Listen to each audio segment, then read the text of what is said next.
nothing. Not even like oh, I've changed my mind.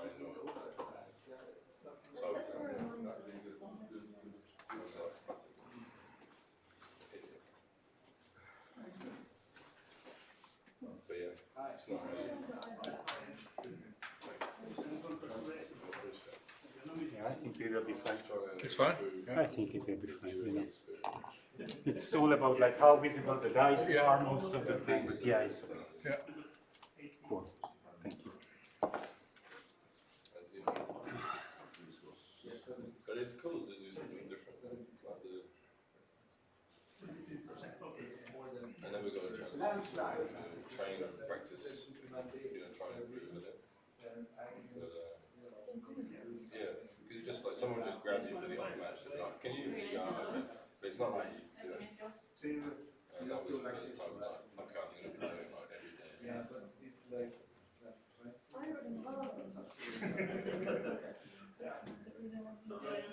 Well, he wants a woman, young, more interested in me. No. Too good. Too good. Sweden was okay. He did what he can. They have to be so lucky to beat France. Yeah. I can feel better. Maybe just put it in all the paper. It's about tolerance. Some other teams can still catch up. Yeah, but it's very You never know. England plays tonight, or? Yeah. No, they're not. But you know, they can. But they have a good reverse. They have a good You have Kane, I mean. But so far they Sorry guys, I just want to make sure that I spell both of your names right. Yeah. Matthias Tutti, no H. No. R-O-O-S. Yes. A-Z-A-D. K-O-Z-A-D-I. K-A-B-O-D-I. Okay. Yeah, let me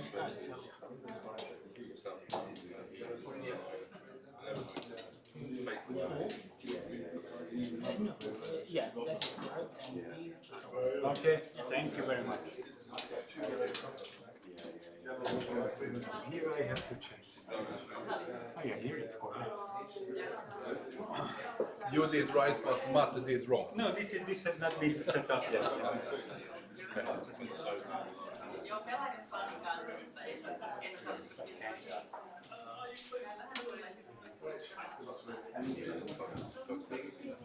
Vilade du bra eller? Mycket bra. Ah, jag också.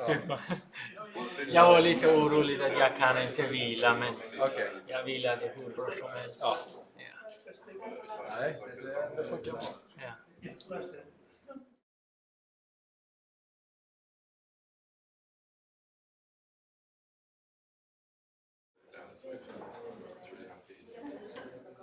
Jag tror Matte ska prata om någonting och sen Ja, det var lite. vi kan inte starta. And he rolled like go 4 to 6 and he put it back. I almost hit the clock for us. But he got there.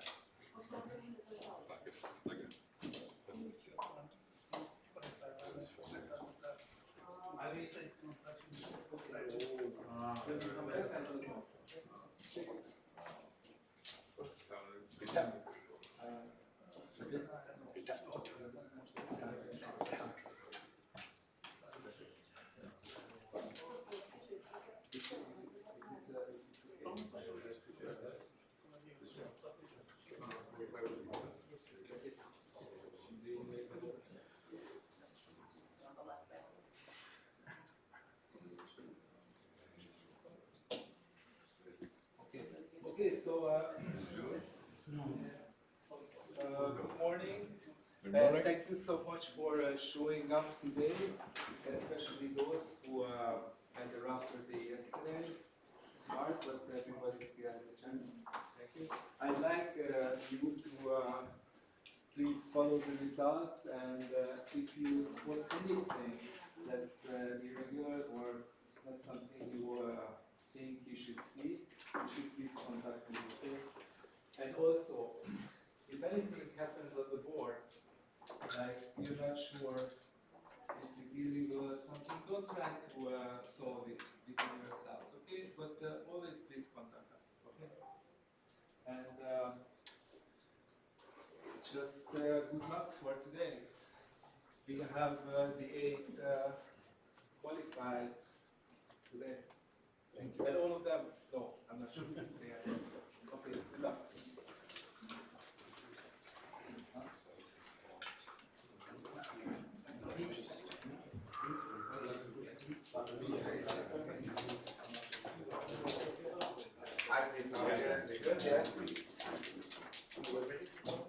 So I'll use it for some.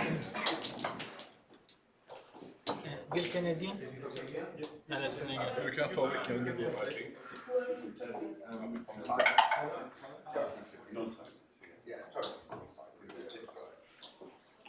I have family in UBC. Yeah. It's always a bit complicated because my wife. Just another minute. We will try to find a subject.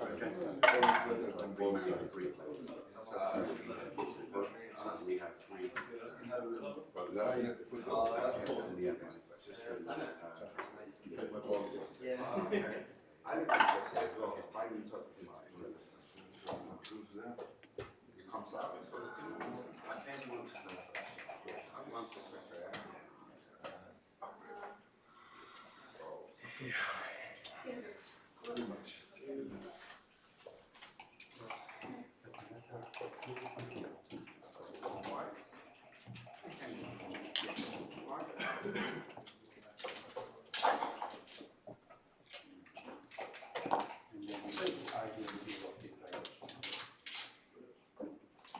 De är fina. Jag gillar dem.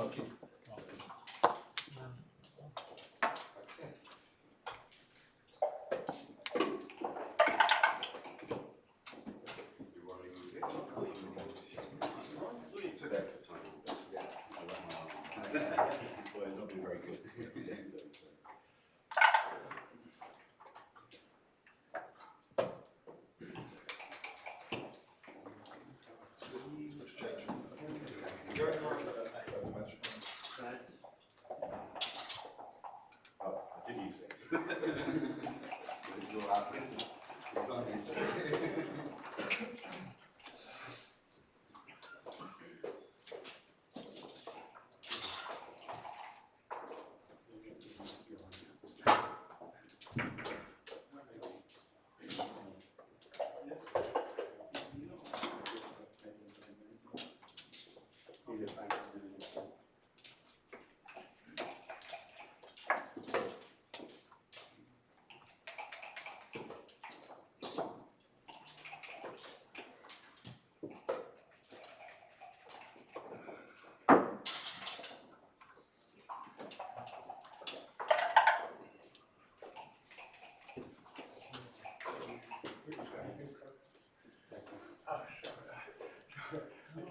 I just walked into the clothes on, and the shower was just dripping a bit, and I went into the shower, just switching off, and it all came on my nose.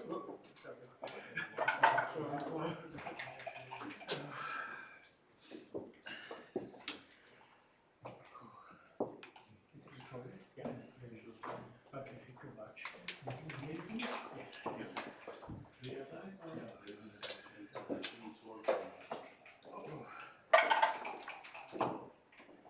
So I'm white. Yeah.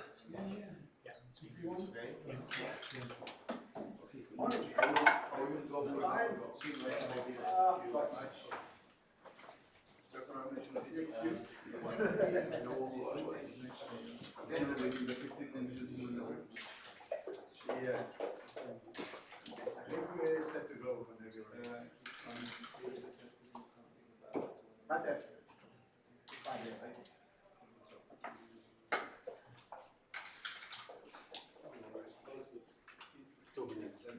They have some staff meeting because of the other.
mert nem fogjuk egy kis gyerekről elmondani.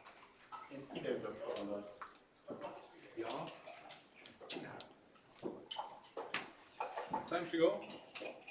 I thought I found you the perfect person, but there is an even better one. Mattias Roos Jajamän. transkriberar. Vad roligt. Kör vi. You are ready to go, guys. Ja. Whenever you're ready. God match. Kör vi. Japp.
It's fine.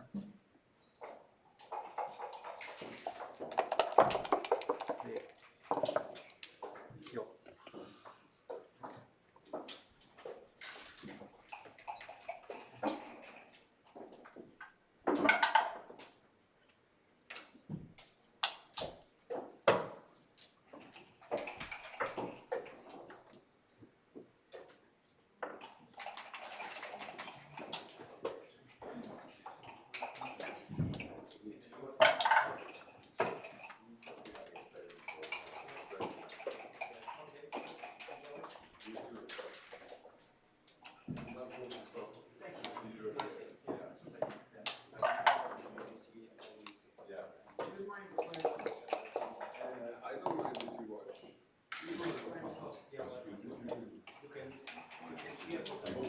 Yeah, I saw it too, but I picked it.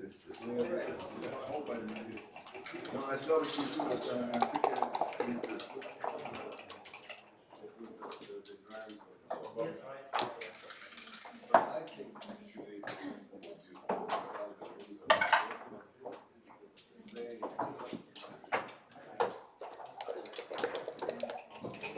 Good luck, good game.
Qualcuno ieri sono.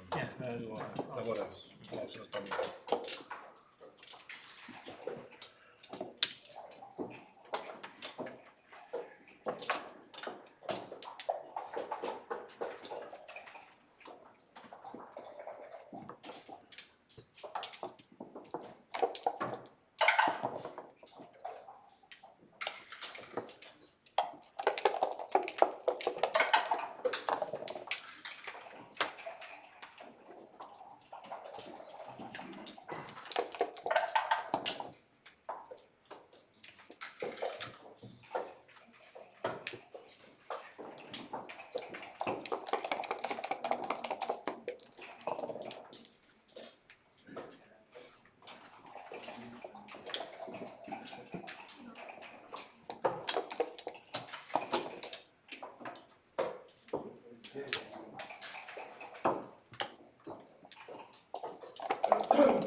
Yeah, Oh, you are on key.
Hi, good morning. It's Simon.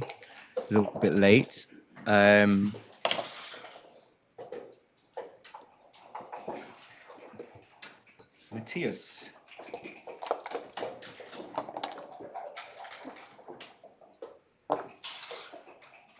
So I have Matthias. He is Swedish. I think Azad is too as well. So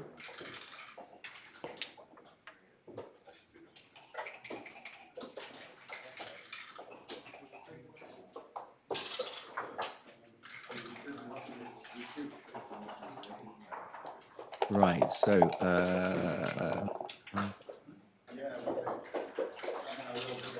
3-1. So what has he got? He's I think he's winning pretty much because white really has to cover the checker on the 7-point, which he effectively does by making the 4-point. That's pretty much the same thing.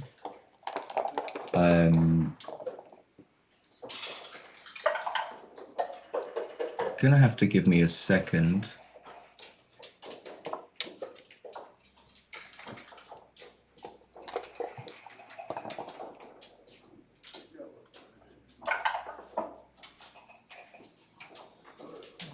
Let's sort out my. It might have to be back in. Oh no, okay. I think it's might be working.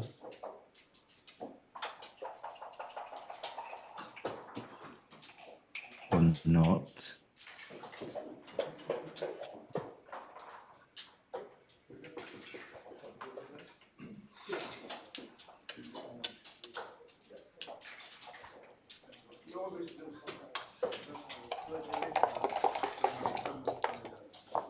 Right, I will restart. I'll be back in like 5 minutes. The microphone is in, so I don't have to restart.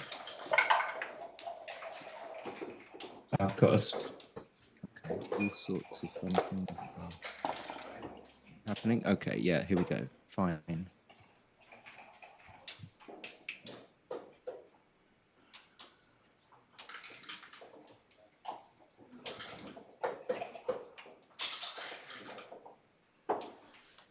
So I just noticed that it is queued, which is what you want to be doing when you're trailing 6 away, 5 away.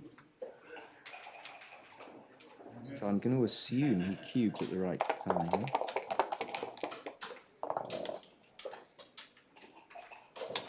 Double one, the other two are like, if you just play a normal move, they come up to the 22, but do you want to relinquish contact? I think in some ways, I haven't looked at the answer yet, you get some slightly better contact on the checker on the 10-point. However, look, consider the numbers which would otherwise get that checker on the 10-point safe. So coming up to the 22 was wrong. All those tricky little things that you have to think about make your life difficult. I've got the chat open. Chat. I've got chat open. So don't be shy.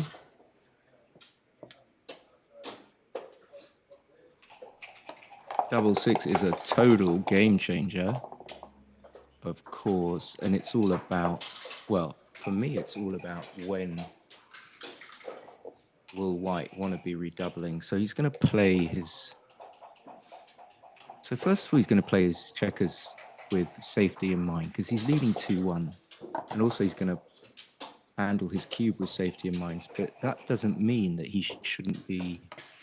At least the way I approach it is I try and find. I'm always trying to look for the position where I can be using the cube effectively, and even when you're leading 2-1, holding a 2 cube. And the recube point, well, double 5 changes everything. Even when the recube point is, hello, Eric, even when the recube point is quite high, I think it helps to consider where and when that is because it gives you a focus. And it's good to have a focus understanding of what you need to get to. So, because I talk too much, I don't remember where the checkers were. I think he had 2 on the 20.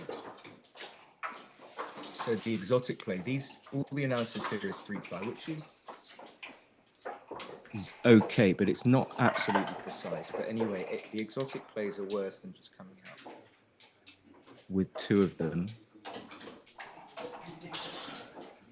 I'm trying to think what I would have done.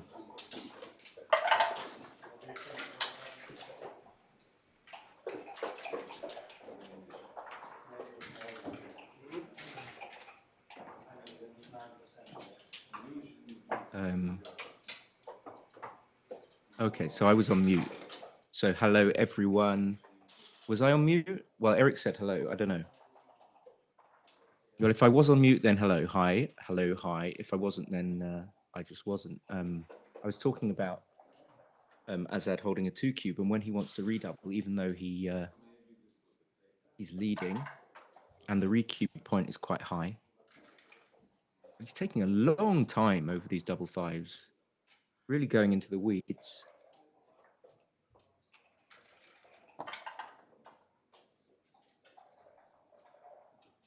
I would love a penny for his thoughts. He's just kind of getting a visual, some sort of visual perspective. So what, he's used like 2 minutes? Tick-tock, tick-tock. I mean, for contact, this seems okay, just from a cursory look without considering white's numbers and what would be worse, what numbers would be worse if you maintain one checker on the 20 point for maximum contact. So 2-1 leaves a shot. Well, no, actually it doesn't. It breaks the 8 point. So 2-1 is fine, although it's awkward. 6-5 is fine, just gets you what you want. Not the best structure in the world. So he's still taking a moment, but of course it's 12, 7, 12, 6.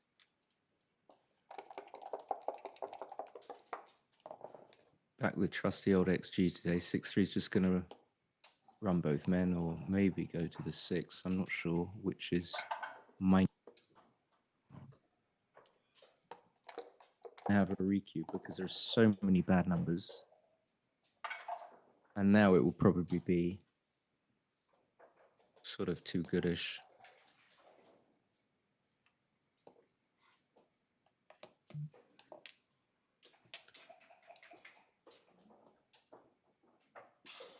It's very, very methodical. They both are. For some reason, they've got into this methodical mode of playing. So you probably come in with the 2, and then I'm not sure after coming in with the 2 what the cube action is.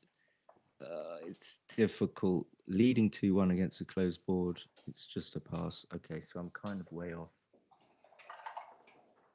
I probably would have cubed as white, but I wonder how big a pass is it.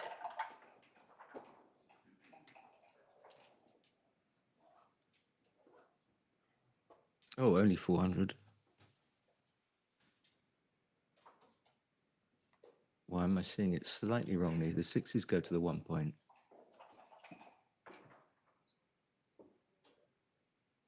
Are there any immediate bad numbers? 6-4.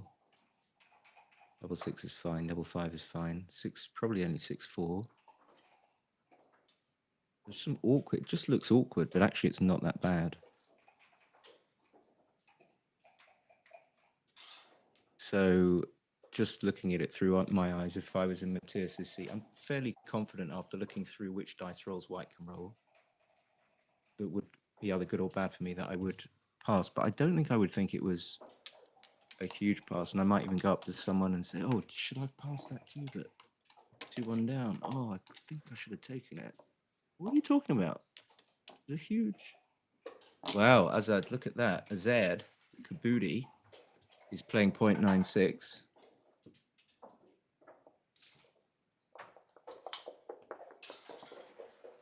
And Matthias is playing pretty well as well. So 6-2, love it.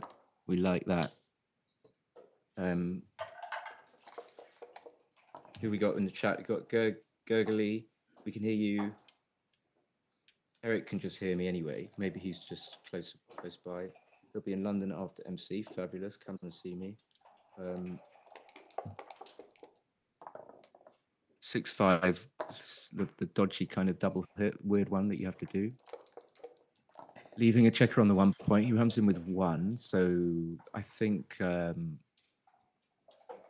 I know that Azad would have been a fair favorite even just after that exchange. Double 4. I think you're just going to come up and come down. Ooh, are you going to sacrifice making the 20 point for making the 5 point? You're not going to 1, 2, 3. Oh, you can make the ace and hit loose. That's definitely a contender. But leading 4-1. Okay, so making the ace and hit loose is better. It's just conceptually better. It's funny when you have these small differences, it doesn't mean that actually your play isn't wrong. It just means it happens to add that all the things add up to something that's quite close in value. But maybe we can say that the idea of the best play is better. Or perhaps that's not logical. Perhaps that doesn't really make any sense. But I've been looking at a few positions and seeing that plays can be close, but yet you can say quite safely that the second play isn't really what you should be doing. But he goes for something a bit strange. I'm not sure what it was. Oh, he goes for the hybrid, making the 20 and hitting loose on the 3-point.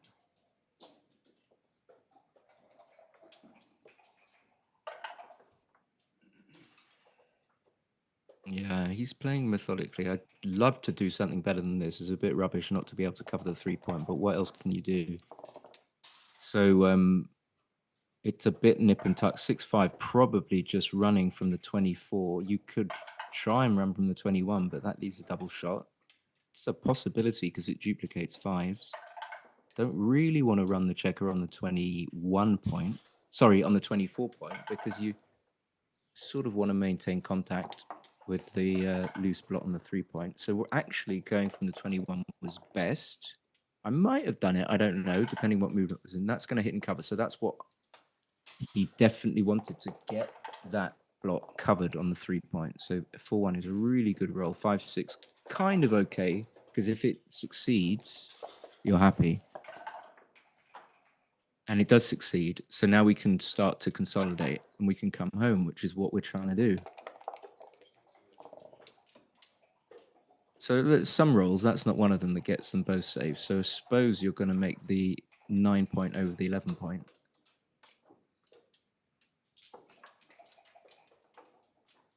What did we have? 5-6-3-1. He's just catching up.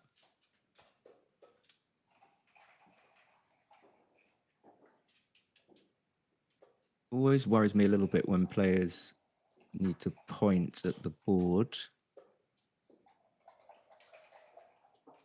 Backgammon requires a lot of visualization, sort of internal, being able to see the position. Of course, you can put it on the check. So he does make the 11-point. That's better for coverage, but I think it's harder to bring home. 5-2 is very happy to hit, and the 2 is almost certainly going to just pony it up on the 13-point. There's no better place for that 2. And you had only 2 checkers on the mid, so it's fine to put a third one there. 4-1 by process of elimination is just going to hit loose, whether you like it or not. And you don't mind it, but it's just a little bit dangerous when you're outboarded 3-1. But he's just this is not in any way. Oh, he's actually doing it. That's surprising.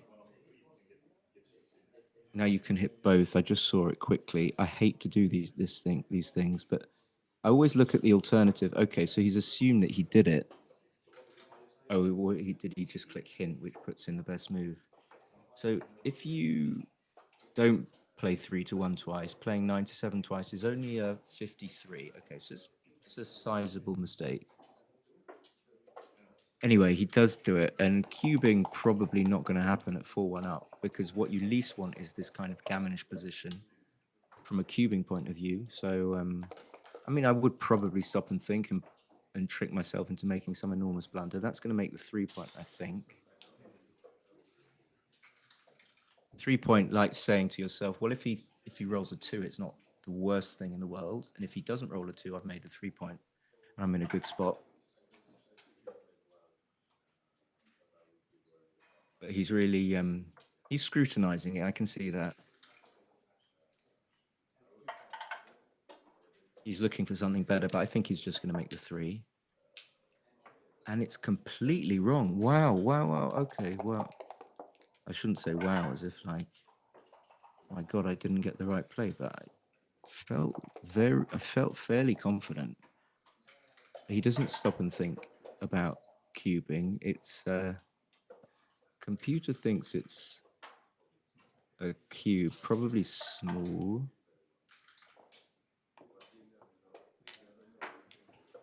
So he shouldn't hit, and after the best play, it's still takeable. So that was a take. Really tricky. Now he's been hit. I doubt that there's any cubing coming into play. It wouldn't make sense whatsoever. 5-1, probably coming in high. Okay, he wants to do that. Okay, that is the right play. Getting that safe. Okay, that makes sense. No need to have your back checker split. Now 4-1, if you play 6-5, he can't duplicate the 5. And I don't know this. I would hate to have to make this play, but okay, you see how keeping the outfield point is much better. Actually, especially if you're trailing 6 away, 3 away, you just want to make attractive plays that can get you to some sort of tenable position, a position you can cube from.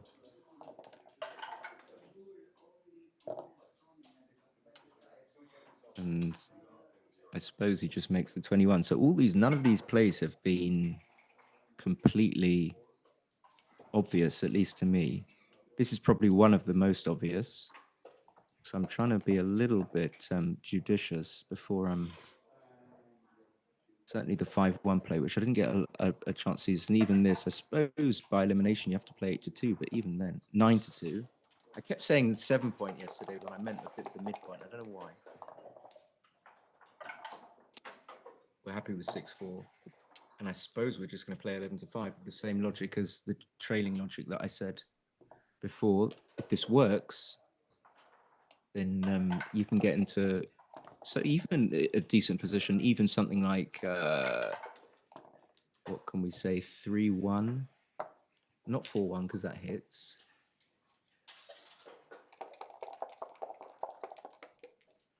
But Azad's in a tricky position. He's like basically hoping and waiting that Matthias doesn't get some sort of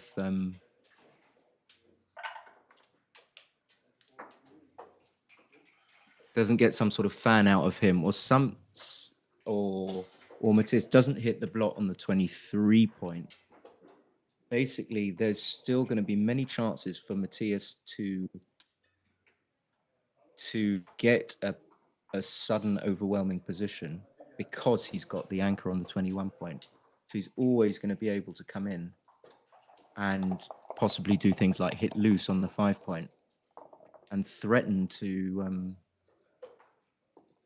gain a big advantage, threaten to close out the 5 point, for example. And if he does that with the 21 point anchor, then he can cube. So even this being a case in point, so as I could play 2-1, just to try and play safe, but still, there's all this danger for Azad, which he has to fade. Well, that makes it a little easier when your opponent fans.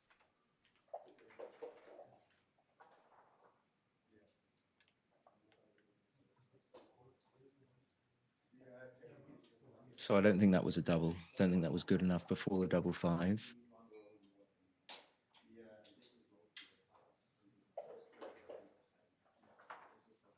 So yeah, better to put, I was just thinking something else, better to put the checker on the 3 point if you can, so that your ones can cover. I'm not sure I understand why you'd want to do that. So now it feels like it's like a play on kind of thing.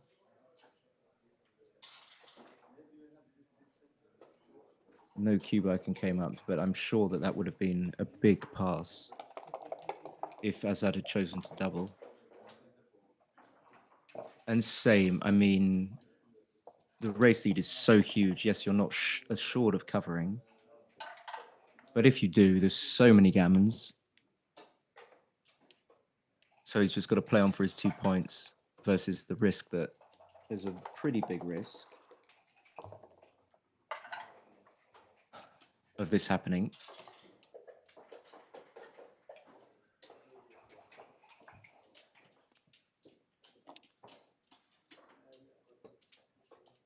I wasn't sure about that, actually. I just didn't want to get hit with the 1. But again, I suppose you have to think about, okay, this is the way, like, okay, he's far sort of further away now, but something small like that can give Matthias the initiative. And having the initiative when you're trailing is a big deal. So I would just make the 8. I think this is a pretty easy play finally, and then play 13-12. But actually, having said that, you could have thought about 8-7.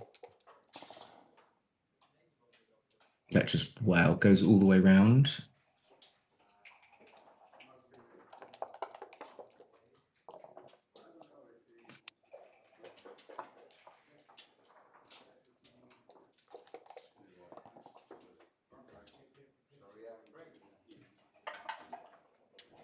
How's my sound? It keeps going in and out, I think, but never mind. Going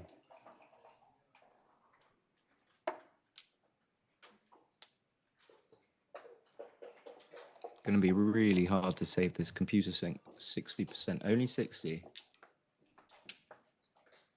Well, gone up to 76. And then he's going to be 6-1 up. He's going to be pretty happy. But is he, didn't talk much yesterday about PRs. Players will have a sense, possibly, of how well or badly they've been playing. And certainly when you're playing in a BMAP thing, in a UBC event, you're not really, you don't care about winning. Well, actually, maybe that's not true. You sort of do, but you feel you know you shouldn't. But you're wondering at the same time, all the time, what your PR was. And I think you have a sense of that when you're playing.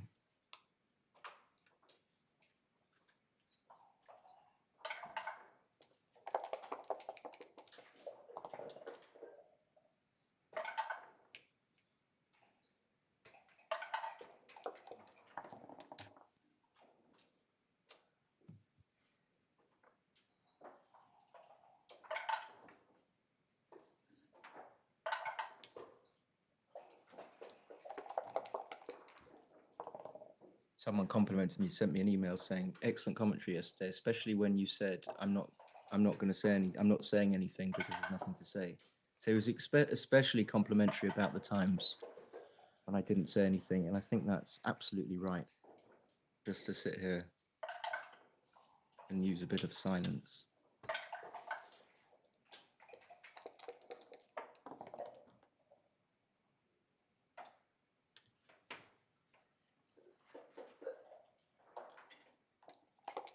There's still this weird feeling when you're bearing off as white. And what is that feeling? Let me try and get the thought down. It's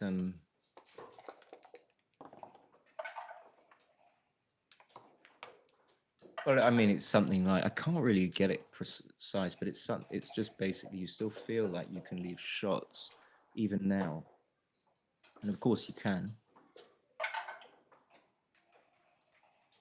I think what I was trying to say is this idea of whether or not you strip.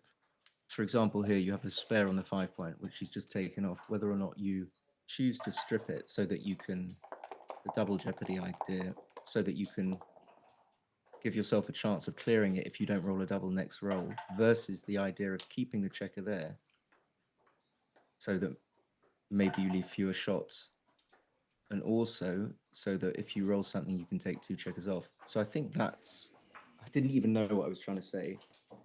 Amir's in the chat, beautiful. We were in Istanbul together in the UBC in 2022. I played a 5, very difficult match, which I almost timed out in. Still remember some of the positions. Vaguely, I mean, not exactly, but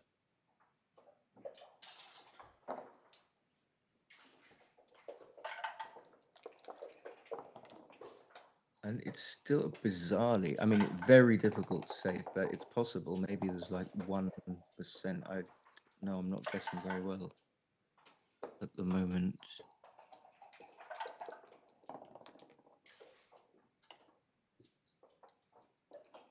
I don't know whether Amir knows Azad. I'm assuming he's Iranian, but I think he lives in Stockholm. So he's Swedish, but of Iranian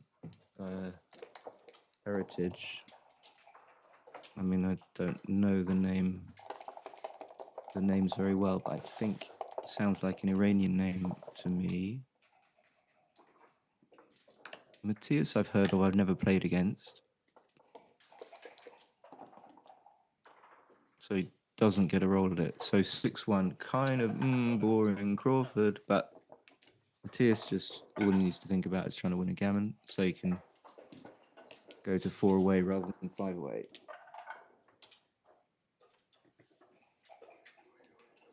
So yeah, cool. Talk about the results.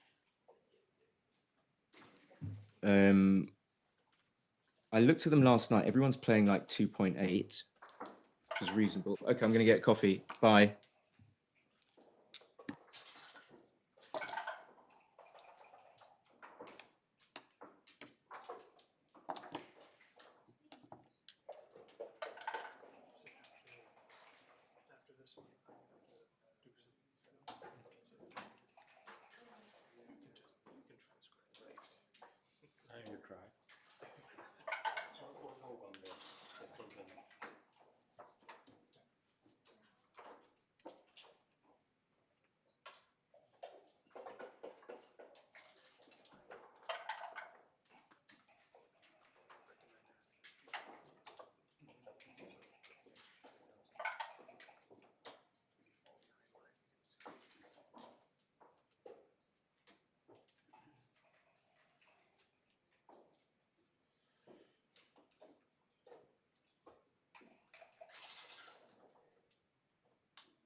Hi.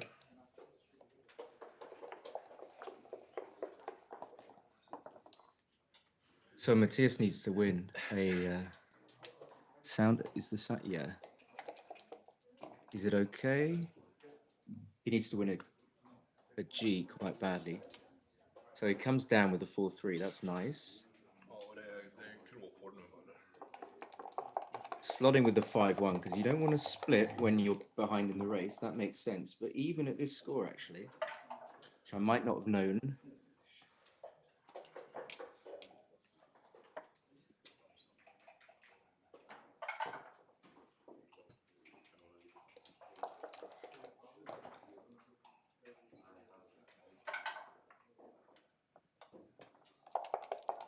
1-6 comes in and out. Big shake. What have we got? 6-4 is gonna, don't know. Just clean up. Hitting leaves what? 5, 4, 1, 2, 3, 5 blots. Don't know why that's so hard to do. So I don't think I would do this.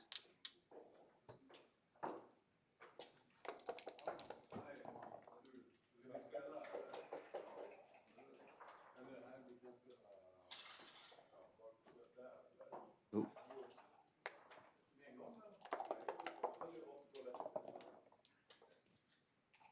Anyway, so he did hit double 5 monster. Just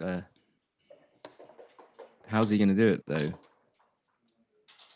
This is very blotty. I suppose you would want to make the 3-point, but I'd want to think of scrutinize that. I would be like really unsure.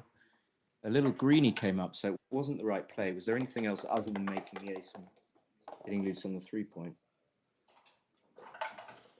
Never seen this before. Blots on the 11, 10, 9, and 8. Bizarre position, which I'm sure isn't ideal for Matthias, even though he's trailing 6-1.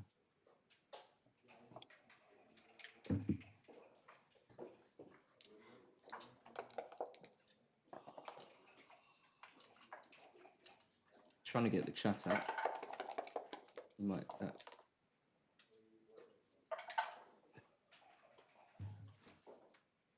and then turn that off. I don't think there's really not very much delay whatsoever, which is nice.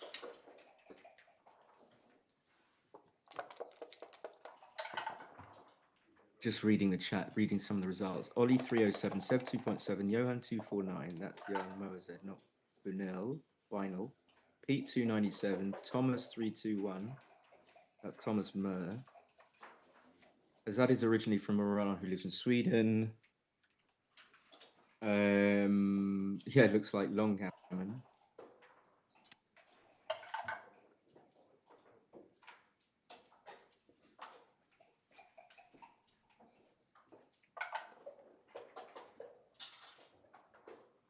What do I... So my volume seems quite low. Is my volume... Do I need to get right on the mic like that? I can see the little white thing. We're doing it from Zoom.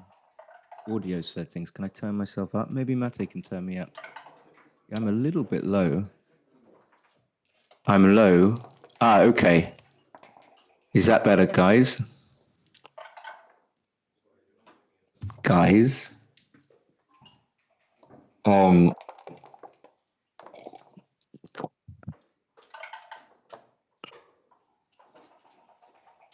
Looks like 6-1 comes out. Thank you.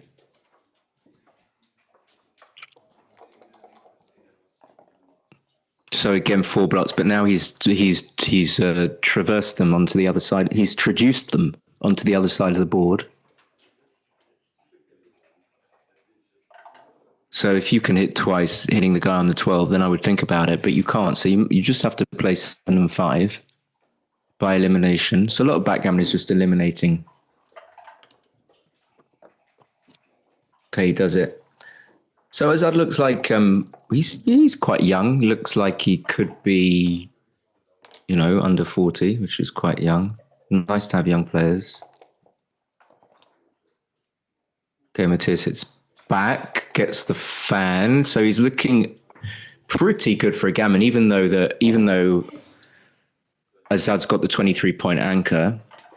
The 6-1 missed. Obviously, that was a factor whether or not he got to hit that checker in that roll, but he's going to get another chance. 6-2, like maybe just play to the 16. Give yourself as many numbers as you can to. He does it.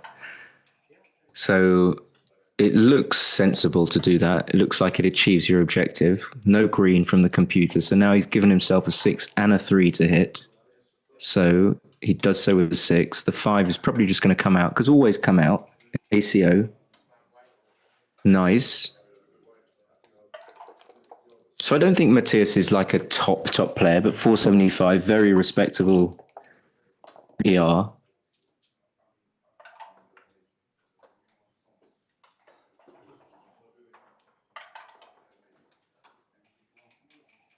And another little, an ickle, one of these ickle plays that you gotta, what's the right things. So 7 gets compactness if you play 10 to 7. But then if you play 13-10, you get double 6 as a 4-point closer, plus double 3. Well, double 6 was there anyway. So all these ickles, there's lots of like 8 to 5, 13, 11, 8, 7, which no one would ever do. Blotting 4 times. I can guarantee that. No one would ever make that play. And so, of course, coming in off the anchor saves a huge amount of gammon. So it's very likely that Azad's going to be able to start getting checkers moving. Now he's only got 1 man on the bar. So gammon count is pretty much even money, 50-50. There's Mate looking extremely fetching in just a normal white crew cut t-shirt and glasses. 6-1 just comes compact. Gets it down closer. 2-6 could come out. Okay, maybe there's not. It's just worrying about crunching if you don't come off. But probably I was taking it too far. Double 6 is not ideal, but well, he goes down to 68.9% wins. But almost all of them are gammons.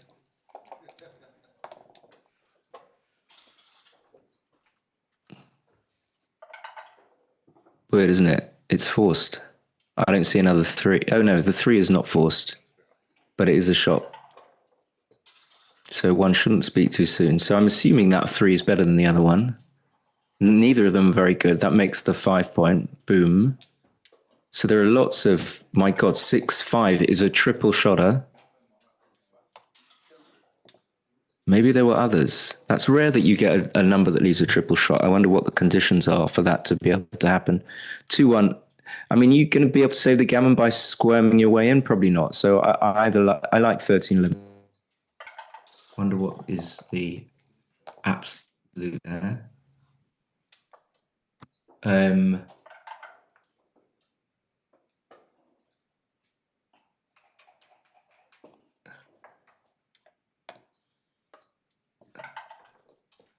Telling me the microphone isn't working.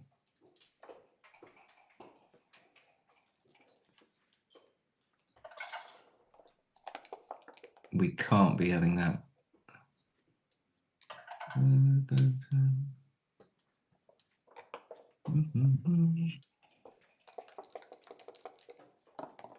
So at the moment, it's just coming out of the computer microphone, which I hate.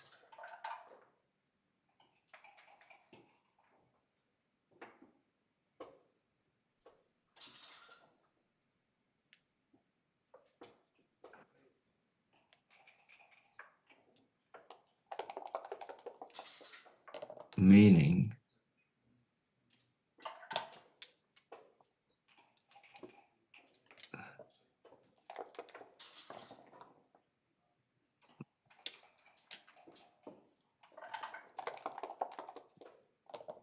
okay, if I can't fix it, I'm gonna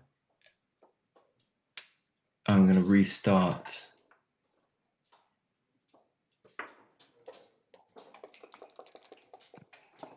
Okay, guys, sorry, I'll be back in like 2 minutes.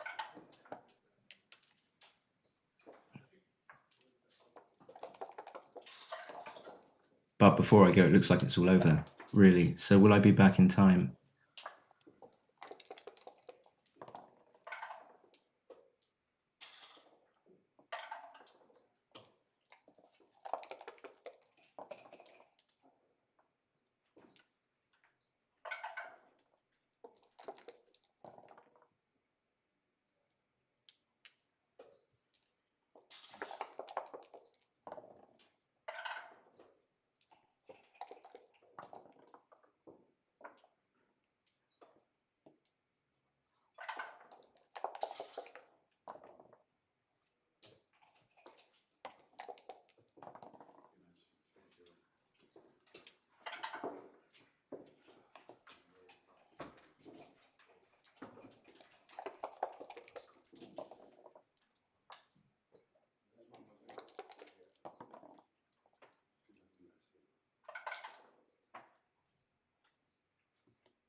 Hi, sorry about that. So that should be better. Getting my Yeti stereo microphone to work. It looks like Matthias has somehow got back in its, but doesn't look good after the double four. And hopefully we'll be able to take a short break. We had some things about the, I want to check the exact standings, whether or not maybe the sixth match has been updated.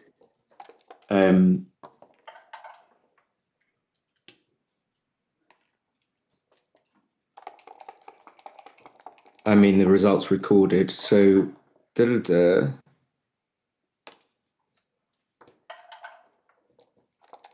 we got 249, 27. We got some 297s. We got some 321s. We got a fair amount of high fours, actually.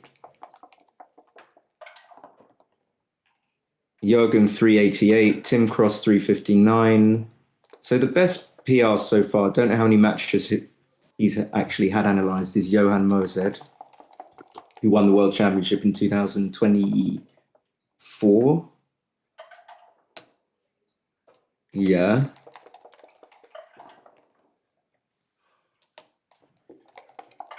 So he has a roll at it. He's not going to do it. Sorry. Sorry to burst the bubble. Don't think.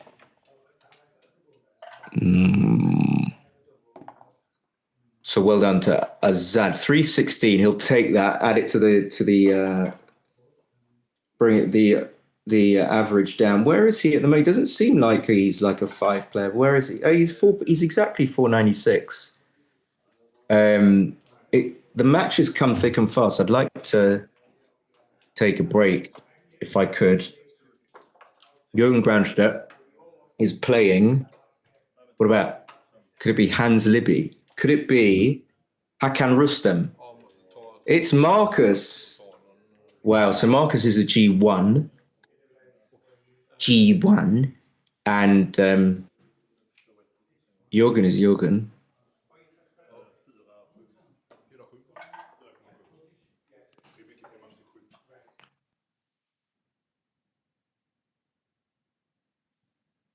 But very, very respectable for, I think, again, Matthias is not like a top studying kind of pro player. At least I've not seen him in that kind of vibe. So he's played really well. Azad was playing like 0.96 when I started commentating midway through the third game or second game.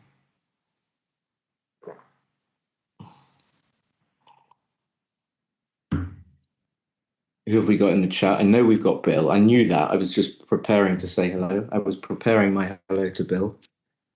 Bill likes Seba's favourite. Oliver doing well. Thomas always dangerous. Johan is playing very impressively. Marcus doesn't. Marcus is I know, a bit off and on. I'm not sure exactly what the factors are there, but yeah, I mean, I know he can play extremely precise. And yeah, I think you have to play like about 2.9 to win this or better. So I'm looking at like Seb or Pete, or as long as there's no pressure kind of factors, like Seb or Pete, or who else? Johan could win it. Johnny Mosed or Oliver could win it. But I think you have to play that kind of PR, because you're going to be facing someone that will play that kind of PR, and it's difficult because you have to win the match. You get a point for the PR as well. So you'd have to, in order to subvert the PR balance, well, the only way is if your opponent who played like a sub-3 PR would have to play worse than usual. So I think that makes sense. You're going to have to be playing like about a 2.9 or below. Although, having said that, I don't think Mark was playing 2.9. Mitchie possibly, and Hideaki was playing about that.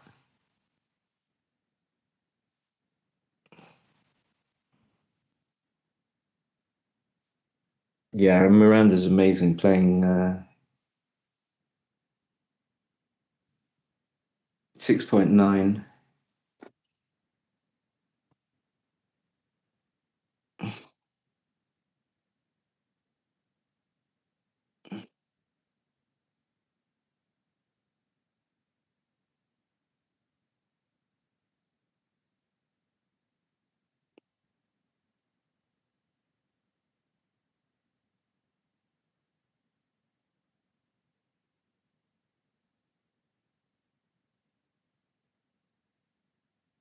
But they're deceptive, like these PRs, you know, after 6, they can really change after the next 6. I've seen that often. They can change in one match, actually. I had 2 bad matches last year, rounds 11 and 12. I was on 3.3 and then it just, it just went bad.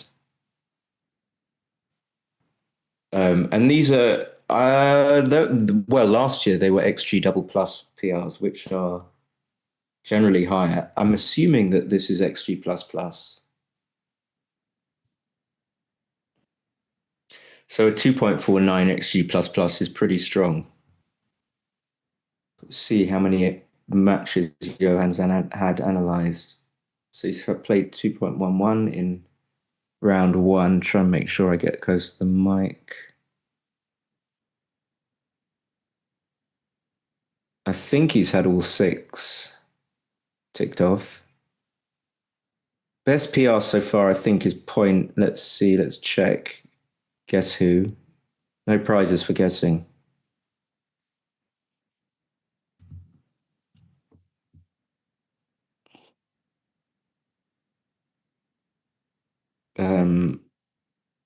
Maybe all matches have been analyzed now. I'm just looking down the list. Analyze. There's a little green thing that looks like only, okay, yeah, looks like all of the 6 rounds yesterday have been analyzed. So those are final. Maybe people knew that already, but just catching up. And now in round 8, we have, it'd be nice to see like some other matches and not just get like this kind of pinpoint kind of perspective of just one match to the exclusion of all others. So there are 22 participants, I think, so 11 matches. And in the next round, Paul Moulton's playing Pete Heskett, Seb's playing Tim Cross. I don't know if I'm going to call out all of them. Got a guy called Eren Sarıkaya, I think sounds like he's Turkish, not sure, could be Swedish, but originally from Turkey. Ibrahim Karaka, who I know has got a YouTube channel. Radu from the UK, originally Romanian. Tanya Kandarali, who I think played in Istanbul. Abdul came to gamble. Hanzalebi. So we got, you know, the old and the new. Hakan Rustem, yeah, I know him by name at least. Fernando Newmark. He shares the same birthday as me. Bizarrely enough. Who'd have thought? Who'd have thunk?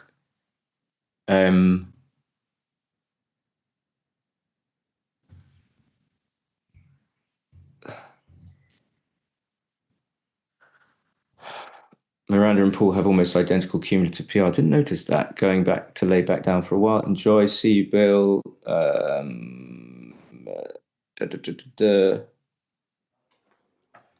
Seb and Tim. Yeah. Well, that's in this round, so we can't stream it. And here they are. Oh, you're going sitting down? Okay, I want some, like, lights out BG here. Got to have that.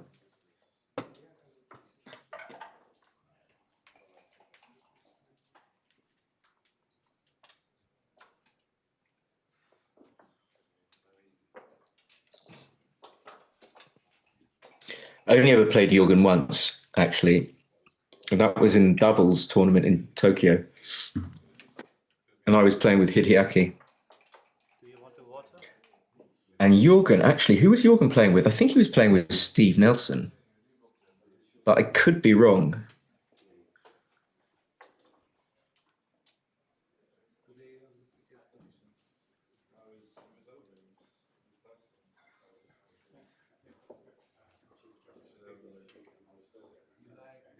Was it Steve?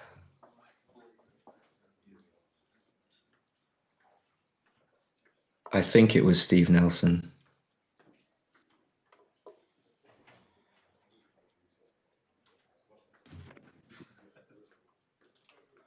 Wait, hold on. Why is Bill going to bed? Or is it very early? Oh, it's only 5. It's 5:30.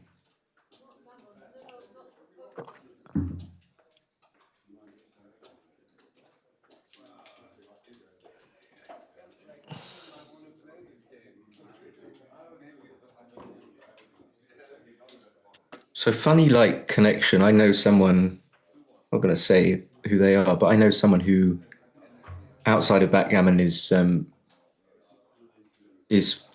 pretty well connected and friendly with Jürgen, just completely coincidentally. And I think he knows Johan as well, Johan Mozet.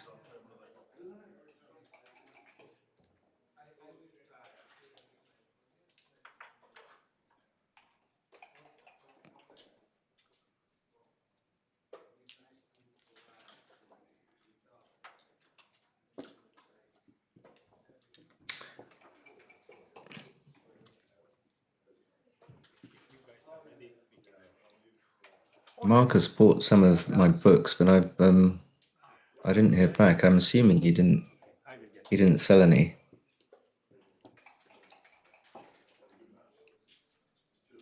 Anyway, it was kind of him to.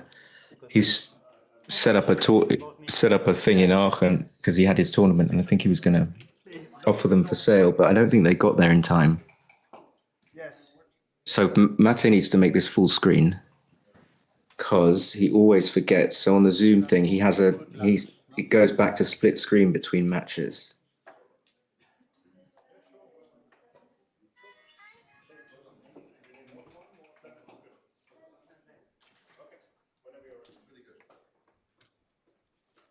Although on your screen, it's not full screen.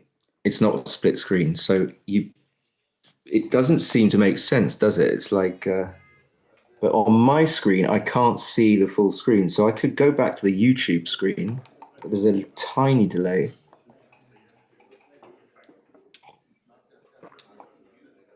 Anyway, so 2-1, we love a 2-1. Actually, I never understand. I think some XG things say differently, but now it decides that it prefers splitting by a tiny amount. Anyway, Jorgen returns with a 3-1 hit. 5-1's going to hit and come in on the 5 point. Very standard. How many times have we seen this exact position before? 3-2's going to hit back. Micro pause for some reason. So what kind of position? Are we going to get a 5-6 here? So he's going to make the 20. Okay, 1. He's got to make the 20 and make the 11. So this is a standard thing. What does Jorgen want to do, really? I mean, doesn't desperately want to make the anchor now, but he's... well, you could make the anchor and slot. I wouldn't want to make the anchor and play 8-6. Oh, he does. He does. Lovely play. Plays 13-11. C13-11, to be honest, but I prefer to unstack the 6 point, even though it leaves a double shot. But his play is better. I might well have made the 4 point, admittedly. 3-2. Maybe you just scooch out to the 18. Where do you want the checkers? I mean, you want coverage. Okay, you don't want to. This is a weakness of mine. So we want to, according to XG at least, it wants to come up to the 20. Why is it? What are we afraid of? We come to the 18. Okay, this is fine. This is just a different idea, completely different pathway, different route to down the road, creating different pathways. 4-2 is just going to make the 9 point because that's where you have to put the checkers for balance and distribution. So Jorgen's going to think about coming off the back anchor. 5-3, probably. I mean, you could just run off the back anchor. Okay, that's a 37 mistake. I'm not enamored with making. Oh, he does. I don't mind that. I think the downside though is even with any two, Jorgen's just going to hit, even if he has to hit loose, and that would be good for him. So you don't want to allow that as white. I think that's the downside. But I wasn't desperate to make the 3-point as white there. That's for sure. Here, you're probably not going to. Having said that, you don't want to relinquish the 9-point to. But he does it immediately, and he's absolutely right. Maybe I would have done it, but I hate to leave. Come in with the 5, I think. But where's the 3? Just 13-10. It seemed absolutely right to come in on the 5-point.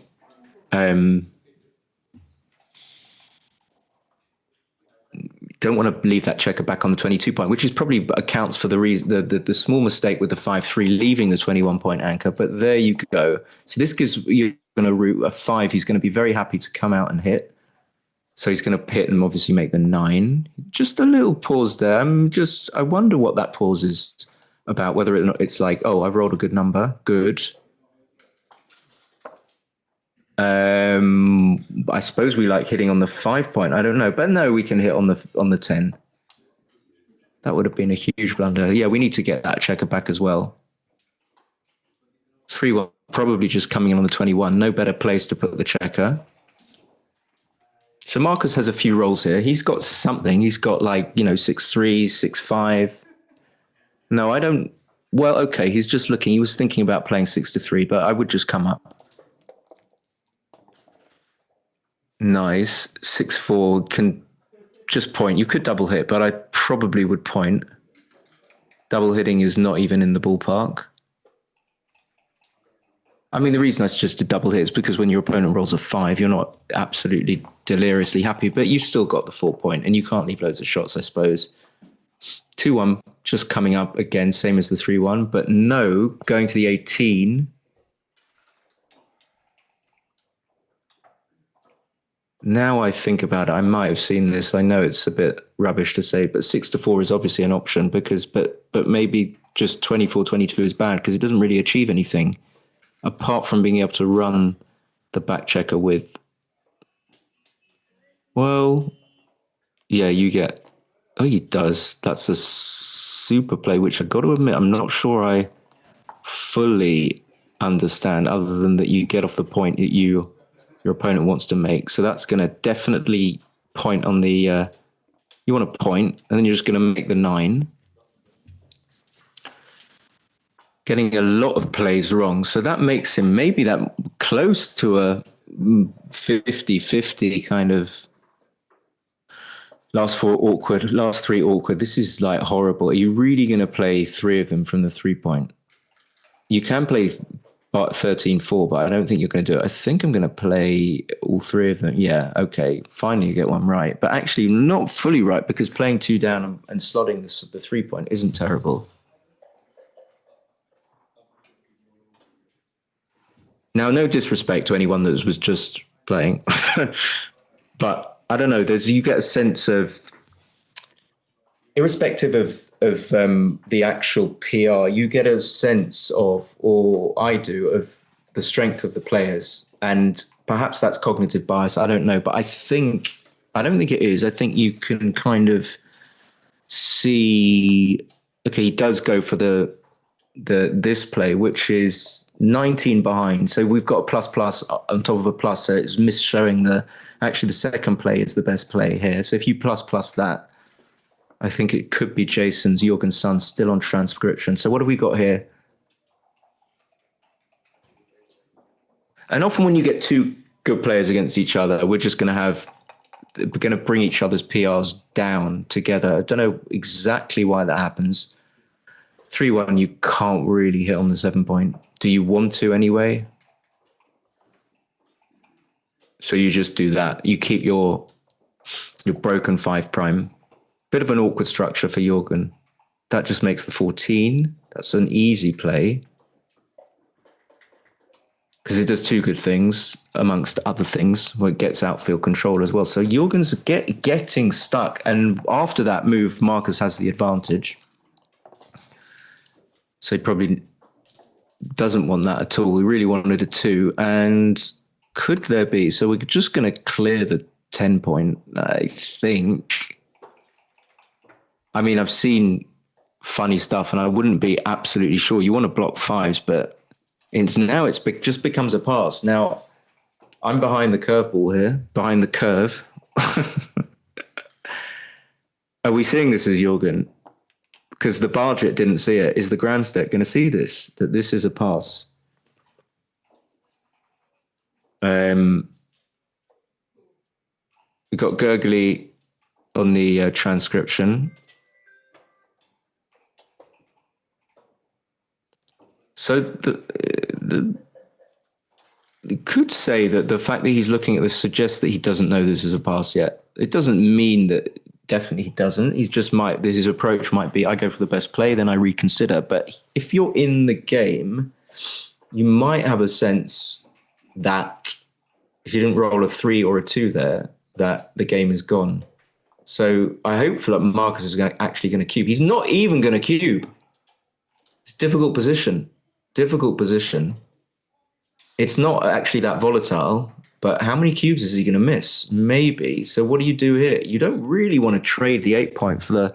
You see that the problem for black is being primed in. So I doubt you want to make the... Yeah, you just want to do this. Although making the 5 point, having said all that, was not that bad. Funnily enough, now that White has rolled that double through, well, it's still a pass. I think he's not actually better off. Okay, so stop talking rubbish. Kind of want to make the 5 point. Let's assume there's no cube. What really do you want to do? But if he cubes, well, Jürgen's just going to take. Maybe not now. Okay, okay. So Jürgen briefed. Maybe he was briefed before the double 3. He was in it. We can only know if we ask him, but it suggests he just shoved those, like, get that dirty cube away from me. I'm not taking it.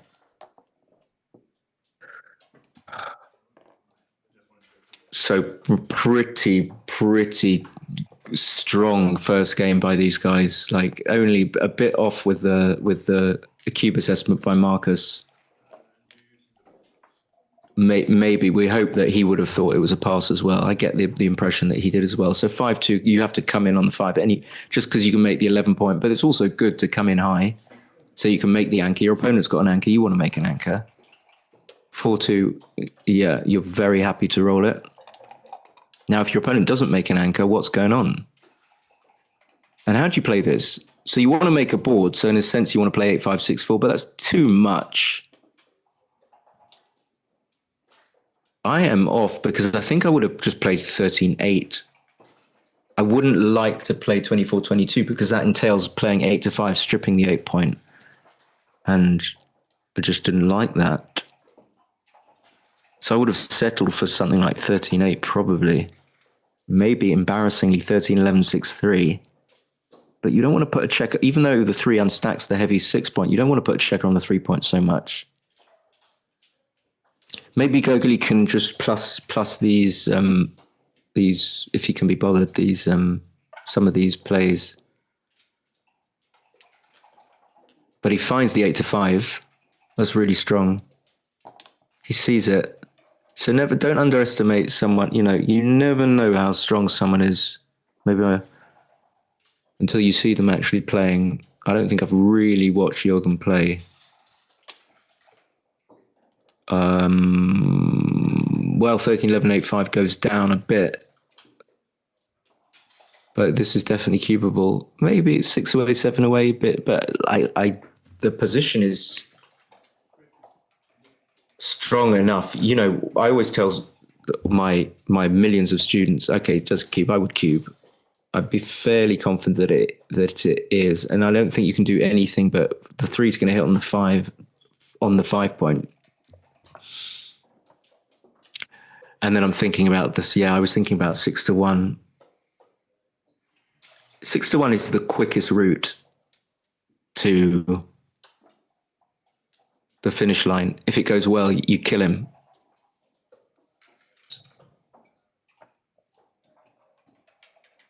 and he sees it.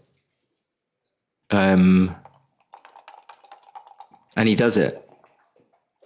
So maybe you could say as the opponent, when your opponent does that, it kind of shakes you up a little bit, maybe. If your opponent does something and you don't think it's orthodox, you might think, oh, he's made a bad play. Or you might think, oh, he's such a good player and he does that. And I didn't think about that.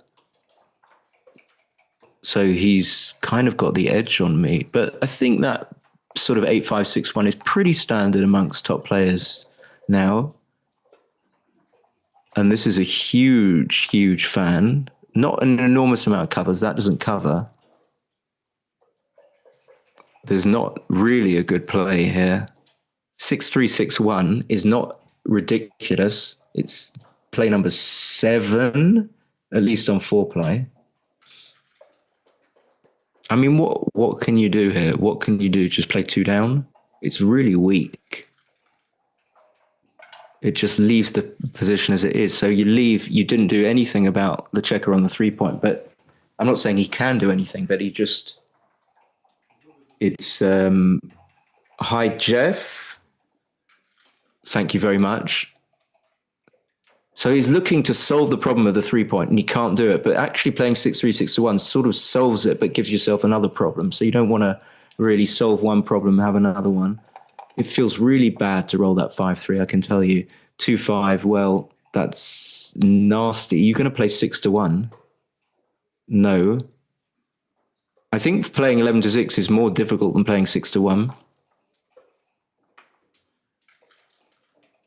This is just hard. This is so hard. Okay, is he going to play this? I mean, this is what I would do, I think. And this is just a very good roll because it gets a chance of eliminating that anchor. Yeah, he does. He's not going to play 9-3, big 10-3. You just need to keep. This is like the 5-3. If he played the 5-3 like he did, he's not going to play 10-3. No siree.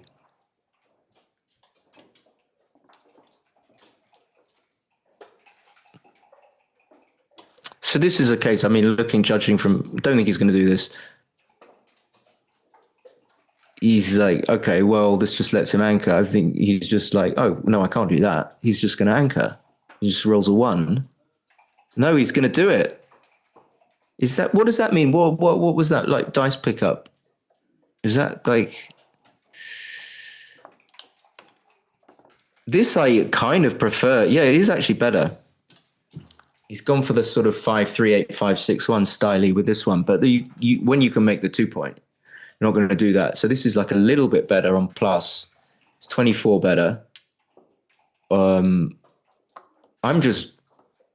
fairly happy just to make the 2-point here. As in, like, I'm not going to rack my brains and suffer and struggle and think maybe there's a better play. I'm fairly happy to think that this is the best play if I'm playing the white checkers. Now you are going to hit with a 6 or a 9. And that is another disappointing roll. So the 4 makes sense to me. And I think you just play 10-9. Yes. So only just are you winning a little bit more than the 2. So bang. Gazoan would play 2-1 here. So, or 4-3. What do you want to do with the 1? I mean, I would just probably play 9-8, but 22-21 is better for, you've got to look at some of the dice rolls, but that.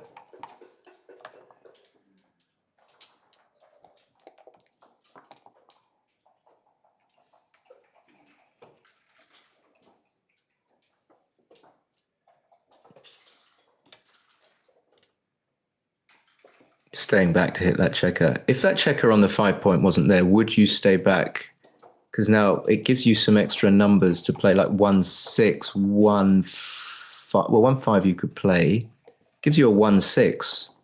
So maybe there's reasons to stay back anyway. Awkward.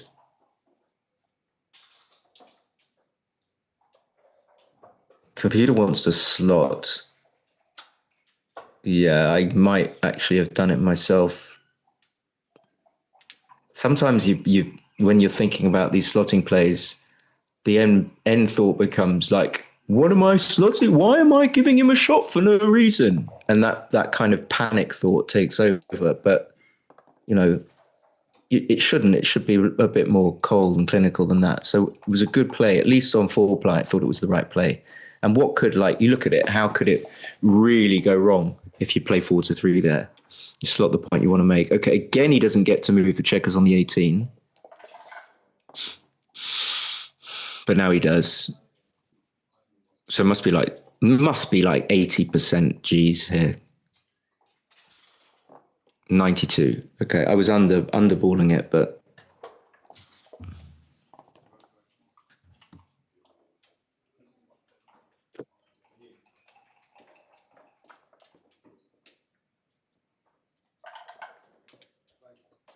just careful. Marcus is careful. That's like backgammon is just being careful, really. That's what it is. Do you play 7-6-4-1? No, I wouldn't have done it. I'm just saying. Do you do it?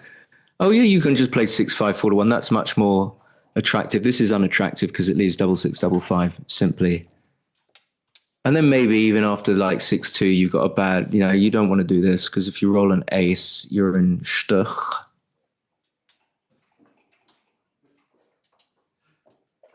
Any other number is actually okay after that, but the aces punish you. So he hasn't actually seen difficult. I don't know why.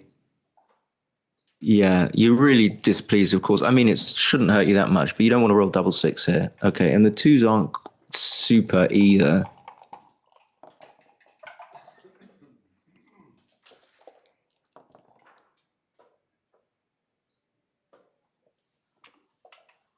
Don't know what to do there. It's close.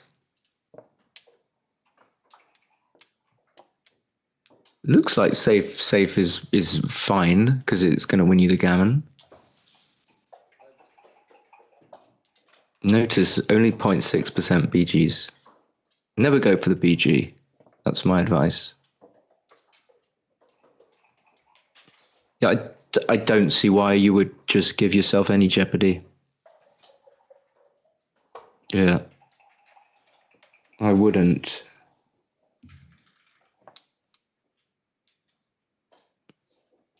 Sometimes there's a bit in backgammon players that doesn't want to have the luxury of just having a completely one game because we're so used to the swings. But he does make the sensible play. At least I think that was a good play, just to try and play as safely as possible. Because when you bear off safely, you win the gammon.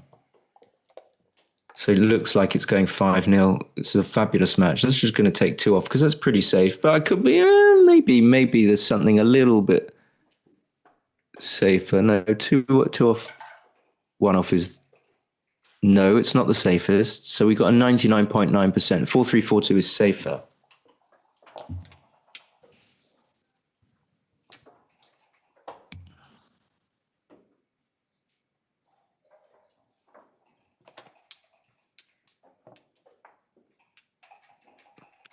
I mean, I don't blame him for doing this. But now, having looked at it, I can see that if black comes in with a 6, you can be giving up some of your gammons. But after the fan, then you're happy. I think you're happy. Well, it's not such a good roll, but what can you do? It's such a big parlay for black to be able to hit a shot there. So gammon's up to 99.1.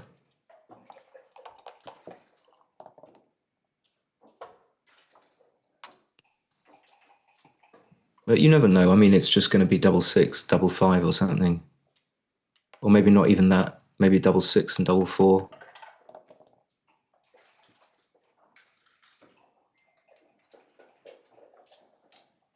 So he does still save it. Suddenly become fascinated by gammon saves. He still does save it 1.2% of the time, assuming best play.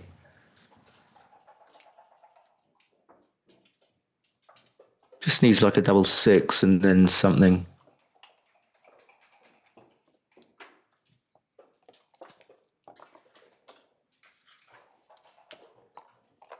Double 5 gets 4 men in. Okay, so I don't think it's savable now. I'm going to say, oh, it is still. He makes the best play. Okay, so the one's not that helpful for Marcus.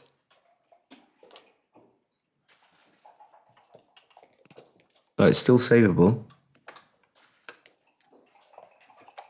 It's still savable now. He needs to crossover. He needs 3 crossovers. That's gone.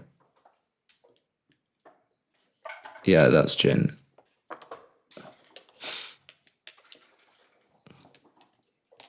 So beautiful match by Jorgen and yeah, by Marcus as well. But just one thing that I think Marcus did wrong was misunderstanding that cube, which I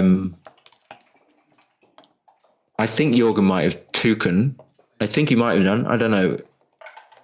It's hard to say, but he passed the next one very quickly, suggesting that he wouldn't have taken the one before. But you never know. I don't know. It looked deceptive, but I was hoping that Marcus would be able to cube it. 5-4 is going to split and come down.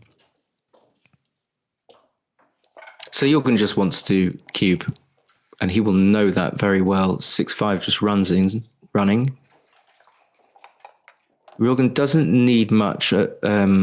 Doesn't need to get not just to get the cube, but just to improve the position. So even when I roll something like that, I'm like thinking, oh, I've got some hope. Like I put the checker and the 11 in position to make the 5 point with a follow up 6-3, or if I could roll 3-1, 4-2. I was about as white to make the 3 point, which would be. Oh, that is a big blunder. Not coming up. So Jorgen's happy to make the 3 point, I believe. Don't need to run really at this kind of score. Although running is the second best play. Running wins almost as many games, but running is not the way that you close this 5 point discrepancy in the score. Really wants to run. Computer thinks he should. So a little bit imprecise by Marcus, and I think here. Okay, he just runs. Very good.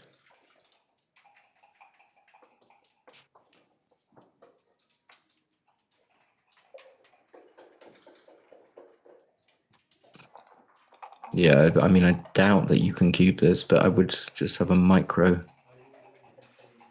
So what's the race like? If the race is close, you come up with the 4. Okay, you're going to play 13-11, are you not? Okay, the race is close enough that it makes it like your best game plan is to get into the race. It feel like Marcus is up. 6 of 88, 130. He's 132 since he's 41. So Marcus is 132 and Jorgen is 135 after the roll. So being 3 pips down makes sense. You know, just try and get into the race. But look at all these. I know the analysis is different levels of analysis, so you won't see the mistakes. So I'm assuming Jorgen is counting. So now when we put it on ++, we see that any other play that doesn't come up to the 20 and make the 11 is bad. I think if you've got your eye on the ball here, this is not such a difficult play. I think I would get this. If you do anything else and let's say you stay back, you play 2 down, white is just going to make a point. If white makes the 4 point, where would you rather be? You cost yourself all your racing chances when you stay back pretty much. The only thing that you risk, of course, is being pointed on. So this makes more sense. It gets in the race a little bit more, but it doesn't give you enough daylight. Unfortunately, the thing that makes the play difficult is that you don't really want to be just squirming out there when you're 7 away, 2 away, trailing. So there's this tendency to want to do something like make the 4 point, but it's just not the right thing to do. It doesn't make sense as far as just how do I win the game? You win the game by racing and by maybe Okay, so this is like, this makes more sense. Trying to get a shot and trying to get into your very slightly losing race. So if that's the 6, he has to play safe. So this is the big bummer for Jorgen. He's behind in a race, but he kind of has to put himself in a position where he needs to run, even at this score. Perhaps it would be different if Jorgen had his 5-point instead of his 3-point. So that 5-4 would have run.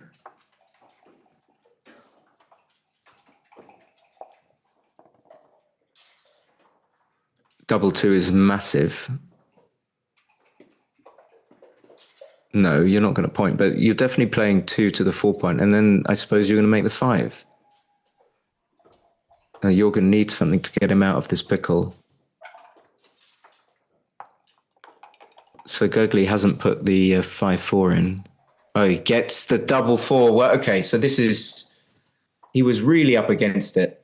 And now lost count of the pits, but it might not be a double yet. I mean, 2 away, he's 7 away, 2 away, so he doesn't get much for doubling early. Doubling point isn't any... probably is... doubling point might be even higher than money, but anyway, what's the race? 36.45. 100. Jorgen's 110, 58, 105. So he's 5 pips down, 2 pips up. Probably just going to make the 5.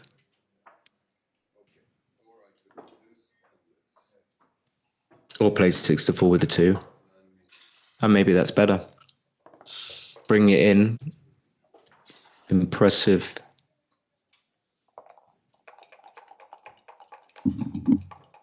So I'm not keeping a running pip count because I forgot, but that is just so frustrating. There's no good play here because either if you bring them in, you have to stack them up on the 6-point. So Marcus is ahead.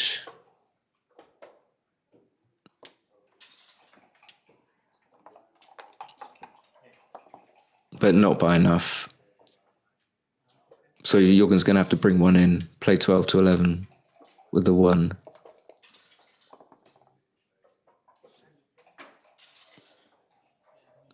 Not sure who the lady to the left of shot Marcus's inset is. Marcus is definitely favourite here.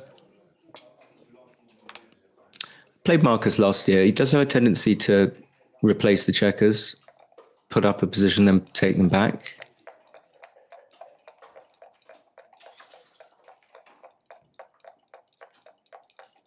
Jorgen just needs a big one. Is he going to get it? I don't think so.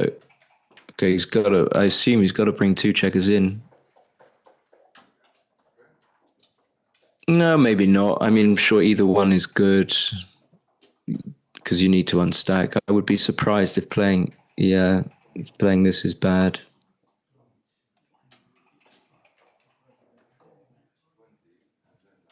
What does the computer think? Well, it thinks that bringing 2 checkers in isn't the best play on 4-ply.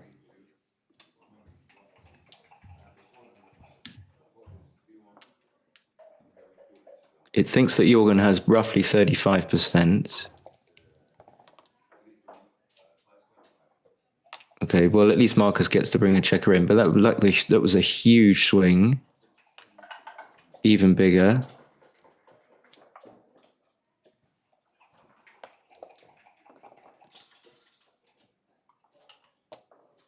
And even after this double 5, so Jorgen's 5 up there. I mean, he's not, it's like symmetrical, isn't it?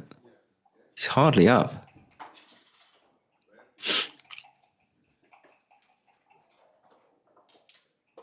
He's 2 pips up.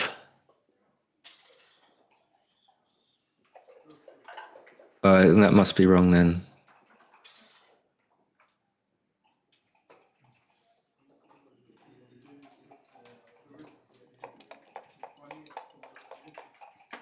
There's something wrong here. What? Can it be 76% of being 2 pips up?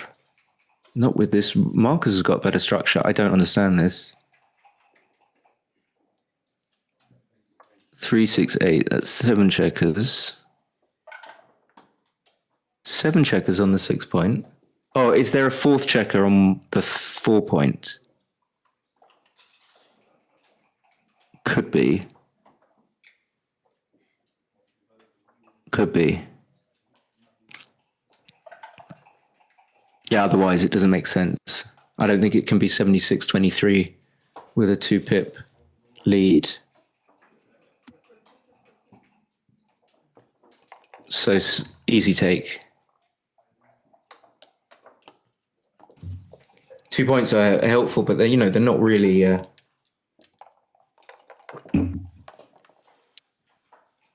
They don't the extra point, the extra 1 point, as opposed to just winning 1, isn't enormously beneficial for Jorgen. The 1 is probably 6-5. But it looks like Jorgen's got this pretty much, even after the 3-1. Happy to play 5-4. Feels like, okay, 6-1's pretty good roll. Feels like if Marcus has got like 17s now, 17%? Way less.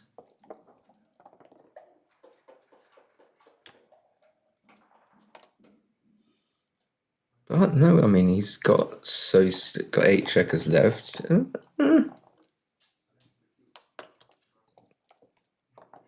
Now, like 10. Now, after the 2-1, like 4 less. 3.3.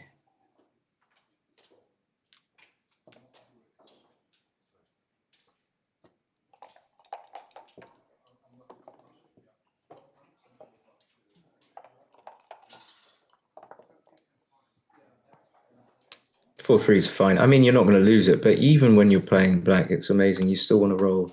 You don't want to roll like rubbish numbers, even here. Like, you feel you can just lose this somehow. Oh, so he's going to get the. It'd be nice for him to get the 4-4 as well as the 5-5 and 6-6, because he might roll 4-4. You see? Oh my god! I was so like, what? The match is guy just from nowhere. Okay, brilliant match. Pretty good match. Standard, like kind of, it had a Galaxy feel to it.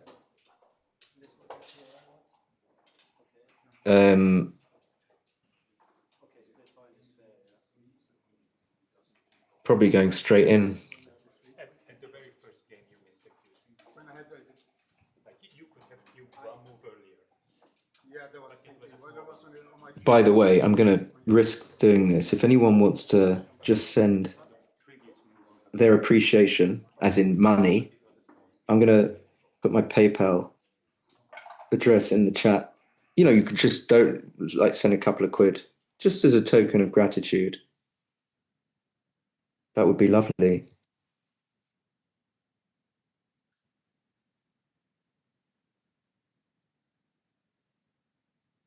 Bear in mind, there's some very rich men in the chat here.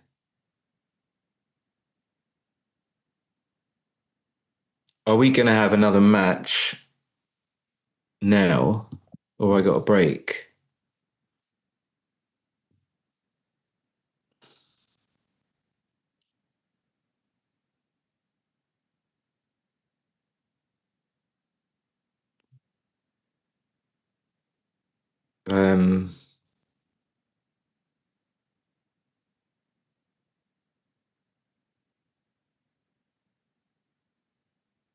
See how I went straight. I went all the way. I didn't even go for the likes, not even the subscribe. It's like, give me some of your money. I don't need a like. What good is a like going to do me? All right, I'm going to go and take a break because I don't think we're on immediately, but I'll be back.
Hi, welcome back to UBC 2026.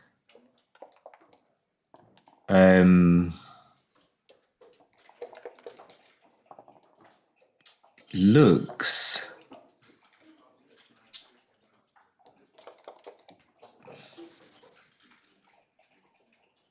well, it looks about,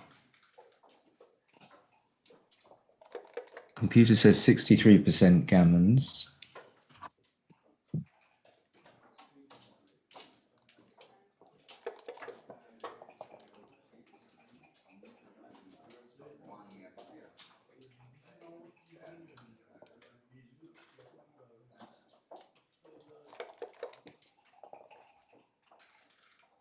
So yeah, not much you can do when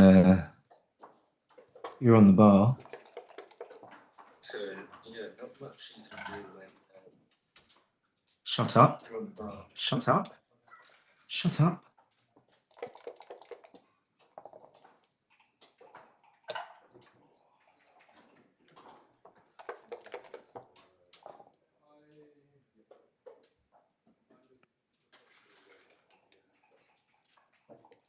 Hmm.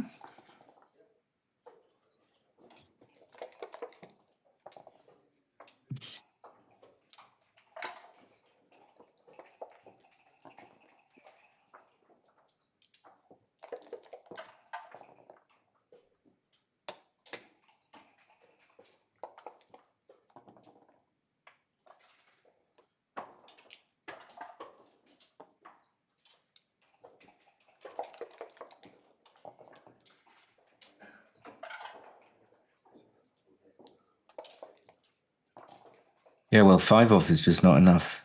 Makes that we must be said must be a favorite, massive favorite. 65% is a massive favorite. So he's going to slot the bar if he can. Don't know about with that. If he slots the bar, he plays 13-11 with the 2, but maybe it's just not necessary. He should play 13-12. Seems like the standard.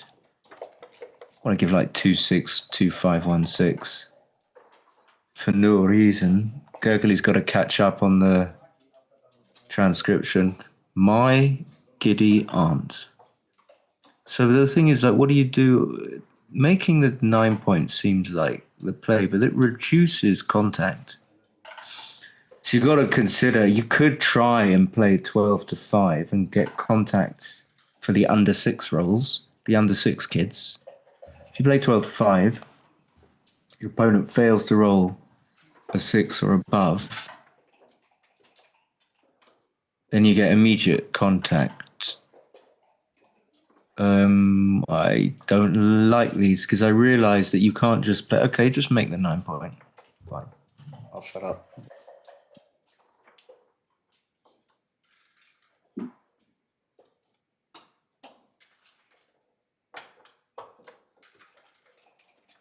Well, this is a case of like a little knowledge is dangerous. You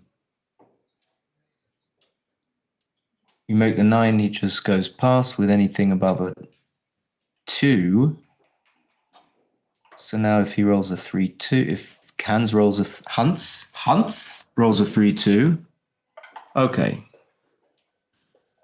But then it's not trivial. You do gain, like by making, if Hunts now rolls a double 2, he's stuck 5-2. I suppose he's gonna try not to give a direct discus, a direct shot. Could be a hit coming. No.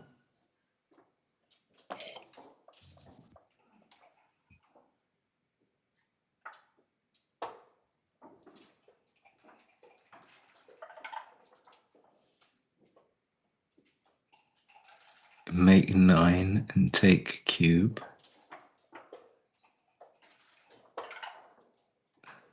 Saving the gammon. Not quite right, actually. I wasn't sure about that, and I couldn't read the transcription. Oh, okay. So he's going to play 2-1 or 3-2. 3-2 is better, I suppose. So the upside is save the gammon, and more. 6-2 was the first play I saw.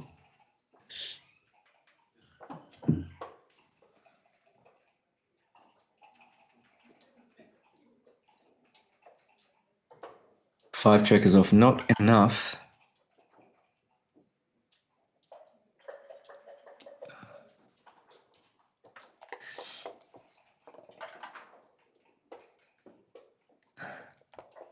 So I think he reaches a recube at the very least upon the full closeout, not before, and then maybe even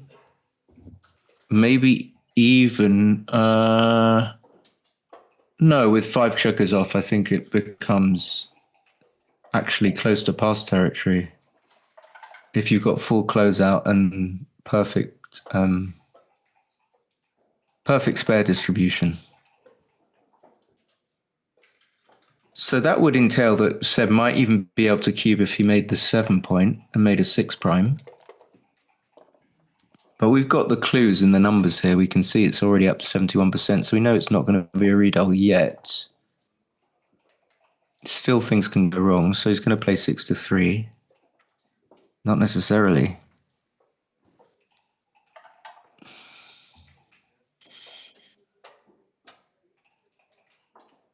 So, okay, so the first and the third plays, are they unstacked? The only one that doesn't is 5 to 1.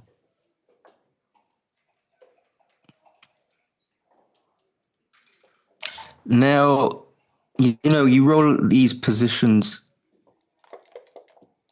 Maybe not, actually. Maybe not these post-it ones.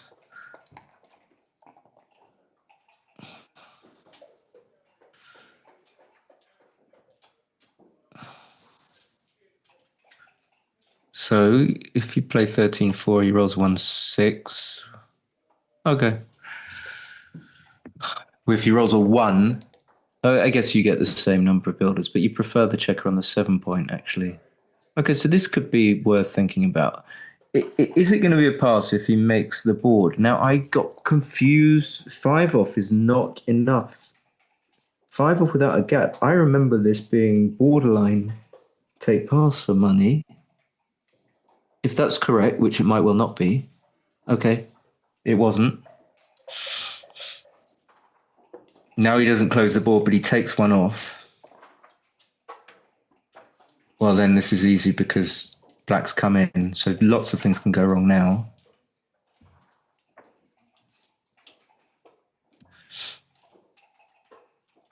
So, yeah, this has to be less of a cube.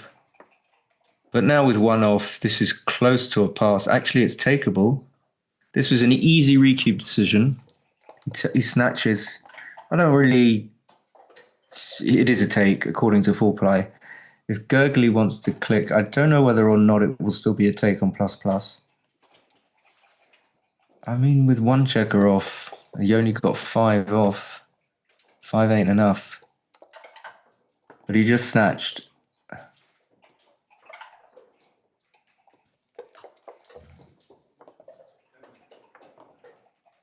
No, 4 off is not borderline. Take pass. That ain't correct.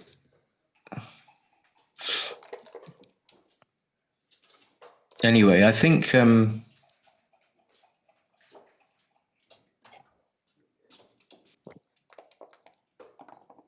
that take was a bit kind of, I don't know what it was, what was in that take. Just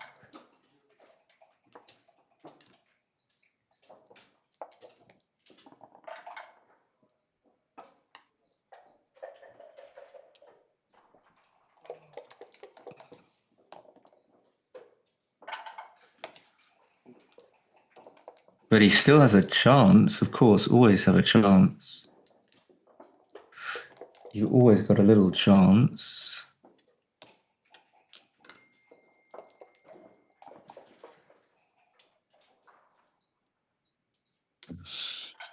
So what seemed so hopeless for Mr. Wilkinson was just suddenly can't be too displeased about winning 4-0.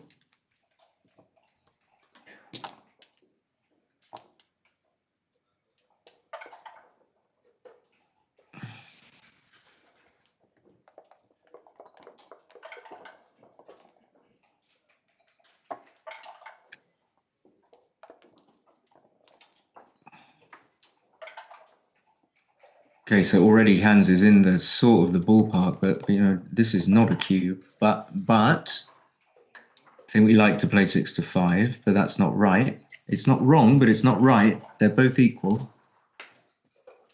So Seb will be very happy to split. Anything that doesn't split is blundersome. So again, Hans is favourite, but 7 away, 3 away, it's not enough. And then he just hits loose. This can lead to, might even, no, I don't think a fan would be double pass.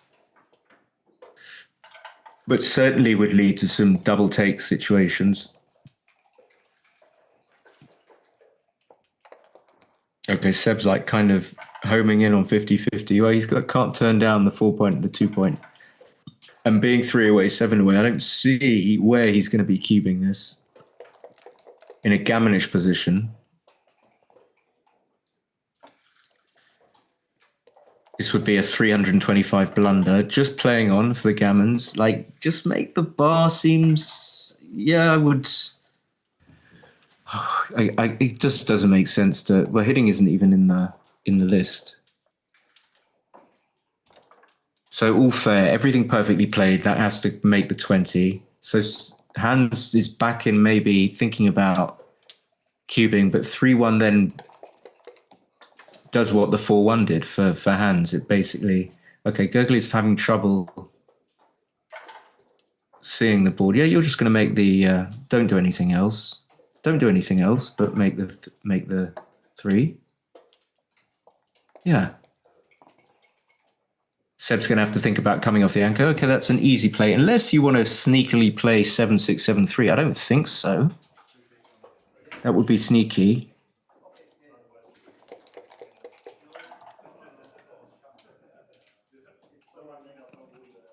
Well, you want to make the 10, but can you afford to leave the shots? So those two are forced. And computer's not sure.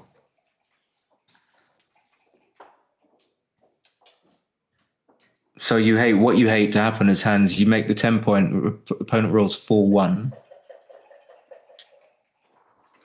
And then you think, what an idiot I am.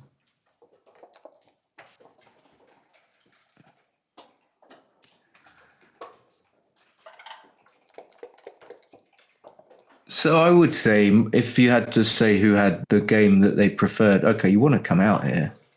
I don't think you can fan it. Oh, fuck. Shit. Well, okay, if I'm 7 away, 3 away, maybe I would think about hitting, but what future do you have? You just hit and you're stuck behind that disgusting broken 6 prime.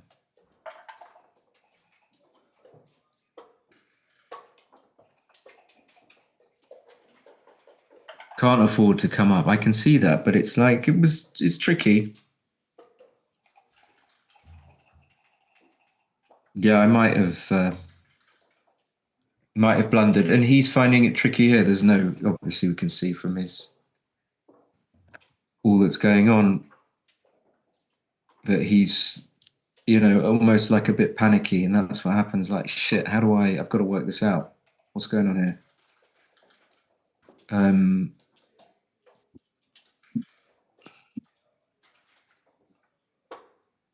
Leaning back means he hasn't come to any conclusion whatsoever. So it just seems nice to play 24-20, 13-8. And I think I would. If the scores were reversed, I would do it. Seb's like kind of gone into zombie mode. Like he's just working something out in his mind. He's like, he's doing that. Just he does that, I'll do that. He does that. It's not too bad, because if you hit, you go to the 5 point. You just leave a blot on the 14. But the crux of the move, I think, is that if you play the move that, let's say, arguably you want to do, which is 24-20, 13-8, then the attack is bolstered by the fact that the opponent has a checker on the 15. So he's going to be very happy to hit you with a 6-4 and a double 5. He's really struggling with this. I really don't know what I would do, but I'm hoping that I would be steered by the score towards hitting.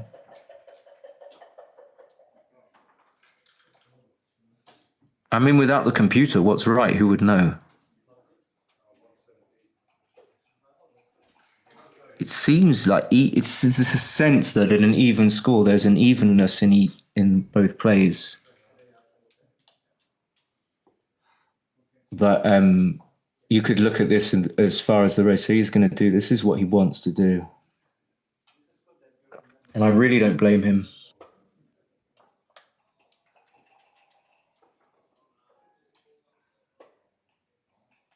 He's actually better off if he does this if Seb rolls double 2. Yeah, you don't want to hit with you don't want to break the 14. I get it. He's got a 4-point board, but you're 4-0 down. Doesn't like it. We don't like it. Yeah, we don't know. That just doesn't go there. It goes there. Yeah. We don't like it. We want to do that because we can see that if we do that, then we can just win like that and do that, and it's easy. But yeah, well, this is not that comfortable, but assuming that we know the answer, the computer said it shouldn't come up, so Seb's got a hit, but it's not clear. So that makes backgammon very complicated. If we were arguing against this 24-20, 38 on the basis, oh, he's got to do that. No, he doesn't. No, I wouldn't do that. I mean, I know I saw the answer, but I think I would have just played 7-3.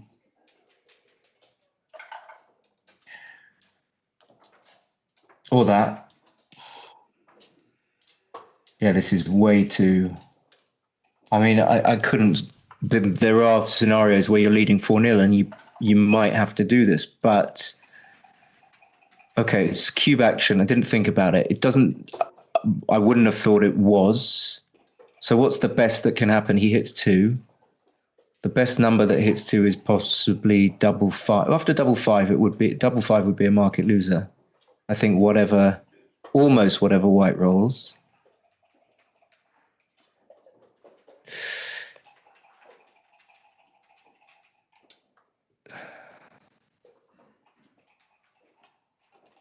So if you're winning a load of gammons, then maybe you would think about cubing this. Even if white is going to gammon you when you don't hit. So that's a little bit of a clue, seeing the equity after the best play. So it could be, if Seb is minus 0.4, it probably is a double, but I don't really understand why, because even if Hans hits... How many gammons is he going to win? So what would have to happen? He rolls 5-2, 5-4, 5-3, 5-1. Okay, so there are a few numbers. 5-2, 5-4, 5-3, 5-1, double 5.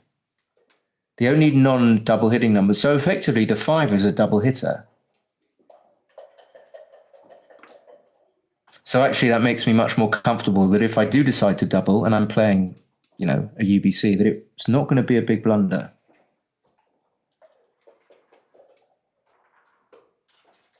But then looking at the position, okay. I think it must be okay to do this. Okay, it's more than okay. So he's 52%, but it's one of those things where you only need maybe 48 or something and some gammons to cube at this score. So that's a really good decision. I like that.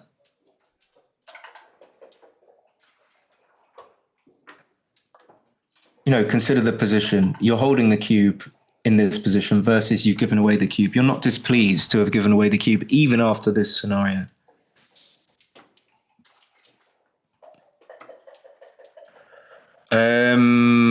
Yeah, it's difficult. These are very tricky. So what problem is white looks like he's won, but he can always, okay, it gets hit immediately. But what I was thinking of more was that Hans didn't roll a 1 there and that white comes off the anchor and then gets hit.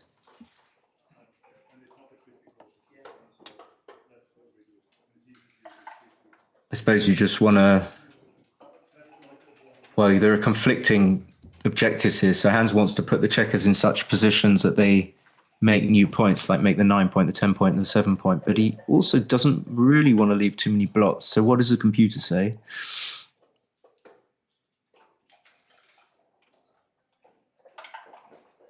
Yeah, well, I was thinking whether or not I'd come out, and my conclusion wasn't. And then I looked at the answer, and finally I get one of these right. It doesn't. I often the way my pattern recognition is that it feels like it's not too bad to come out when you've got a 5-point board, but I think you can just afford to stay there and have the upside of not being hit in the outfield. And there are going to be some numbers where that if you were there on the 15 point, your opponent would be able to safety checkers by being able to hit you. And when you're not there, it makes it more difficult for him to safety the checkers. There's also like the opposing thrust that when you come out, there are some numbers that make it more difficult for him to safety the checkers when he can't hit you. So he might roll, if you come out to the 15, he might roll something like, I don't know, 6-4. Oh, that would hit. Maybe there isn't a number, because 6-5 would be able to play safe. So he does want to come out. We have Bargy Backgammon, that's my name, Bargy. Probably due to the set was quite certain. His buzzer was very explosive, probably 7 spare summons, or at least my take.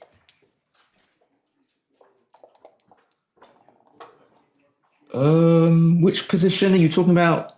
The 4-2, 9-3, not to dupe threes. Yeah.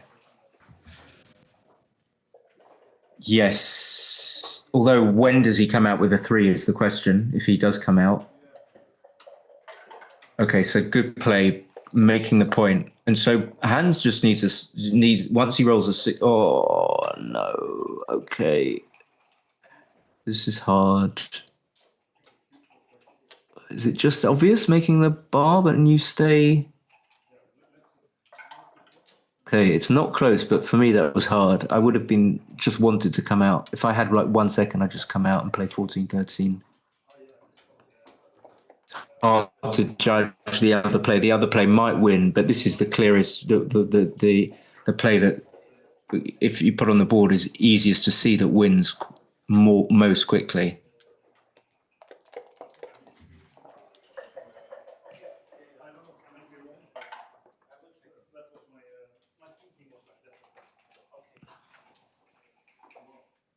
The 5-4. The 5-4.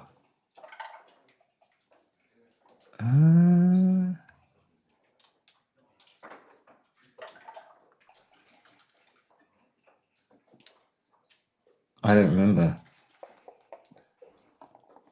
to be honest. Oh, God. Okay. Always tempted to switch, but...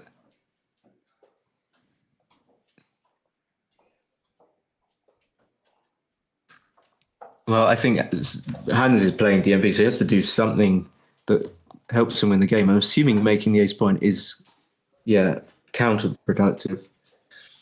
So what, 13-4 is not right, just because it leaves 2-1. Well, 2-1 would hit anyway. Good play.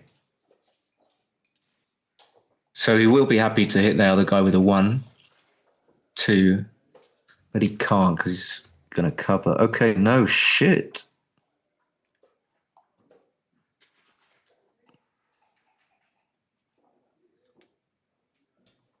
Yeah, well, now I see it. I think I would have done it after a few seconds.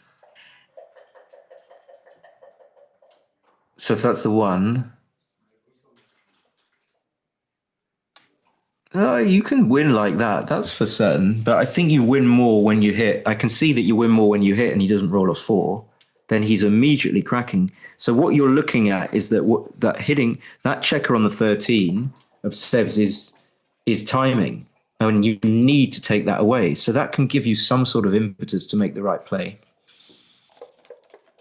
Hans saw it, but he didn't actually end up making the right play. And then here, you want to stop him rolling 6s and 5s, I suppose. So what, 13-10, 6-2? I'm not confident, though. If I just play something sort of semi-solid, like 13-6 or 10-3, he just escapes with a 6 or a 5, does he not?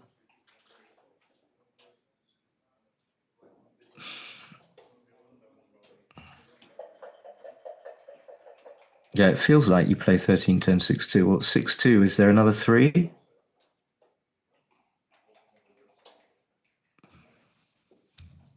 Struggling. These are the hardest plays. When you're behind the 10, 7, 6, 2. Okay, I wouldn't have. That's a good play that goes. Yeah, I can see it now, but I wouldn't want to give. I would want to have some life after the 1, 6. So if we play 13, 10 instead of 10, 7, maybe the life isn't that worth all that much. Yeah, this is completely illogical. So now you allow your opponent to roll the 6s and 5s. I mean, maybe you get an advantage if he hits you and you fan. No, what am I talking about? That doesn't get you anywhere either. So there's no upside to this play. So the point of hitting is to stop him rolling 6s and 5s. So the hit is the important bit, and then the 3 is...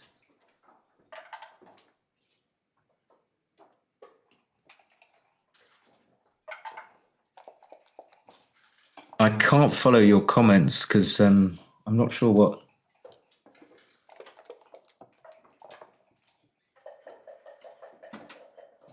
Slot the key points 2 and 7.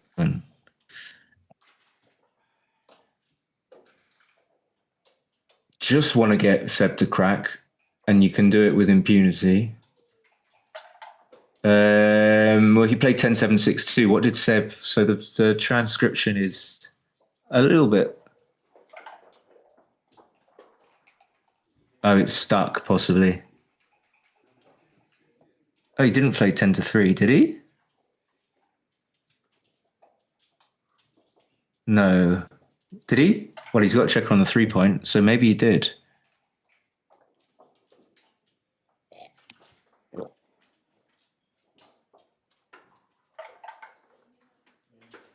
No, he did play 10, 7, 6, 2, and Seb fanned, and now he's got 6, 5. Whoa.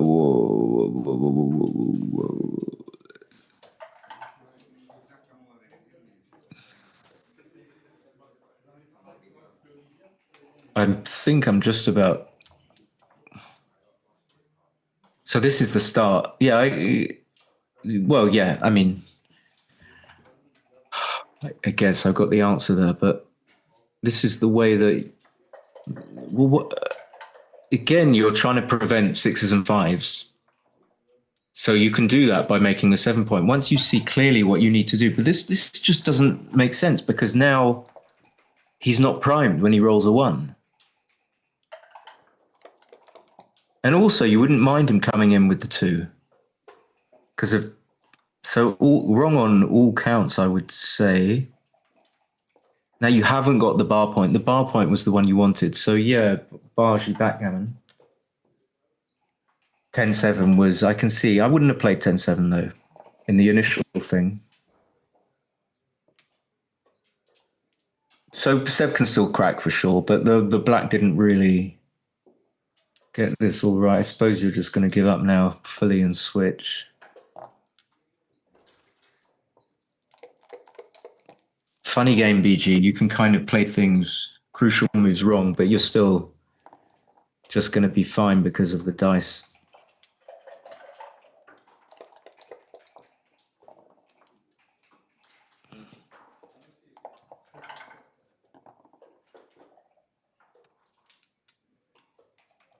I would clear the 4. Yeah, you missed that. I think you just missed that. Oh, no. He's got... Of course I wouldn't. He's good. He can just come out with a 6. Duh. So he wanted to keep the 5-point board, although there was some risk.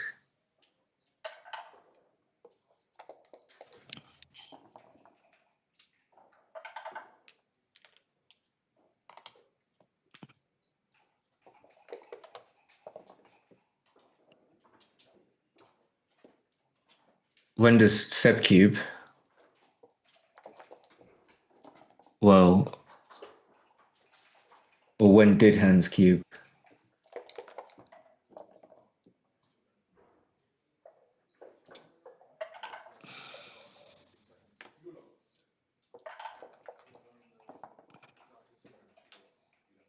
So I would say Hans got things wrong just from not just, but one way you could get it is by not having a clear idea of,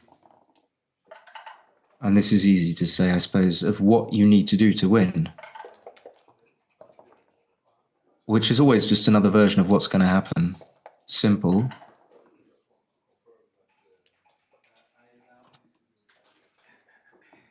I guess when the thought process, when it doesn't see, it finds it hard to see what's going to happen. Oh.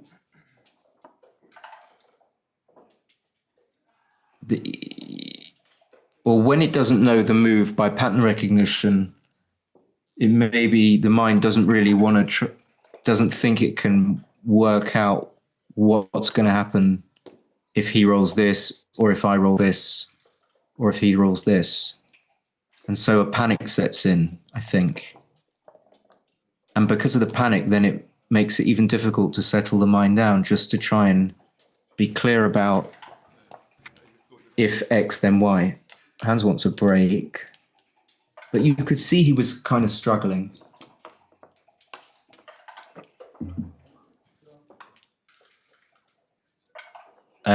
Take a little, I think he's just gone, I think he'll be gone for like toilet time. So I'll be back in a sec.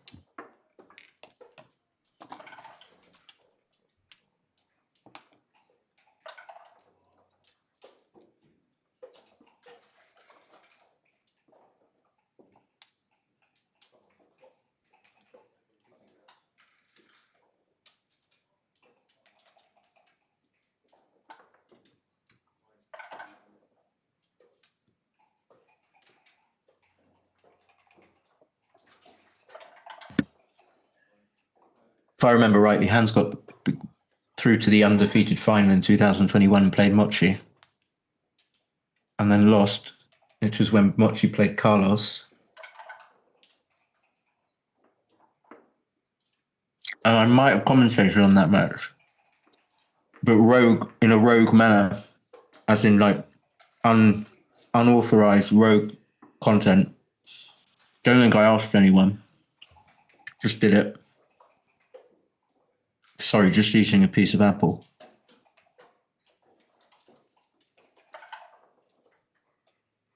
Yeah, Hans looks a little bit, I don't know, this is off. This is a bit out of line, but he looks a little bit panicked when he plays. So that could just, that might not be what's going on, but it looks a bit like that. Certainly looks energized. Definitely one of the best players in the world. Maybe not playing super well at the moment. Like, who knows what's happening in his life, but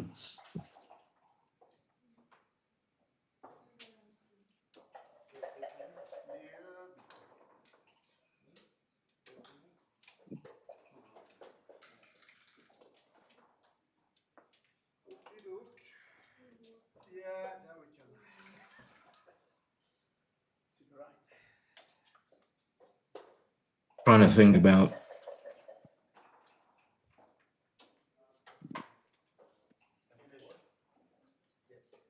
Excuse me, I'm trying to think about what decisions there were so far in the match. But I can look. Okay, so I can rewind on my other thing. Oh yeah, the 5-4. Right. What was the question?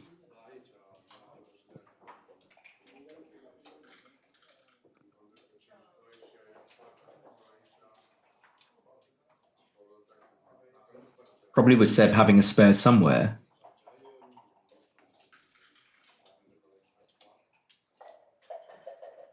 I don't understand what you mean there. Because wouldn't Seb having another spare make it more urgent for Hans to hit? So Hans is back.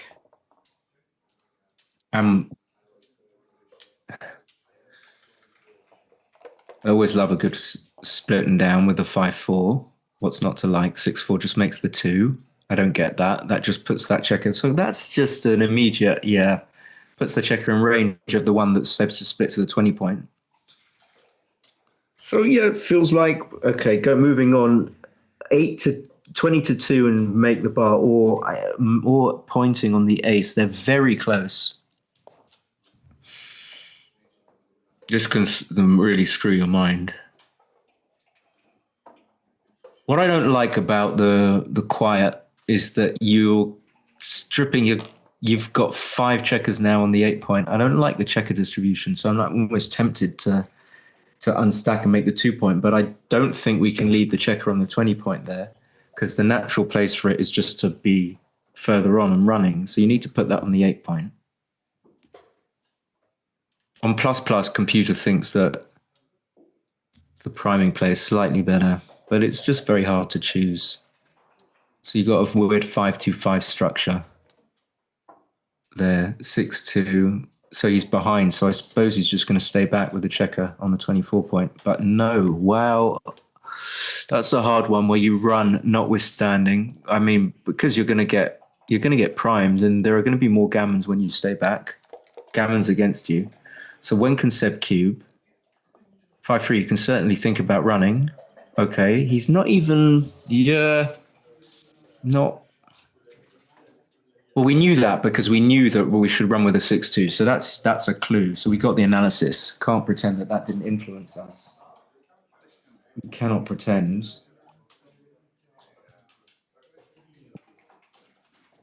Certainly tempting. No, not with one man back. I wouldn't think about this, but yeah.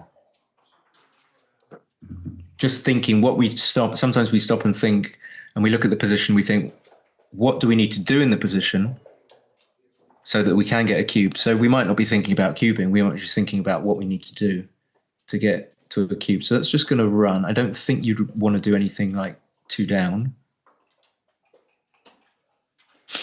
And I don't think, again, you're taking time. I don't think he's really going to consider anything but that, because this leads to the type of victory you want. And it's the type of, okay, that's just, again, we know about the running. Yeah, so making the 5 point is wrong. And now he's going to consider it, but he's going to probably, judging by the fact that he didn't run on the last 2 plays, he's probably going to dismiss it and play 8-5. Okay, nice. And we can see from the equities that this is a cube. So too many clues, and you wouldn't fall. I mean, I'm just looking, the answers are coming up too quickly and I'm looking at them. I'm thinking that I would be happy to cube this, even at 3 away, 5 away. There's very few bad numbers. The numbers that don't get that checker safe from the 16 are ones that point on the checker on the 4 point. So 6-1 is bad. That's the only number that leaves a direct. You cannot fault this pass in a way. It seems like that you can't win as black. So I don't mind that pass at all. I think that's quite nice.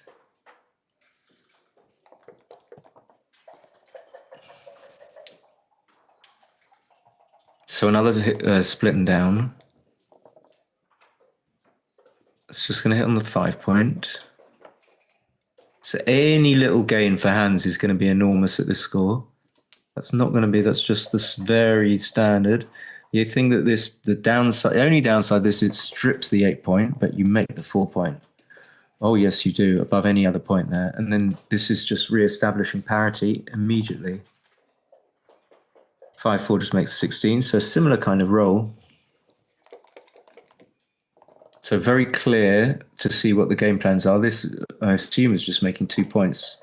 Race lead is bad enough to, oh no, okay. Very good play.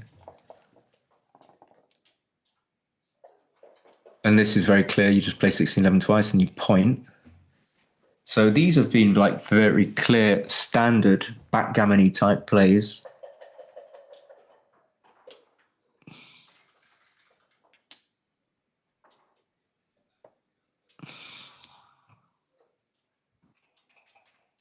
So if Hans rolls 5-6, 5-4, 5-1, forced to come in on the 20 point, when can Seb think about cubing? Certainly not immediately. No way.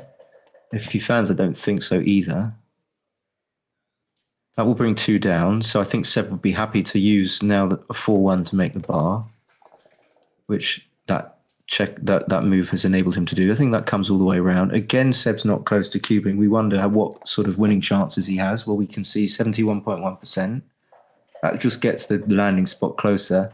You'd like to play something like 11-9 twice, but you're not going to leave a shot.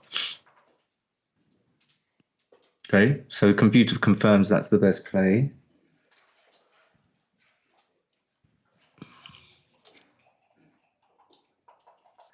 Just what he's doing now is just counting the race, because if he plays to 4-3 and he thinks that Hans's race is okay, then playing 4-3 means that Hans can run with greater impunity, and Seb doesn't want that. So he's just making sure that Hans shouldn't be incentivized to run.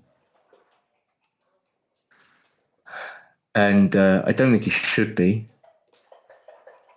Awkward 6-5, well played. Don't know what I would have done. Just looked away. 5-2, just going to play 10-3, probably. I'm not sure though. Could play 8-3-6-4.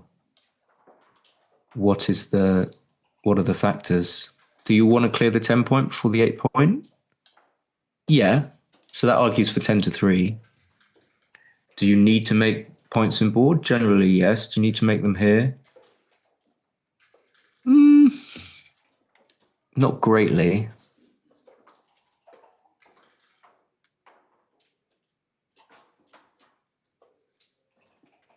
Funny, very different idea. You can't make a huge mistake here, but it's getting bigger on plus plus. No, it's getting smaller.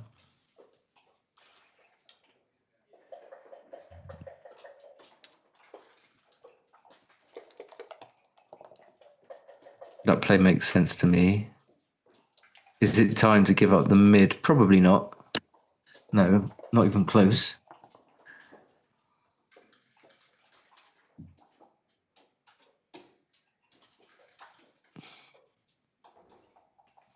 So the question here was, can you afford to leave a spare checker on the 8 point so you can handle 6-1? And I would have said no, and I would have been right. Yes. Just because you want to make a better board, I think. Well, if you play 6-2-3-2, you're stripping the 6 point, and that's got to have poor ramifications for your safe journey home. So this is a similar kind of play to the previous one. Similar sort of theme. Nice play. I would just slot 4 point, wouldn't do that. Okay, but it's not a big deal. That's good. You don't want the 10 point. He's going to have to break the mid, but okay. I would just play one down. I mean, now, if you roll double one, it's a bit silly. No need to keep one checker on the mid. It's not ideal play. So now what do? I think you just play 8-3, but they're close.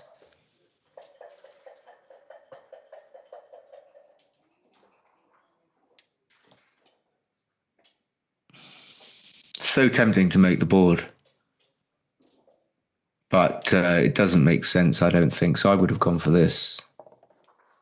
Fewer bad numbers. So Hans should... Yeah, don't think about breaking the board, my man. You got to come down. No. Please don't be right, by the way, XG. Please don't be right. No, I don't think so. But no, it's a 70. You got to come down. Okay, so now it's just double pass. In fact, it's on any number. On any number that was double pass because it was +1, which meant that whatever black rolled subsequently, he couldn't take. So we go to Crawfy.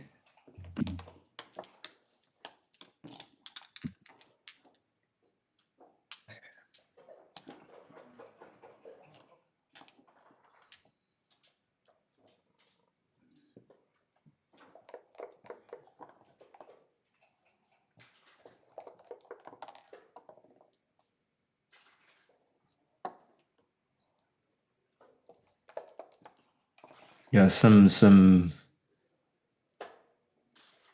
of conceptual things going on here with some of the plays, which I think it's nice to see that 4-1 either coming down or coming up. Difficult to know which one is right and at what score. Suppose just make the 10.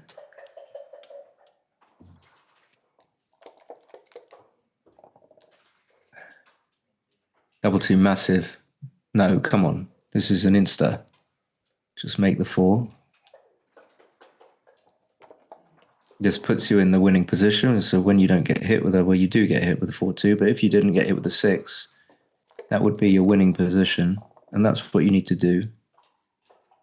Let's just plays bar 21-8-6, but actually not necessarily.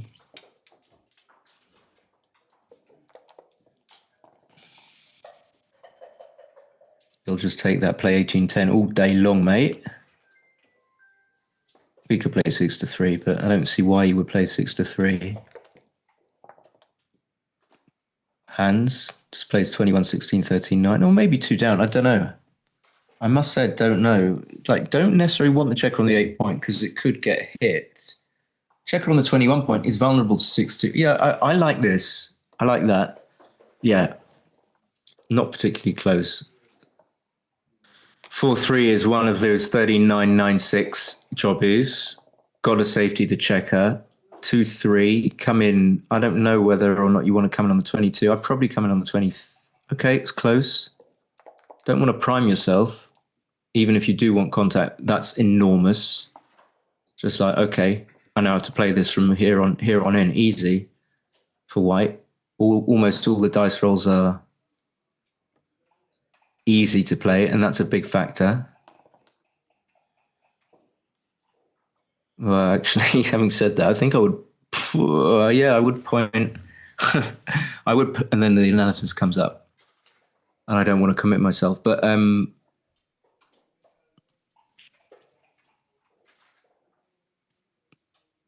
so if hands rolls 5, this forces 5-2 and 5-6 to come in high.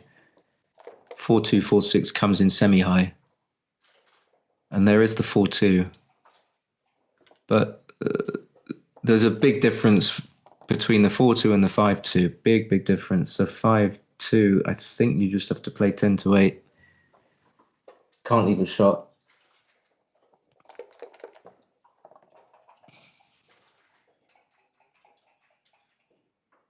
And, you know, you always stay back, don't you? I mean, there's no race here, so I don't understand why you would. I'm not saying he's thinking about that. Checker going into the 4 point isn't where you want it, but so optional breaking the bar. 10-3, fine, good play, logical. Need the contact. That just plays 8-3, unless you want to play 6-1. Unless you're a crazy man with lots of crazy ideas, I would play 8-3. Oh, he wants to play 6-1. He wants to. He's going to. Oh, he does. Now we don't know with the 6-5. This gets a bit trickier. So if you just break, you can just play 13-2, can you not? Although the checker goes a little bit deep. Computer actually, oh my God, if we were thinking about coming off the 21, that would have been naughty because you're going to leave you're going to take a checker off one of the back ones. You need to play from the 20 point.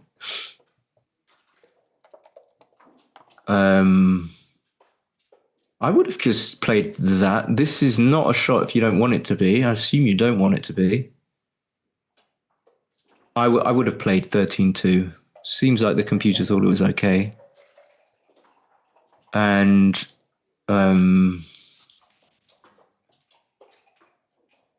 what now for hands? What are we doing with the back checkers? Back checker strategy. Can't do anything else. Love to point on him and hope he doesn't stop him from rolling a 1, but, you know. Okay. 6-4 must be... No, 2018, not seeing that Should have seen it. You got the analysis. What do you do here? No, God. Oh no, I think I would have played 13-3. The analysis keeps popping up, and I can't stop myself from looking at it. I think I would have done this. Playing 10-4-8-4. That's a crazy play. Let's have a look. Oh no, have a look at it. Yeah. Saying something. Hans is saying something. Oh, it misses. Do we come out with something here? Yes, we do. But we knew that. We got the analysis. Now we know. Easy game with the analysis. Okay, this has got to play safe. Simple.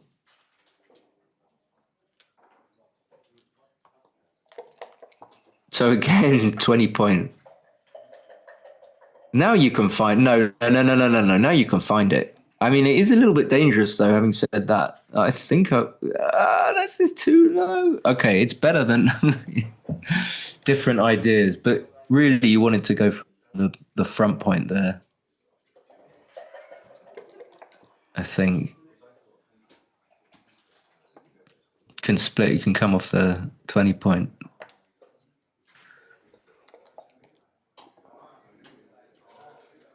Okay, what about now if you roll a 2?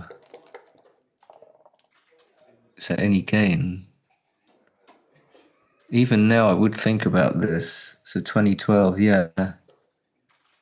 So why 2012? Is it just race-oriented or anything else going on here? Probably just race. If you make the 1 point, you could end up having to stay there next go. It's unlikely. So this Hans has got 47 seconds. I don't think that's a factor, actually. There it is. Minimatus? Yes.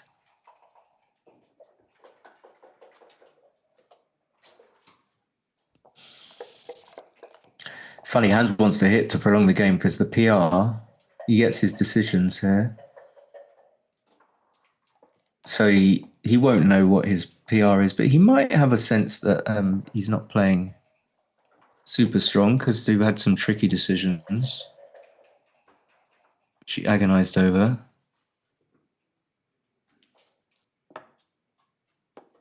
So now double 6, 1, 2 doesn't cover. Ooh.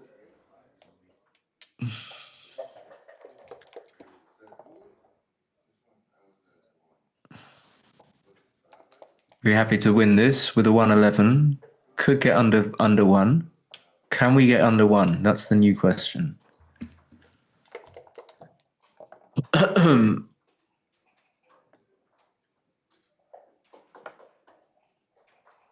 Well, I would have just done that instantly, but computer thinks. So good news for Seb is that the under 1 is possible because Hans is looking like he's winning the game.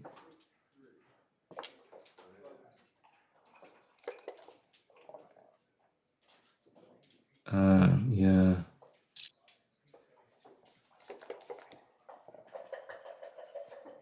Crawford.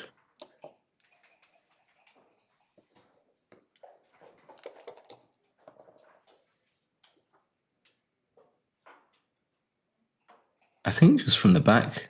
No, not quite. Hate to make this 4-4-3-4 off play. Don't like it. That the 5 point play I kind of like even less because now you leave a gap and double 6, double 5, double 4.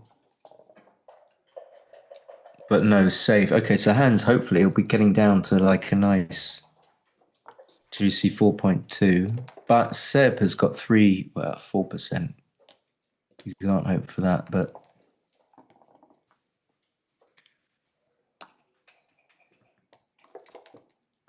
yeah, they're not thinking about that. I know. I think that the thing I like wasn't there just a card that you could that was separate from the score sheet, the scoreboard, the scorecard that you could just put in the middle notch next to the scorecard. I think that makes it slightly easier to remember.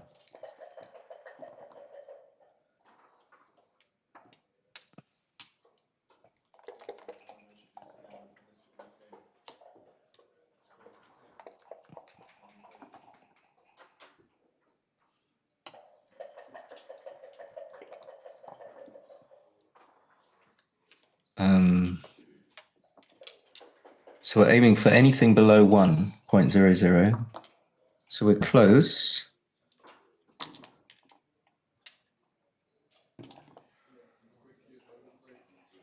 Anything under 1 should get some sort of like bonus, like a big bonus, like a jingle. You get a jingle for ka-ching! Like a fruit machine. We have fruit machines. I don't know if you have fruit machines in other parts of the world. But... Okay, well, he's going to pass this. He's not making a mistake here. I mean, you're definitely an underdog. You don't want to take when you're an underdog unless you're within the free pass range. So he's given up his free pass.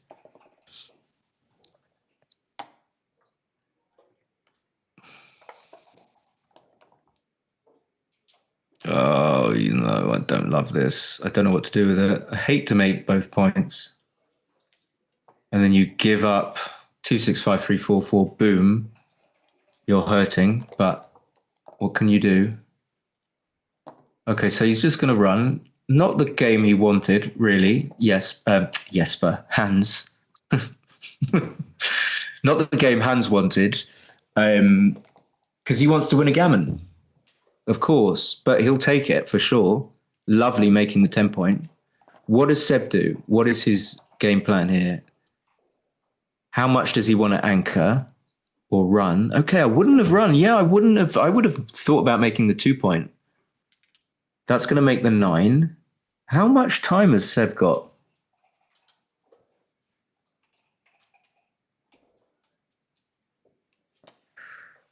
I wonder why, if there's any argument for doing that instead of... okay, so you just make the 4. I don't think you want to leave that checker there. So if you're going to play 14-10, you play 8-4 twice, and then the 4th has to be 13-9. And now we know that Seb knows he's going to run because he's up in the race. 5-1, just make the 5. So Seb knows if he rolls a 1, he's definitely coming up. That could be the route to the under 1, because we're going to get lots of plays that cannot be wrong by very much.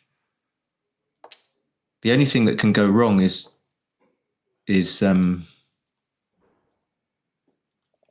actually, no, it won't go wrong if...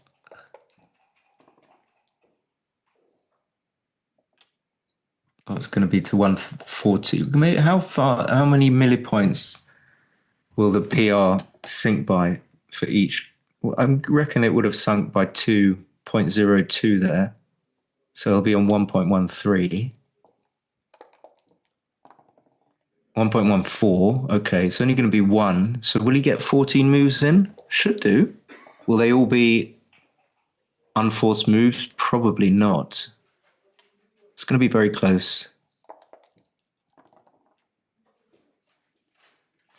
So that helps rolling small numbers. We've got to hope that he gets the end of the game. But if he doesn't get to the end of the game, then he's going to get another game. 8, 3, 6, 5. Interesting. Just having to unstack. Or the other thing that can go wrong is that Hans could time out. 4-2, I suppose we're happy just to bring them both in.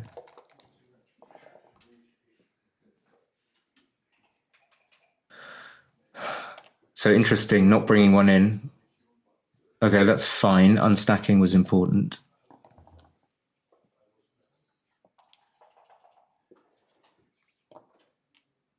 Should be on 1.09 now. It's going to be a very close cut thing. And I'm not sure. I think 6-4. Well, I don't know. 6-4. No. They're both the same.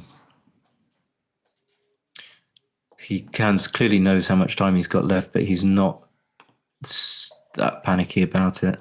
So he's happy to let a few seconds. Oh, suddenly got windy. And like this is the end of the game anyway. So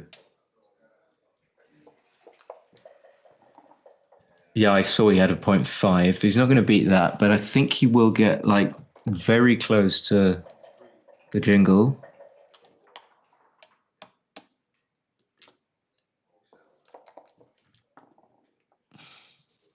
That's not forced either, so that's a decision.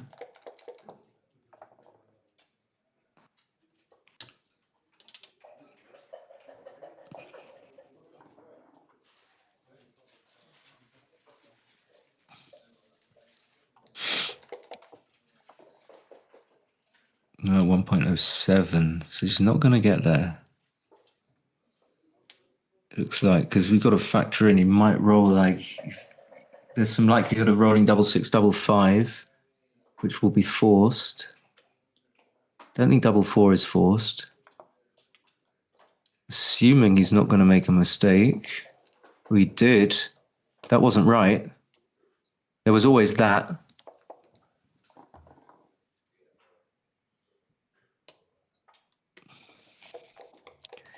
So now his only hope is for Hans to win this, which is looking unlikely. That's not forced, but it's not going to be enough. There aren't enough rolls here. Well, then, no, I don't think there will be. Back-to-back 2-1s.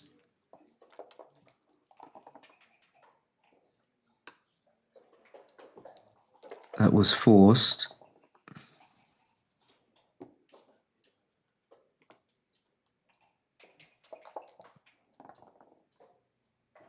And that's it. So brilliant match. Well, you know, it's acceptable. It's not ideal to. No, I would say, serious note, anything for a very top player like Seb, I think you're happy if it's like, literally if it's above like 2.5, you're like, and that's not to say that he averages 2.5, but you just feel maybe you can do a little bit better. So I'll be pleased with 1.09, probably. All right, see you guys later.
this is match number 4. Today, yes, round number 10.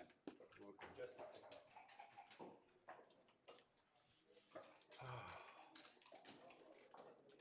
Have you done so far? Sorry? You winning? No. I'm just playing for the PR. Yeah. But you're happy with PR or? No. No. We will see Okay. at the end of the tournament. I'm ready now. You're ready. Okay. Good game. Good match.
Hi again. So they just started.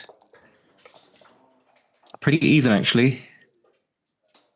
6-6, not the best because you want to come out.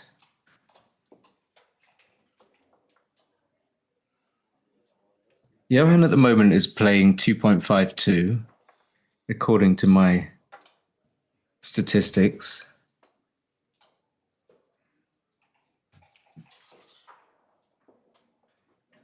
Okay, we are live. Okay, just wanted to check.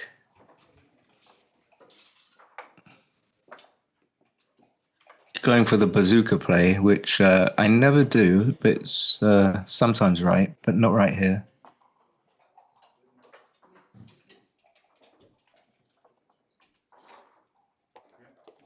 Okay. This is obviously a huge roll, and now if black doesn't kind of make some sort of play of coming off the anchor, which he does, so he's probably going to make the 21, not play 6-3. But it's not ridiculous to do the other thing. So Johan knows he's going to make the anchor, but he could actually get that horrible checker off the 3-point. Play 3-1. Someone wants to help me out with the pronunciation of Johan. Please feel free. I mean, please. Johan. And throw in a bit of surname as well. Why not? I'm not interested in Erin's name. No, Erin as well. Erin.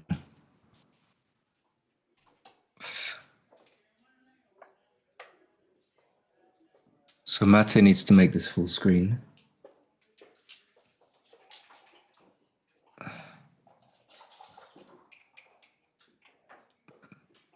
That's the 2. So if you wanted to keep the checker on the 11-point, well, you shouldn't. I can see that. I've already seen the analysis, mate. I'm just saying you could play 6-1, but then you would have 2 blots on board. Johan is just having, I don't think he's not going to cube. 4-1 is a safety. Oh, okay, yeah.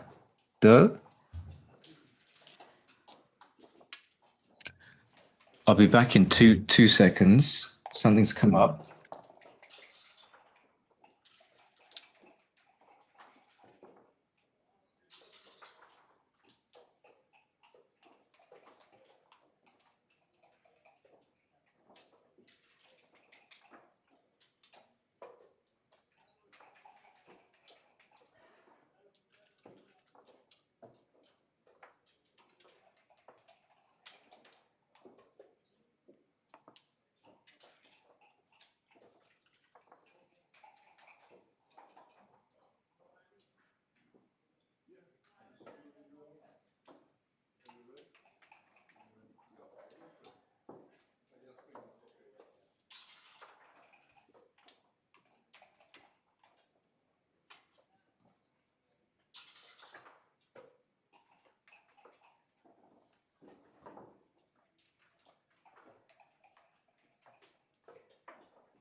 Looks like he's played them.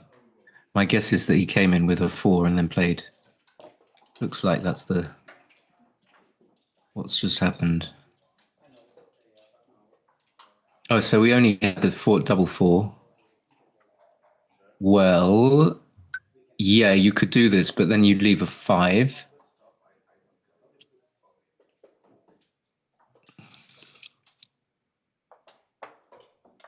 He came in. Yeah, I was right. So he could have actually made the. He could have made.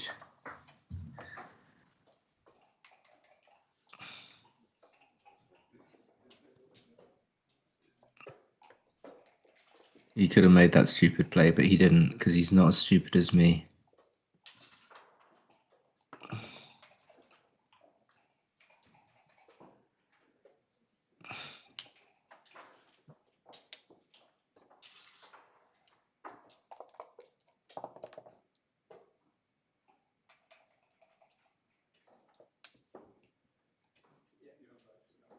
Sensible play, just coming in off the anchor, not doing anything stupid like making the 17 point. Would have worked out, redounded to your discredit.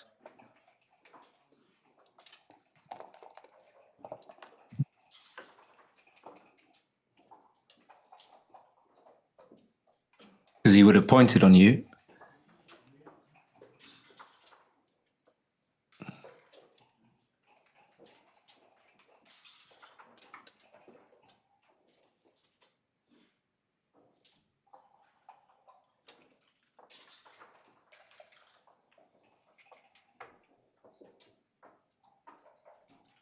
Six to one is. I like this guy's style. I like his style. 6-1 is fine, actually.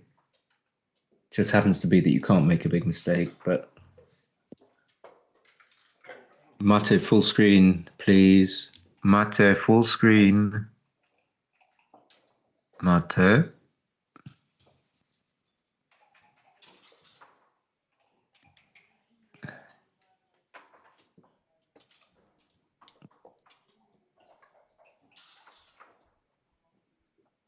We got an errand supporter in the chat. So this is an easy take, but you cube because you can roll as white. You can roll things like 4-1, 3-1. You know.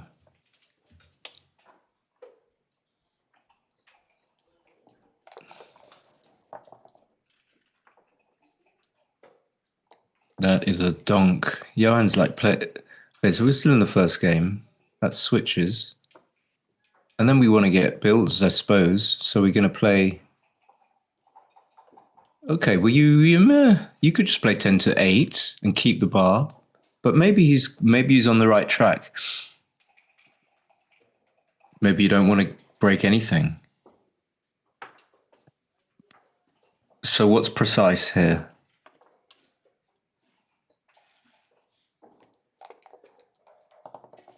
That is a fairly. I'm not sure why actually. Maybe because if you don't get the point, then you've left. There is a downside because you've left blots.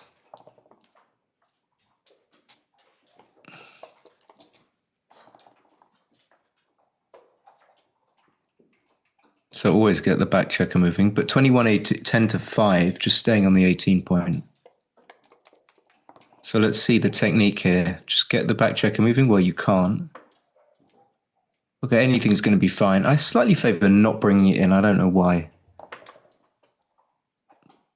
Oh, but he's happy. He's going to go to the 17 point. He's just taking his time. That's fine. So Johan needs to do something. I don't think he can afford to come out, but you know, you never know. You've seen these things before. You could leave 3s and 1s by playing 21-17, 13-7.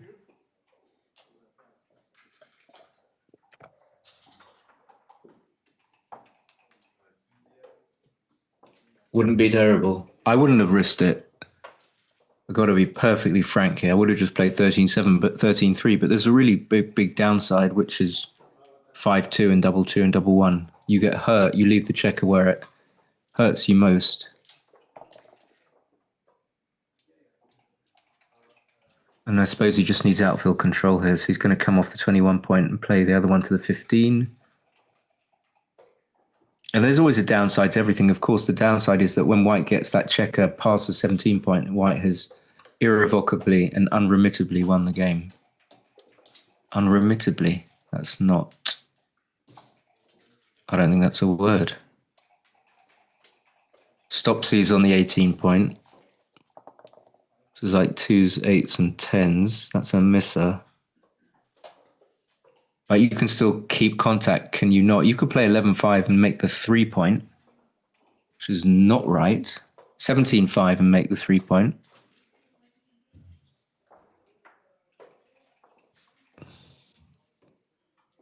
But I think the clue's in his t-shirt. Billy boy. Now I'm feeling a bit boisterous. Bill. Mr. Riles. Mr. Riles to you.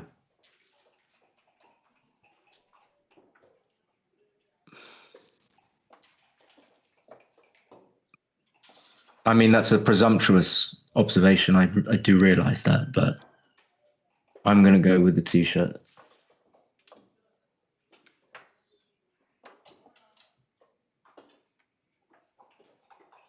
I wonder whether I would ever... Morning, Bill. Morning, Eric. Morning, Bill. Morning, Peter. Morning, Stu. Morning. Morning. It's like a Monty Python sketch. So this is... I was just going to say, wonder when I would ever buy a t-shirt with England on it. Probably wouldn't. That's not good, is it? Got to be proud. So yeah, here I would just... I would have kept the 17 point, but I can see why you would play 17-11 twice, so that now you block double fours.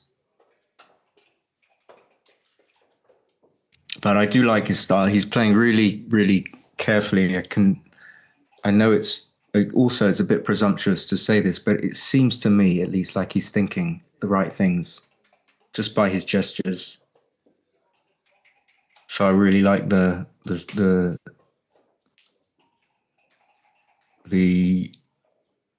decision-making process. So this loses contact on things like 3-1. Well, okay, no, the only thing it loses full contact, direct contact on is 2-1. So 2-1 is the only roll, I think, apart from the numbers that get passed. Now if White rolls 6-1, 6-3 will pass the checker on the 15 point, only leaving a direct shot. So is he going to leave the 17 point there? It's an interesting one. I don't know whether okay, oh well.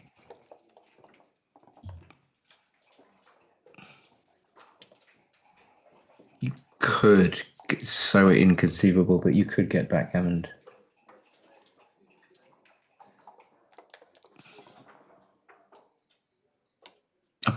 Gammoned.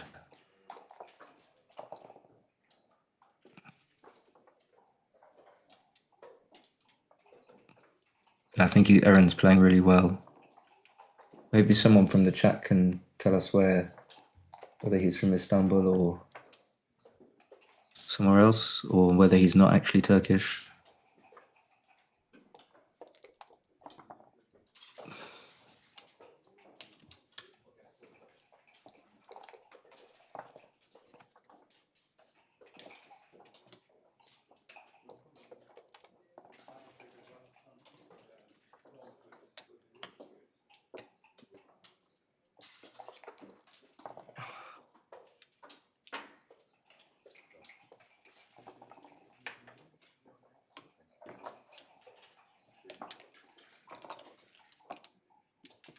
So I'm referring back to the results. So I know that Johan's PR is 252, but I think he's also won enough points. So you qualify by points, and I think there are 2 wild cards, but Bill will know better than me, I think. There are 2 wild card qualifications. So 8 people will qualify the quarterfinals, 6 of whom have won the most points, and then there will be 2 PR qualifiers. At least that's what the situation was when I played in the UBC. And at the moment, Johan is in by virtue of points, but he would also qualify by virtue of PR. So it allows people with a slightly worse PR than him to qualify in one of the 2 PR spots.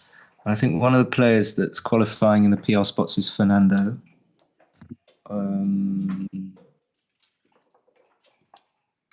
Newmark.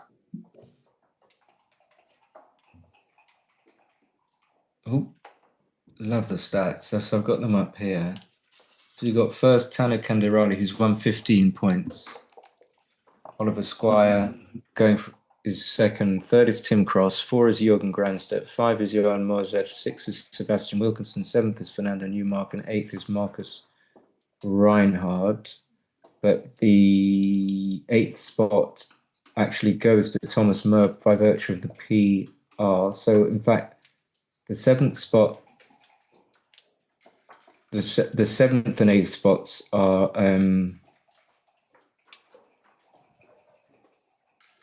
the 7th spot goes to Fernando, although he could also have qualified by points. He's got equal points with Marcus, but because he's got a lower PR, then he gets the 7th spot. And then the 8th spot goes by virtue of PR alone to Thomas Murr. I think I made it much more complicated than it is.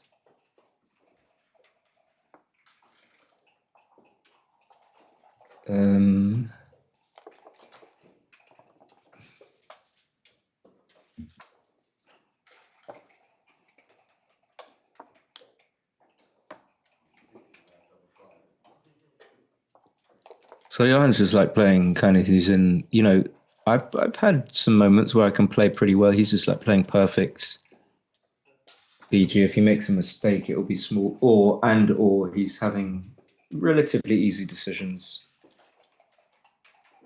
You can't.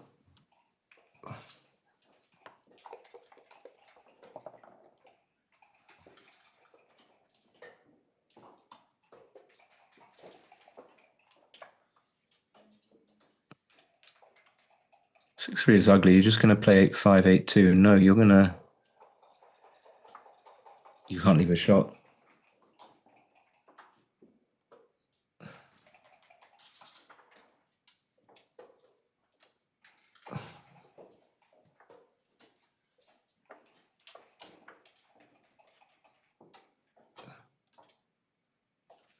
Mm-hmm.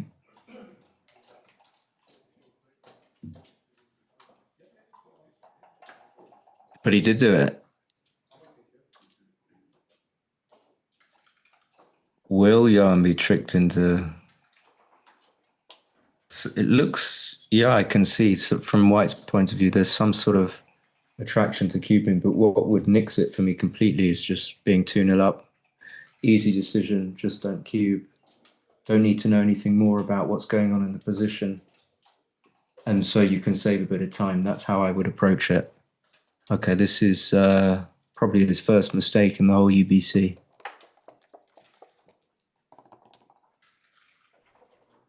And now how do you play? You want to play 21-14, but are you really winning? Okay. It's so tricky, you know, you think like, oh my God, he's got 3 blocks, so natural to do that. And, I mean, Johan should be qualifying by virtue of PR unless something goes really wrong in his last few matches. So to create some sort of excitement, I like that. I like the way he moved those checkers to create some sort of excitement. Let's try and monitor whether Johan's PR could possibly sneak its way above the next possible PR qualifier, who would be, so who have we got next to the 352 from Fernando? Would be Pete Heskett, I think, who at the moment is on 3.6. He must have had a bit of a blowout because he was 2.8. Must have had a bad match. So if Pete can sneak under like 3. First of all, if Pete can sneak under 3.5, he's got a reasonable chance of subverting Fernando's chances, undercutting. But I suppose it's a bit far-fetched to suggest Johan wouldn't qualify by virtue of PR, seeing that his PR is actually 2.52.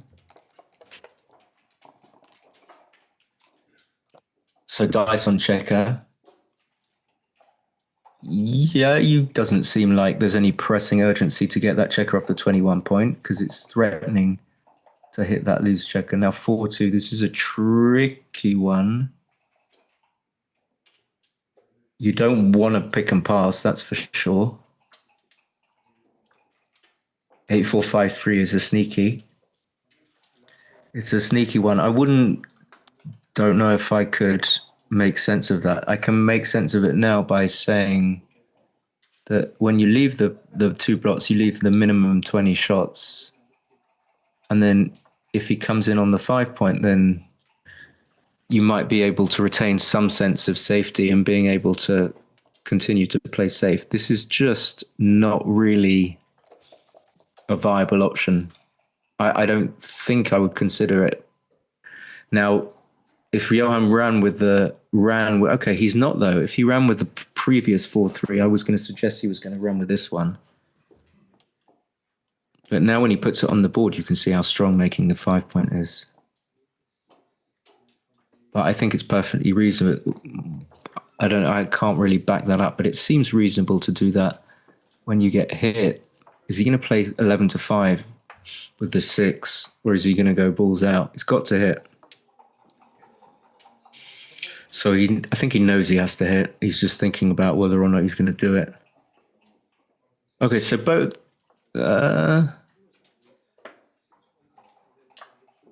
Actually, it's perfectly fine to hit and come down. But it's just cleaner to play 11, 13, 11, hit 11-5, leaving one block. I don't know, there's this thing like if it goes wrong, your opponent hits, you feel sort of more comfortable that you didn't completely destroy your position. So Aaron's a time user, which is always a good sign. He's obviously a good player. Aaron. So he does make the best play, and that's confirmed by ++. It's enormous 5-6 hitting, massive. And when you've only got a 3 point board as black, it's difficult now. You've been hit, okay, because he does hit back, but how are you going to contain that checker? And how are you going to play it? Well, first of all, how's Johan going to play this 3-2? Doesn't really want to come forward. So yeah, I don't think I would. Like the 6s are not good on the other side of the board. So this gives an immediate, okay, it's right, fine. Can't argue against it being right. Okay, that's one reason why you don't mind doing it. 6-6 is not going to be good. It wouldn't have been good either way, but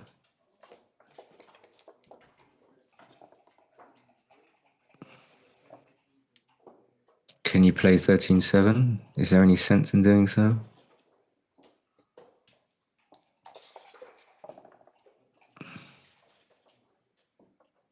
It'll just run. That takes the pressure off. So if Aaron gets missed, that's a big gain. Can make the 5 point.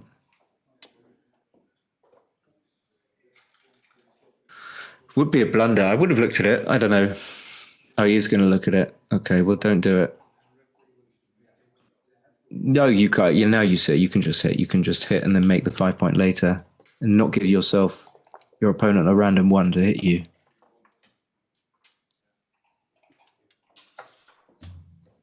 So he's just trying to get that one spare check around, but he's not going to be able to do it.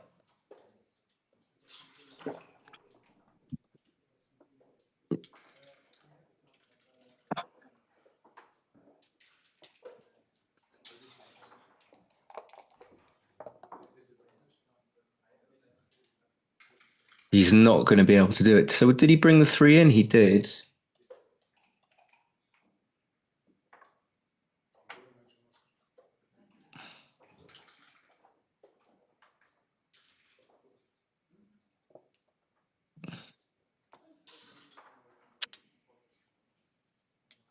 There's no future in that play. I was a bit confused because I was like, what? Doesn't he have to just come in on the 22? And I didn't see he could come in on the 20 for some reason. Yeah, there's no future in he could certainly hit. It's reasonable to hit when there's two plots. I'm not. Whoa, is this the right? You want to make the 5? I know you can.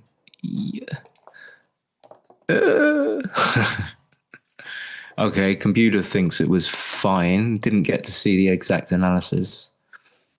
Doesn't get to cover, which is a bummer for sure. I don't see anything but that. Well, there are other plays actually, but so he is going to hit and play 5-2. Yeah, that 5-3 play by Aaron was just a futureless play.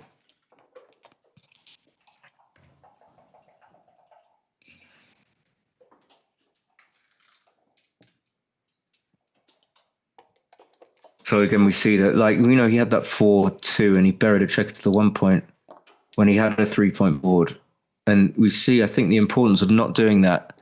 When you've got a 3-point board, I mean specifically with the gaps, that huge cleft 5-4 on the 5-4 and 3 points, then it really behooves you to do something about filling those gaps. So you can't really bury checkers because it's hurting him every move here, because if he's trying to win the game, he needs to hit.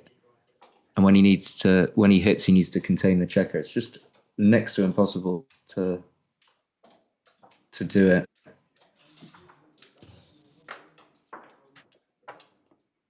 We got some chat going on. Aaron is a young touch we hear about, and he's a study game with Turner Canada. Told you, mate. I mean, okay, he's in the UBC, so it doesn't take a genius to work out that he's a good player. But I can spot one. I can spot one when I see one. Orkin says, carries on. We're seeing more and more young players reaching grandmaster levels. Yeah, I mean, he's extremely good. Selchuk Winky. Winky. How old is he? 24.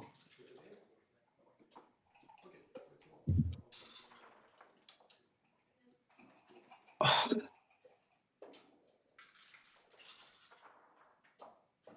So you can tell so much. You can tell much more from body language and from what other things. By move choices than you can buy from actual PRs. Of course, PRs gives you something. But one player can be like a 5.35 and going all the way up and like always improving, making his way all the way up to a 3 PR. One can be a 5.35 that's played like that for 20 years and is a bit rubbish. Totally different types of player.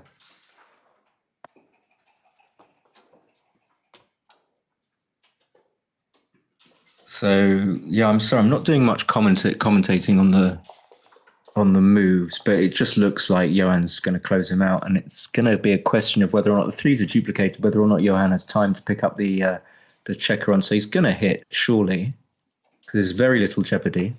Play 9-4.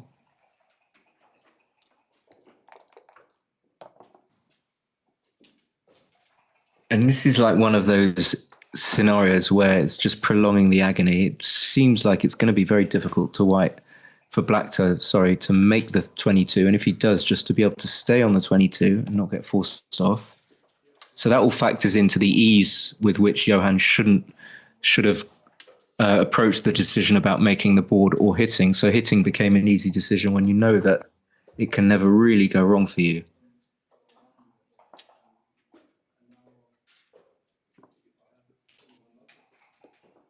So he's got the closeout, and now he knows he's got the luxury of whatever percentage gammons. He's not going to be thinking about a number in his head. It's just a feel thing. But if I were him, I would be sort of sensing or feeling the difference between going 4-0 up and going 6-0 up.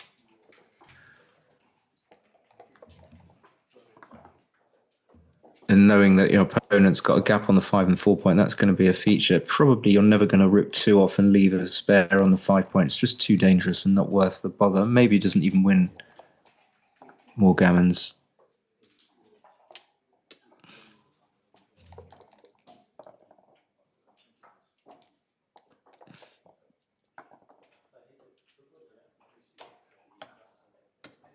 That would definitely take 3 men off. Very important. Because not that much jeopardy, and the gammon is sufficiently close. And of course, again, not much danger in being hit. And unfortunately for Erin, it looks like it's going 6-0 to Johan.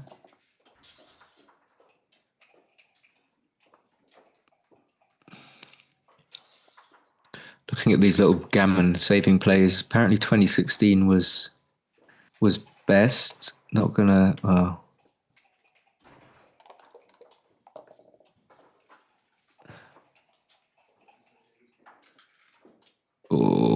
okay. So you need.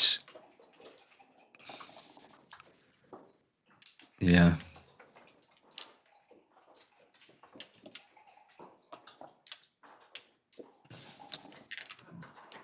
He needed him to roll a 3-1, a 2-1, and then roll a 2-1 on the next shake. And for him to roll something that got 2 crossovers and then a double.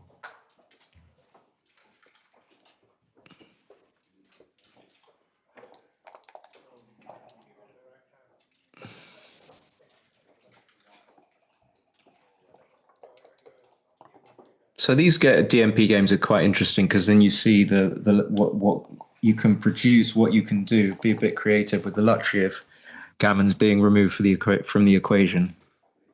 A lot of the time, though, it's going to be like preserving your race lead and getting the checkers round. But I think when we get multiple men back, we can see not necessarily back game moves, but the greater importance of putting checkers in the right place when you're not scared of losing a gammon. Okay, so 4-1. Would I double hit it? Doesn't look ideal when you just end up, okay, play. Maybe there was an alternative, but 4-3 is a great response. Of course, whose 2-1 is this? This is Erin's 2-1. So what, just make the 22 and think about the 1.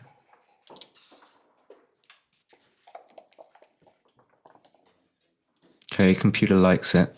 2's going to hit. And then there's no other 4 than coming out. So that makes Johan favourite. You can see he's got the 4 point as well. That makes sense. 3-6. You need to come out because you can't play 8-2. Maybe you could play 13-7 actually. Sodding a point you want to make, double 1, amazing. And I think the other 2 are clear because playing 8-7 doesn't achieve anything really. So you want to come up to the 20 point. Improve your anchor. Double 5 is at least it's playable, as in you know what you're doing. It's not too difficult. So I think you're going to play 16-6. And then, yeah, exactly. And then maybe either 6-1 or 8-3. I'm not sure. I mean, you could even play 13-8.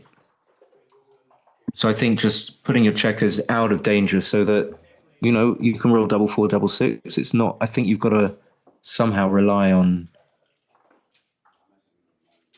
whatever race count or race, race equity you have from that 22 point anchor.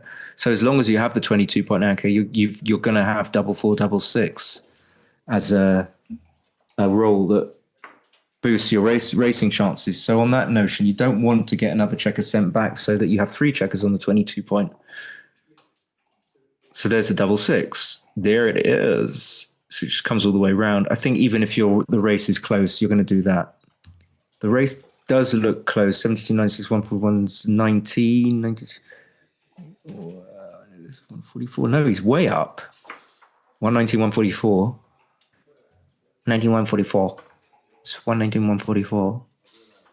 6, 141. So, yeah, 119. Yeah.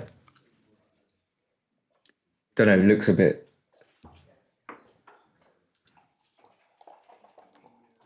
Doesn't look like it's 25 pips, but I think it is.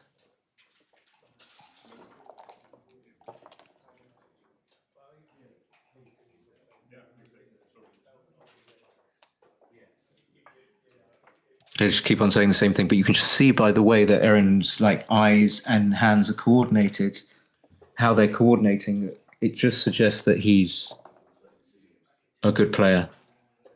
The minute like little eye movements combined with how he moves the checkers, how much time he takes.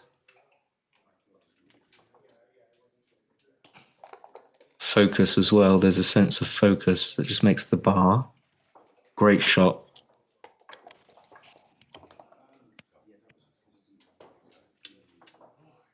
Okay, happy to make a 6 prime. You're not going to like win the race as white, so just got to rely on your shot. And that the fourth one is playing 8 to 4. Good play. Bring it in.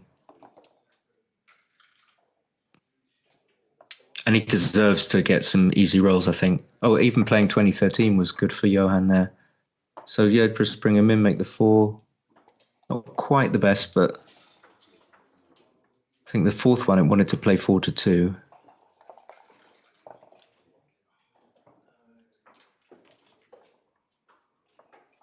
So he's got double 4, double 2, then double 3, making him 96.5% favorite. So I was talking about this, I think, 2 matches ago. Like, what when you get down to like just 1 point to clear, do you want to pre-clear it? Meaning, do you want to get it down to just 2 checkers on that point, or do you want to maintain a 3rd checker there and wait until you're forced to get it down to just 2 checkers, with the risk that you actually leave a shot immediately anyway? So Aaron's got below 4, which is nice. So now by taking 2 checkers off the 6 point instead of just 1, then he precipitates the moment when he has to leave the 6 point, which will either be with or without a shot. So that 5 is forced. And so now he could play 6 to 4, but I don't think you would, just because you fill a gap. There are lots of reasons. But now, when you've got 3 checkers on the 6 point, you can only clear it with a double, a working double. So he's not faced with the choice because he has to do that with a 5. But Johan has to go anyway. The PRs are becoming closer. We saw a 1 pop up. So this is Gin, according to... It doesn't look like it's completely Gin. If White just rolls back-to-back double 6s and Black rolls his worst numbers, which I assume are going to be 2-1, but they might not be. The computer thinks this is... It's got 12 checkers. He could be off in 3. I don't think this is... Okay, now it probably is.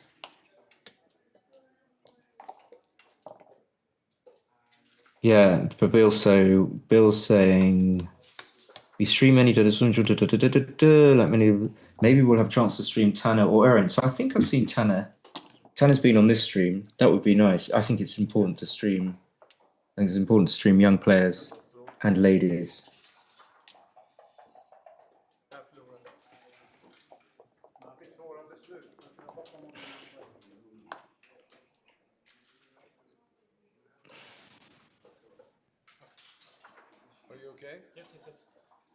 Well, oh right, yeah, maybe you will, but he'd have to win, wouldn't he?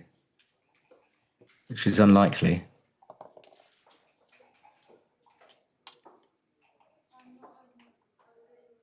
So 4, no. Well, no. Okay, well, yes. Really good play at Gammon Go. I wouldn't have done it. 4-6 is forced to just come out. There's no better 6.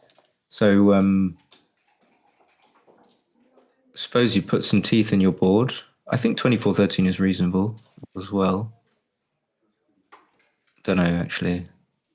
Probably go for the 3 point at this kind of Gammon Go score. So 24-13 wins more games.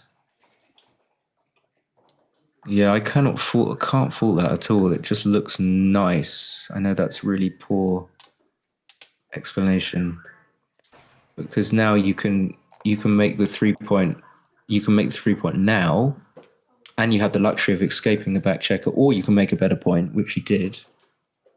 400 makes the bar. The bar's pretty weak. Actually, it was, for that reason, it was better to make the 10. And 3-2, I think he just has to come up. And because you want to make the 11-point, maybe you do come up to the 21. All very close. Double 2's a monster. So this gets Bill out of a lot of Bill. Don't know why I do that. Johan out of a lot of trouble. Because there's always the danger, you know, when you're 6-1 up, there's always a danger, the gammon vig danger. So when you start to turn the game around, it has a double effect. It stops you from losing a gammon as well as helping you to win the game. And this is a kind of a cruelish end. He's very happy to make the 8-point and bring one checker down. That gives him 6-2 and double 2 to make the 6 prime.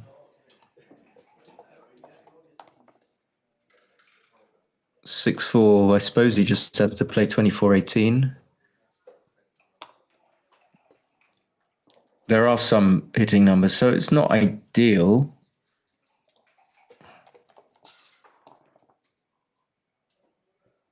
That just goes to the 15. Leaving 1-3, 2-3, 2-1, double 1. 7 shots. That stays there, so he just has to play 9-8, 9-6. I don't think I want to... I'm risk averse, so I don't want to leave the checker on the 9-point. Just in case.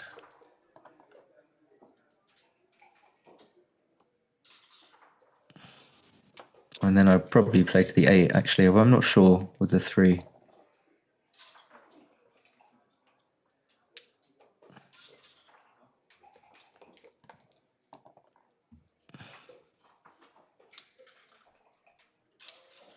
Probably no shots, although 6s are going to be bad now. Apart from 6-4, 6-2, double 6. So 6 6s will be bad, 5 are okay.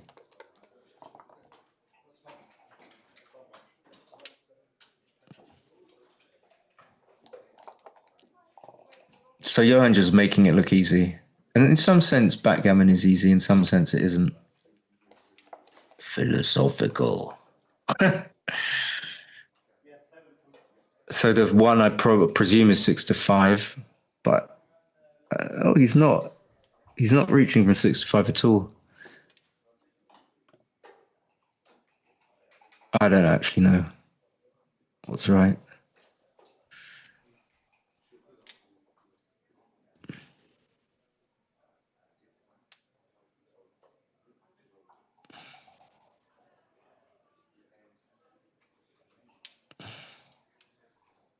Six to five is better, and it's the fact he didn't look at it made me question. But also, what makes me question whether or not 6-5 is right is I'm not really sure exactly why it is right. 5-3, you can't make the 4 points, so I suppose you have to slot the next best point. Oh no, you can't slot the next best point. Yeah, just do that.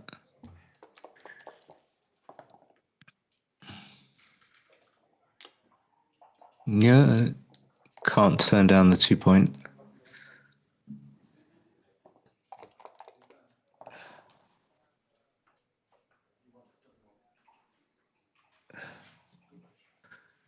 So can you, wait, should he not come out? I mean, if he doesn't come out, he's not gonna get out. I love that. I mean, it's not quite right on its own, but it has a lot of merit to it, which is why it's only, at least he saw it. So 6-3, you can leave no shots and block double 6, 6-6.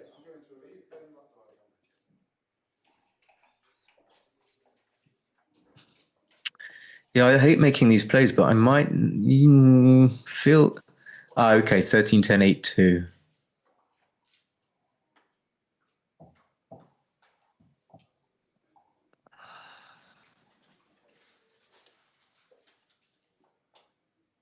Something in me likes this, but it does leave 3 shots.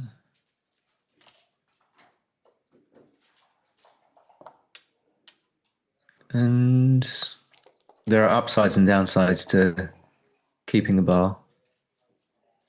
So this is just safe, I think.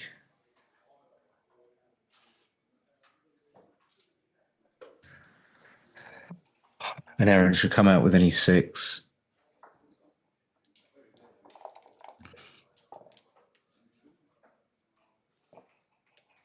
Okay, well, I think you slot it. And that's over. That's pretty much over. What is it exactly? 96.3.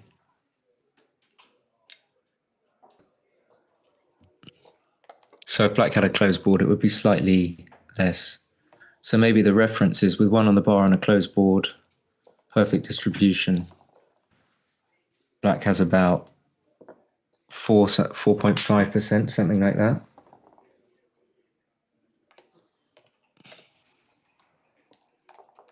So yeah, I'm close to getting, maybe we'll get down to his average, which was 2.52, I think.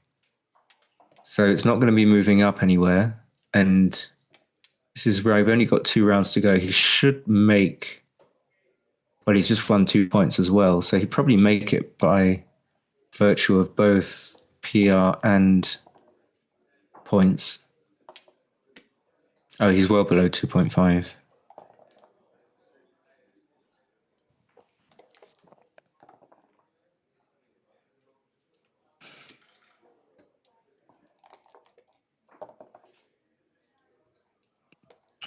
And the only way that situation can change is if black doesn't come in and there's like a freak shot and the game continues and then Jan makes a mistake. But the likelihood is even if that happens, his PR is probably going to come down even further.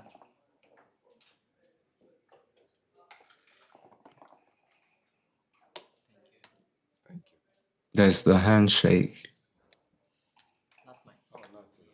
Well, I think they both did really well. Let's have a look at maybe if we can the final PRs, but I think it was like, yeah, low, as someone that, if he's 24, maybe he's only been playing for 3-4 years or something, seriously, as a serious player, then it's a very solid performance.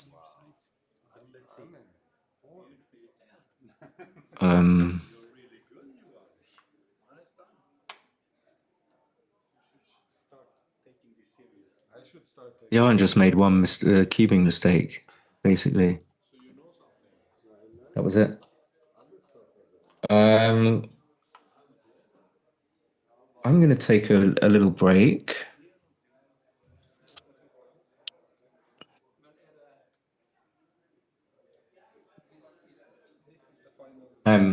Probably be around for the next round. I keep telling myself I'm going to do something else.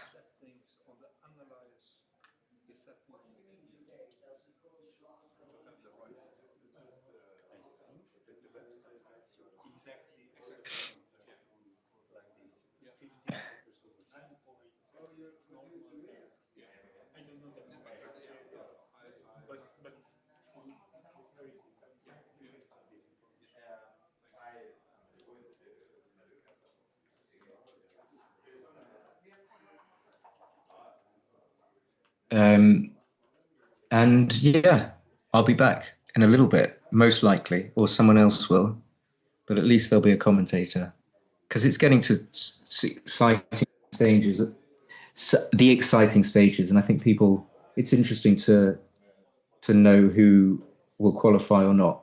So see you guys later. Bye.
Ja, du är anmäld.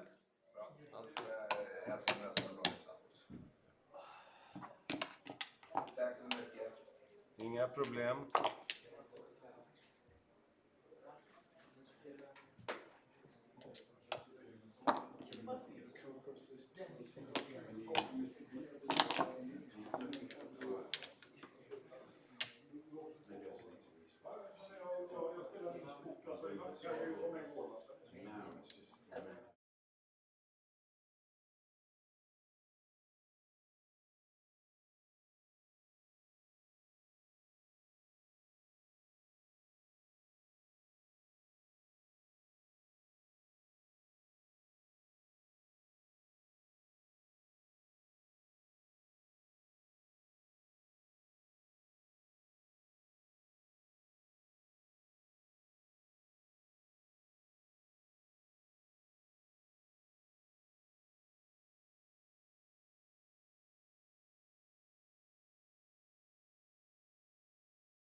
I'm really pleased that I agree with I can speak.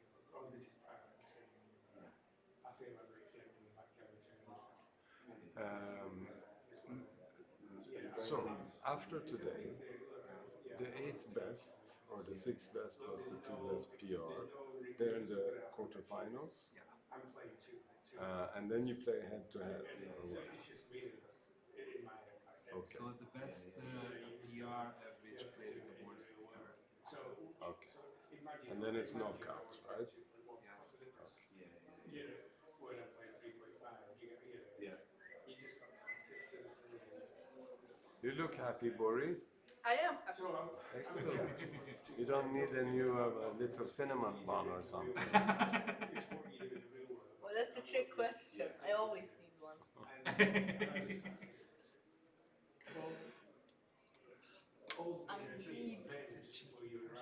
I need information, the Turkish guy, tomorrow on my table. Thank you. Bye bye.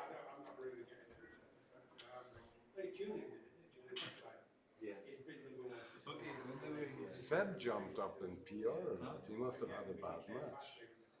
I think what probably Jürgen said he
Muchas gracias. شكرا But now it listens. I would put it. It's not on. It's on. Should I put it somewhere? This one. It's Put it. Yeah, sure.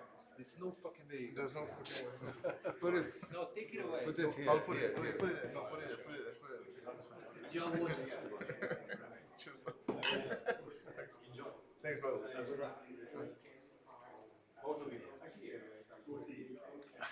There's no fucking way. All right, good game. Good match. Otto? Oh, for me, I would say yes. Let's do it. But then he'll come. No fucking way. Don't get a job in customer service, Mate. I would prefer to even play outside, bro. I really want a cigar and a glass of wine. We could. No, maybe we can.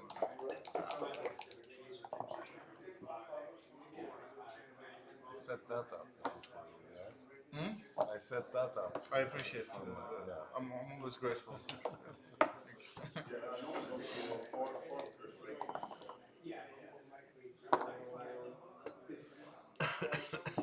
Oh no.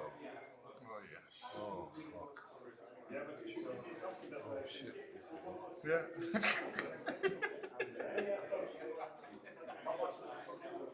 Now everybody know you have a dirty note. 2, 4, 6, 6. We could do our own commentary. Let's play it.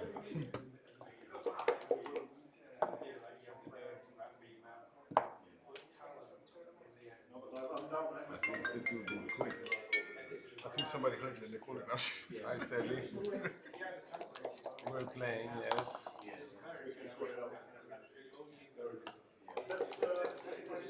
Sju. Ja. Ja. Han är inte så ring bara. Aha, nej. Det är lugnt. All right. Thanks, man.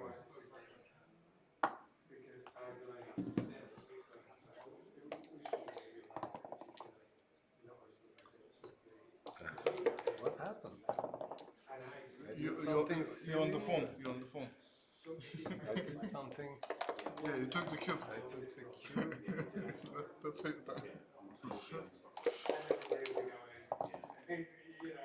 But it's good with a little bit of a challenge.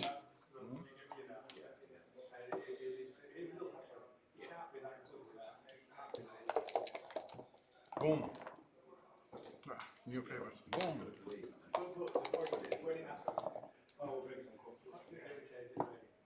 You'll soon have a back game, you know that. So, are you talking to me? Boom. Oh, semi-boom. Semi-boom.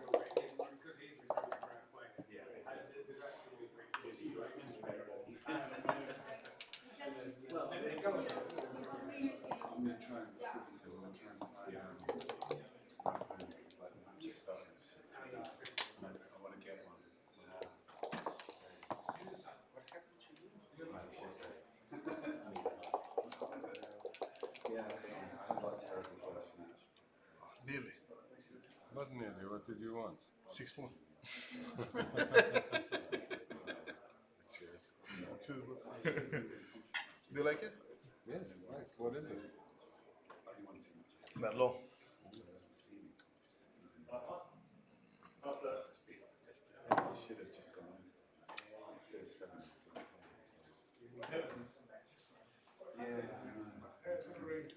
With the double 5. Yeah, in case I roll double 5.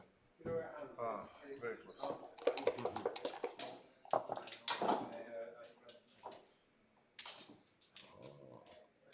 1, 2, 3. Stop it. Make a point. Make a point. Stop it. Just in case. Boom. Nearly. No boom. You're getting closer. Yeah, but we should be aiming towards the clock. I know this one. Okay. Now you have a lot of notes here in case. Upside down. Just warming up. It's You better close it soon.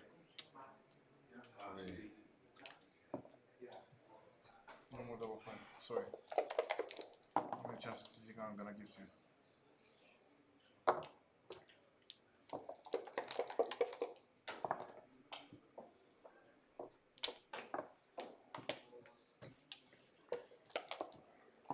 First time we played, right?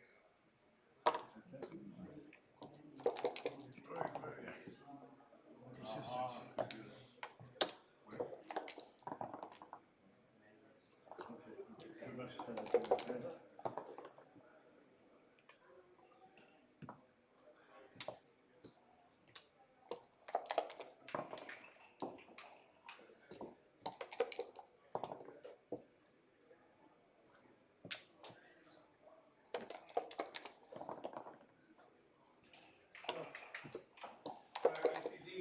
For an hour. Yeah, this is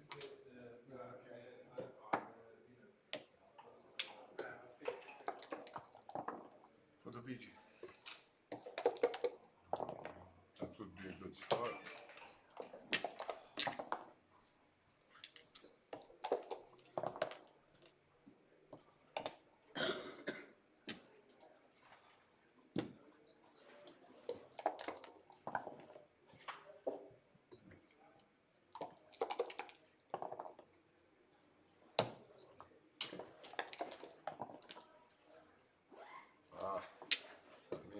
Straight in. I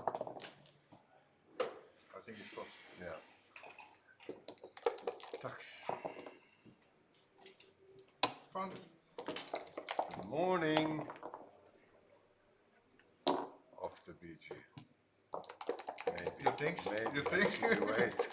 Don't speak too soon. Let me scare you. Yeah, he scared me. Oh no. Double two. I got a shot at it.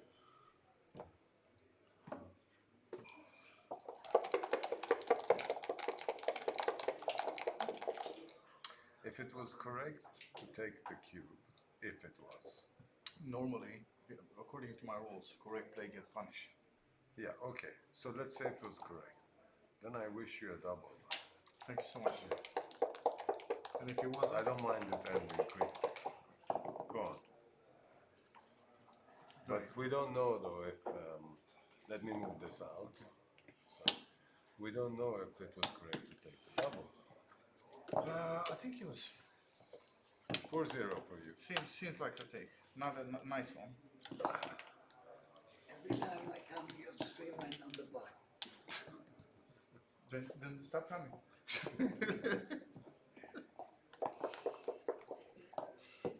hope she didn't get upset. I was joking.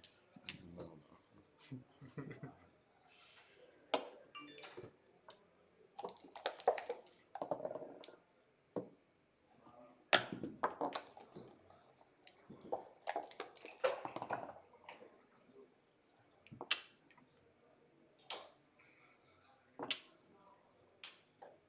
It was very tidy.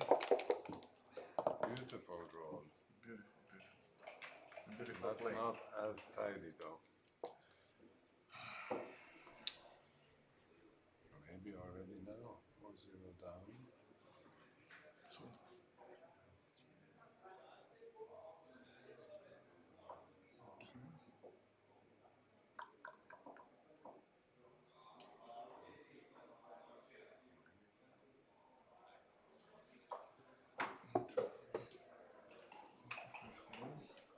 Is there something wrong or what? 7 plus 8, 15 minus 2, 13. Ah, you're counting the race. Huh? Mm-hmm.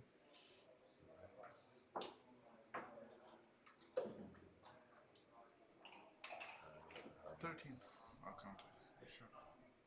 What am I? Because these 4-3? No. I'm 2 ahead here. I'm 2 ahead here. Yeah?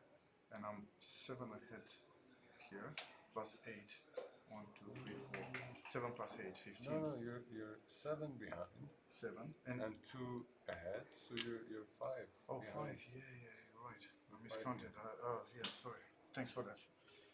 Yes, 7 minus 2, 5, yes. Yeah. Oh, then easy.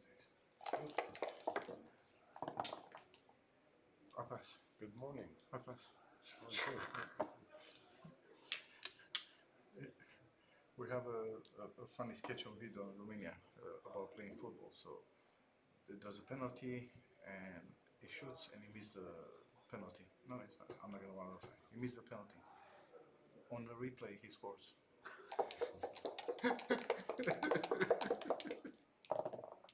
So, sounds about right.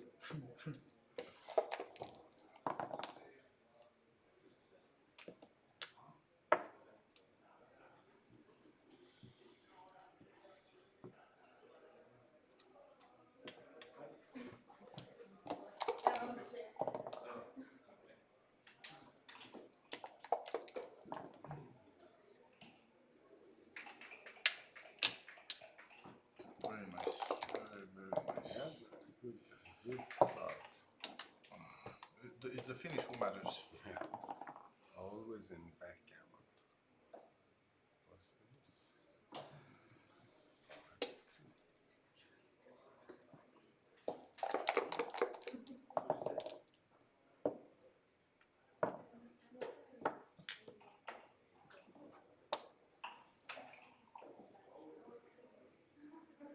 6 is not there anyways.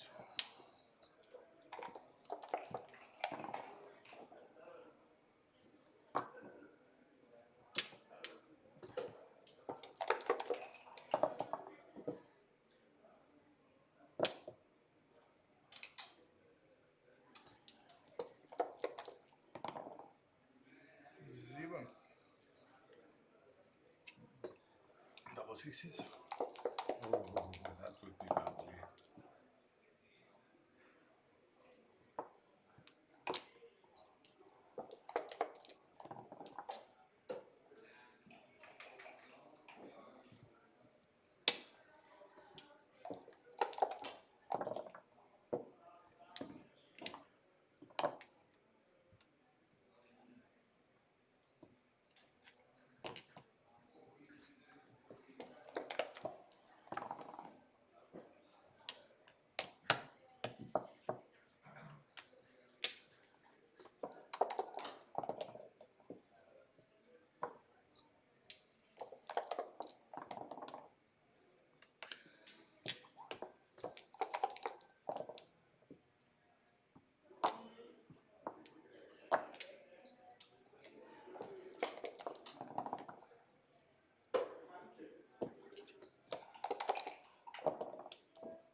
Have to do the hard way now.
Very boring, Johan. You're not trying at all.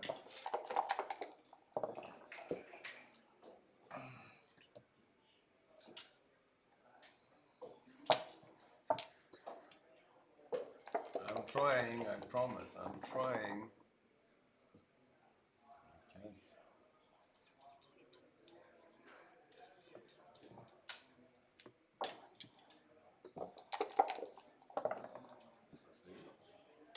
What?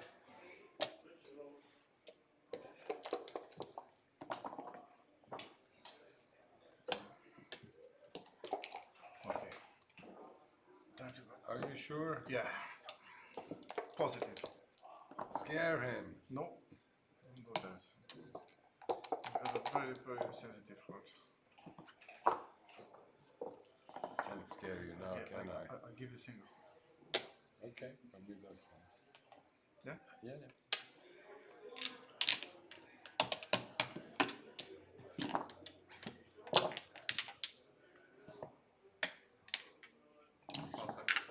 Vad sa du? Ah. Thank you. Tack. Trust me, I'm looking forward to the day when I'm gonna lose on time, bro. Exactly. I don't think you'll have it for the next 20, 30 years. I don't know how those people they're doing it. I've tried. I was playing with Oliver. He was down to 2 seconds. Bro, in BMAP in UK, he ended up in 1 millisecond. He stopped the clock on 1 millisecond, not 1 second, 1 millisecond. We got a picture of it. It's fucking nuts. Let me tell you what happened in Dubai. So I'm playing doubles with Oliver and against Paul and Miranda, and he ends up in 10 seconds. And he's like, should I do this? Should I do that? I says, bro, it doesn't matter, just play. Should I? And my heart is like. Then he ends up in 2 seconds or something, like 3 seconds. The last game DMP. I'm going to the toilet, hoping that if I stay longer in the toilet, they start without me and I get away with it. No, they're waiting for me. So when I come back, I say, guys, look, with all due respect, I can't do this. I try to explain to them. You don't have time to talk. Yeah. I said, imagine this. Imagine this. You jump from the airplane, yeah, without a parachute. You're just about to die, and somebody rescue put you back in the airplane. That's how I feel every time he hit that clock. So I can't do that nonsense. I left him play by himself. Yeah, no, but you can't discuss. No, of course not. Yeah, it's crazy.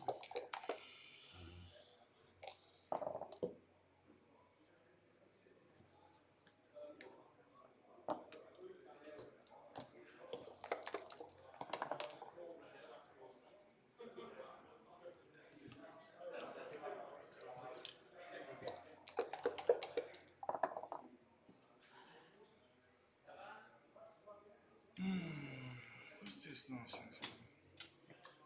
Alex, would you pour us a little bit more wine?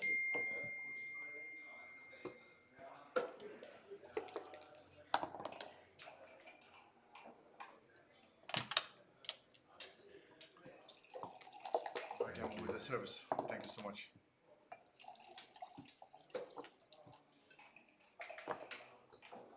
You want some? Some wine? Yeah. No, not right now.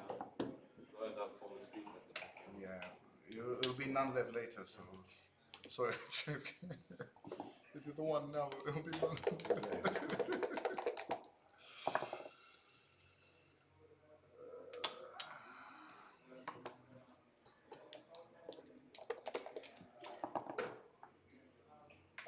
that cover? No. You have to buy me another bottle of wine for that. No, maybe. It could be worth it. Jaha. Too much.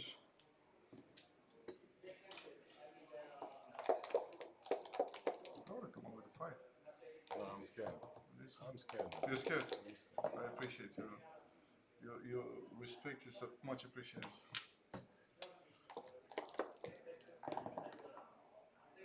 I come out like this instead. Wow. Isn't that nice? So, have you seen those? Ah, they're not together.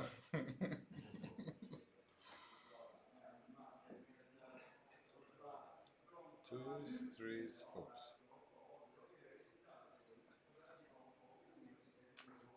What else? What else?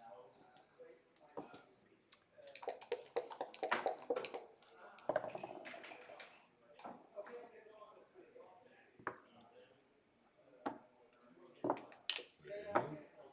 Yes. You're not scared of me? I had a glass of wine, not anymore.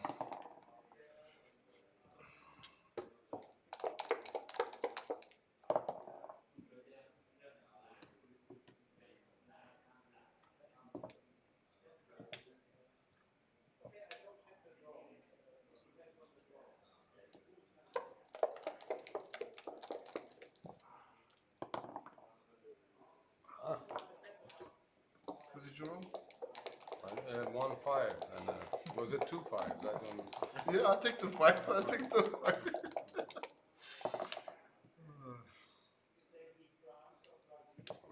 Best play of the day. Now what's happening?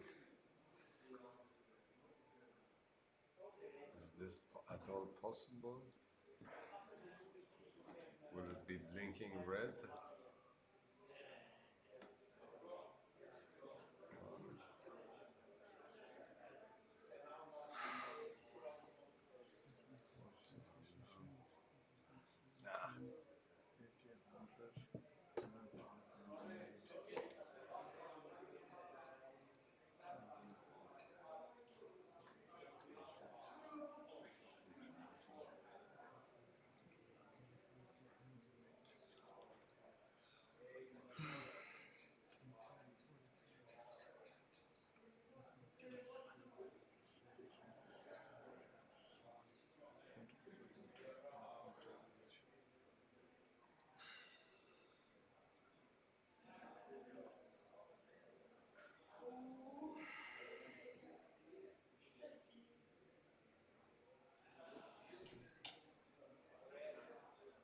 Yeah, come on. Thank God, we make this quick. Can you use a pass? No. I mean, seriously, I'm happy to get that 4 cube and finish.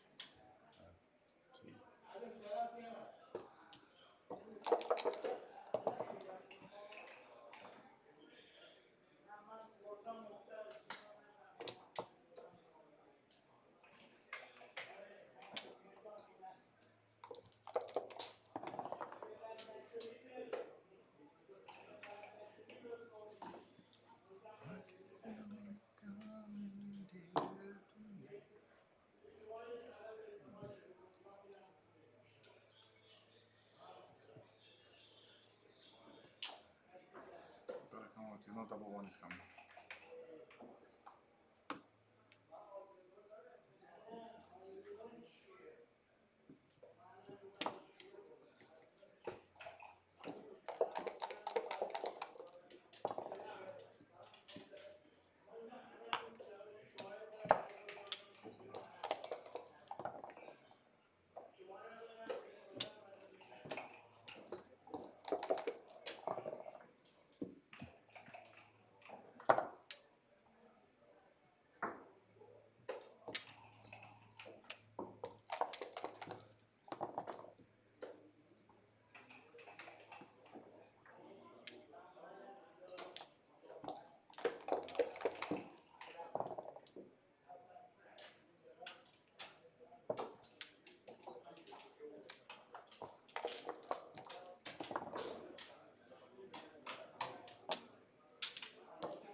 Hi. I think this is an unscheduled match, but I've got a few minutes before a very important date with my England football compatriots. But how could one miss a commentating opportunity on my very good friend, Kathleen Bucor from London?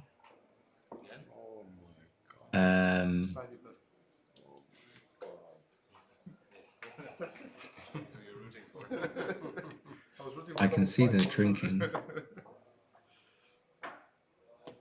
We're here, right? Mm-hmm. So You had 6 those. Yeah. 5. Johan's probably already qualified, and Kat has not.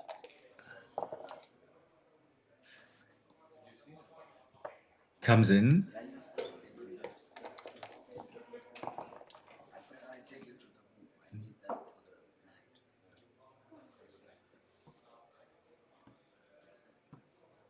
for the night. I don't know whether or not. Maybe you just make. You should make the 7-point, because the disaster is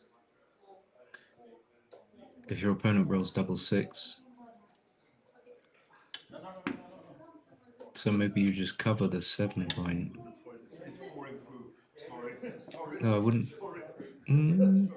I don't think he's going to do that, is he? No. And then just play 10 to 9.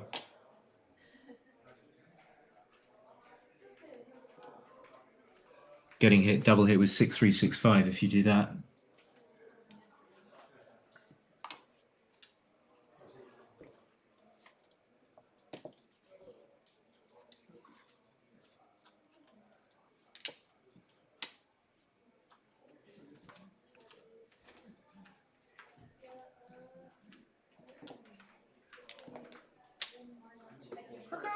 Surprising lift.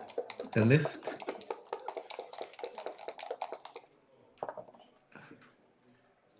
So I can't hear on the Zoom thing, I can't hear what they're saying, but I could when I was watching the stream. Double 5 still gives Cat some chances to squirm his way around.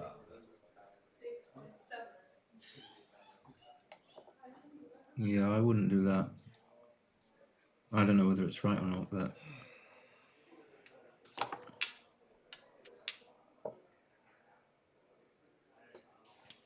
this is not fabulous either, but the only way he escapes is with a 3-4, 3-5, 3-6. 1, 2, 3, 4. Plan B. I don't like plan B.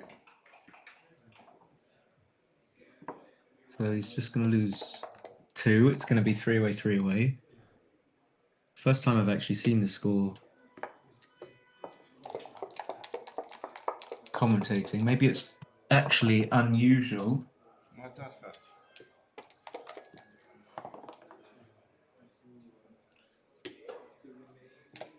Maybe it's unusual to get to 3 away, 3 away, because lots of things have to happen before you get to that score.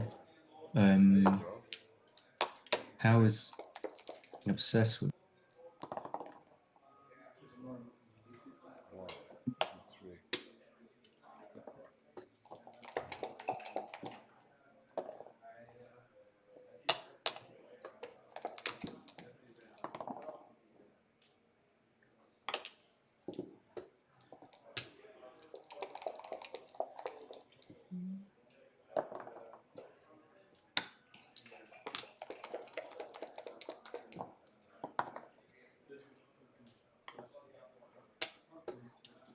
Sound is back. Sound is not back. Except double 2. I was just praying. Praying. Ah, okay. I need to pray harder. And Got enough time on the clock. Oh, You can get on your knees if you man, want to. I was so tired. I was playing Thomas B earlier. I was so tired. I had like 30 minutes on the clock. It was like 4 or something like that. He had like 2 minutes left. I really wanted to say, look, let my clock rest for 10 minutes. Put my phone to the alarm to ring in 10 minutes and put the head down and sleep. I was that tired. I swear to God. Crazy. You have to do it, isn't it? Have to make it interesting. It's the hope who kills you. they're having fun. They're having a lot of fun. Yeah, why? Oh, he just does it. Ooh. Pure skill. Okay, so three away. 3 away, 3 away. Okay, 4 all. Yes. I practiced 3-point matches. No feed. You must be favorite. I'll just ask. This match definitely slipped through the cracks somehow. I don't think they're meant to be playing now. But they've been given special dispensation. So there we go. Lovely. 18-10, which is nice. 4-3, yeah. Reverse split. 2-1. Hitting and... What do you do? Do you play... You unduplicate the 6s. You don't want to be hit with 6s are not good when you come in, so maybe you just play 10 to 9. But then you get that, you remove the checker from the 16 points connection to the checker on the 10 point. I don't know.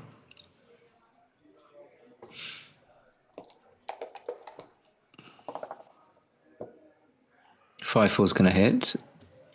The outside one. 5-1. I think you come in on the 20. And then the one has to be 24-23 because you don't want to give a double shot. Yeah. Race is close, so it's almost a symmetrical position. Cat is realizing. If I move the here, if I move those checkers here, Yeah. it's symmetrical. So I'm ahead in the race. By 2 pips, yes. You're winning the race. He spotted it. 3-1. Beautiful. Look at that.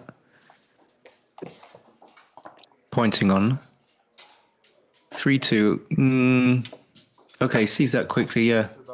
Probably right not to prime yourself and put a checker on the 23, even though the consequences... Oh, he has hit the clock. I trust him. I'm not desperate to be hitting loose with a worse board, but I think the worst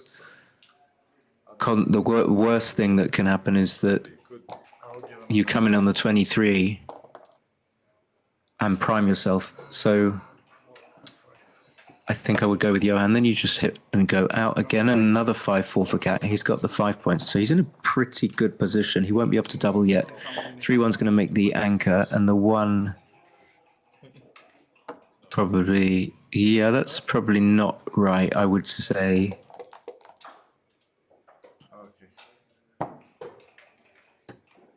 But it provokes a little QB. 4s are duplicated. 4's hitting there. Forced to make the 4 point.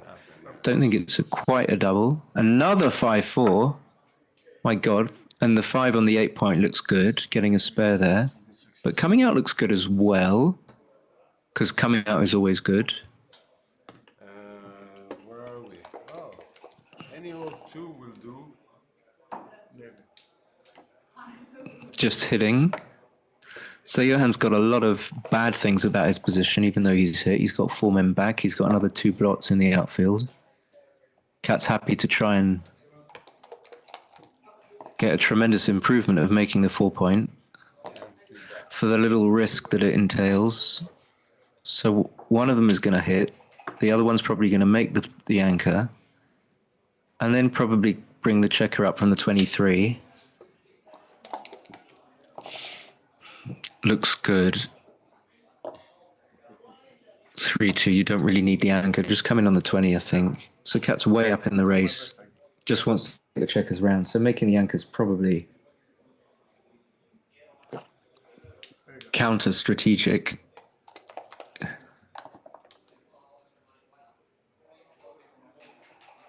This one looks for sure. Yeah. Done. Well, you can hit. Of course you're going to hit.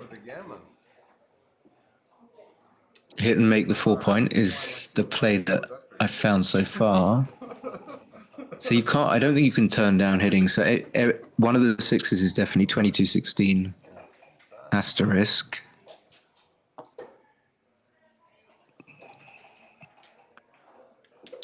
This is a bizarro.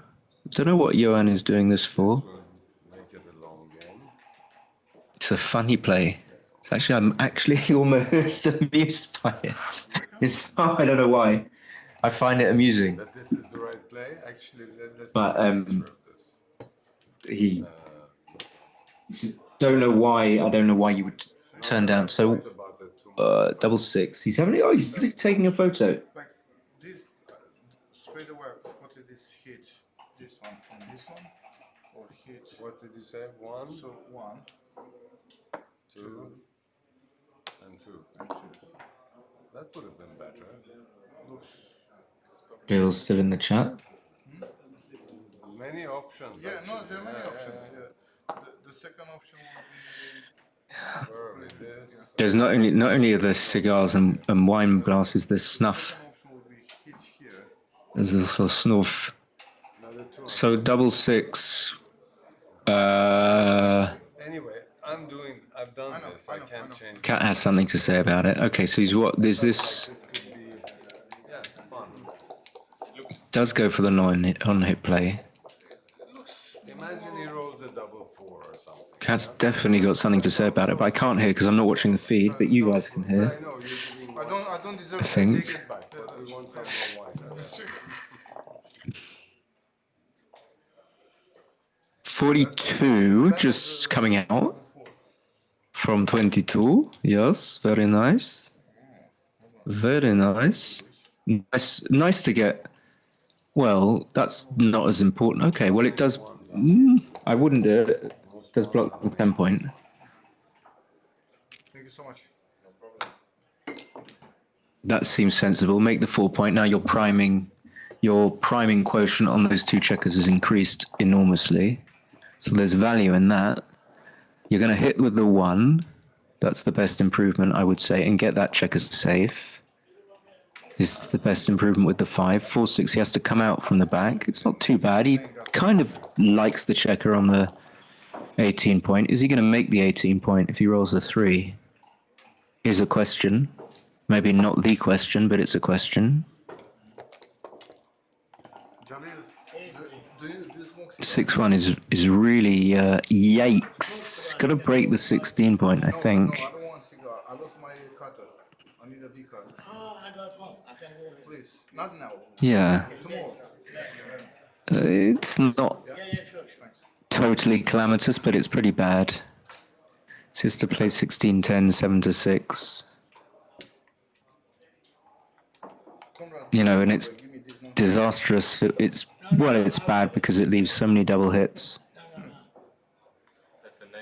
4-2, 4-1.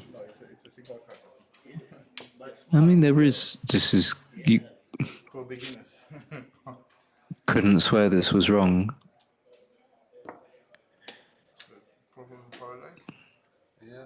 I remember PJT said to me, don't break the prime.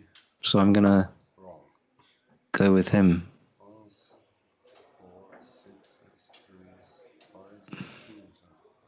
Yeah, I'm not sure actually. Could be too dangerous to do this. So what happens if you choose the other one? Let's try and work out what what it's going to lead to.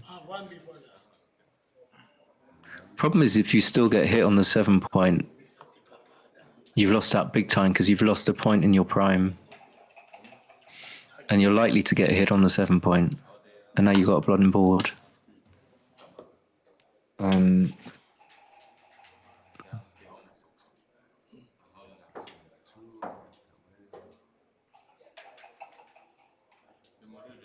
But I might have to leave you very suddenly because I haven't got much time. It's nice, but you could lose a lot of gammas. The other one is like you kind of give it up on the game. But Yeah, I really don't know. I have to admit.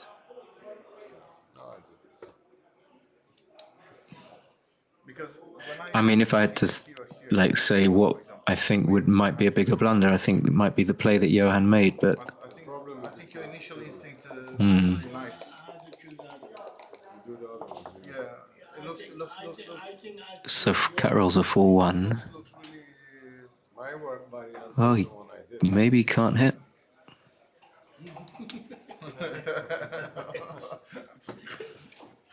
He's sort of happy to keep his prime. That's a nice roll. I mean, at least it's a roll that gets Johan a bit unstuck, gets the checker on the 18 moving. Cat should probably just make the 2 point. Not the best improvement, but some sort of improvement.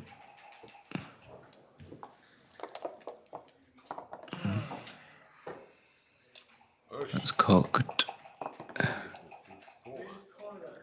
4-3, really nice. So similar improvement to I can't remember what the roll was, but he gets another checker free. And now he's able to see into the outfield with the checkers on the 14 point. Double 2 is just really good. And it's funny because Cat shouldn't be too displeased about playing 10-8, getting spares. And he's ahead in the race as well, so he doesn't really need to be priming. His goal, I think you could say, is just getting the checkers from the 20 point round. And if he can't do that, then he needs to move other checkers. And having those spares on the 8 point will help him move other checkers safely. So if cat rolls like a 6, if cat rolls a 5-2, should he in any way be tempted to run? Probably not. Or a 4-3 is more interesting because the 4-3 doesn't go to a good place. That's fine. Goes to the 3-point.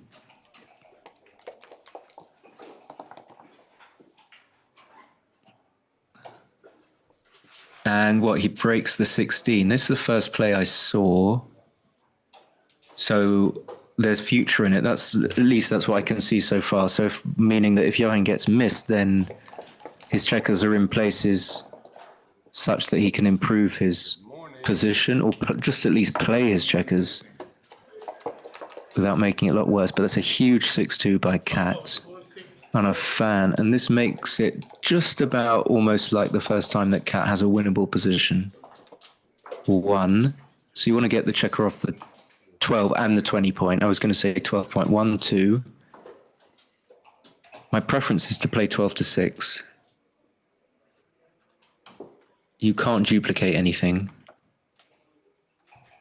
I didn't see that you could do this, and that's why I didn't.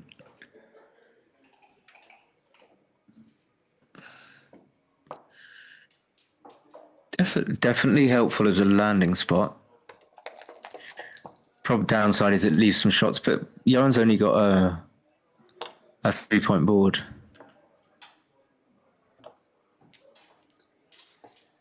So yeah, I think Cat probably found a good play there. 2-1's going to get one of them safe, and the 1 is forced, unless you want to leave another block.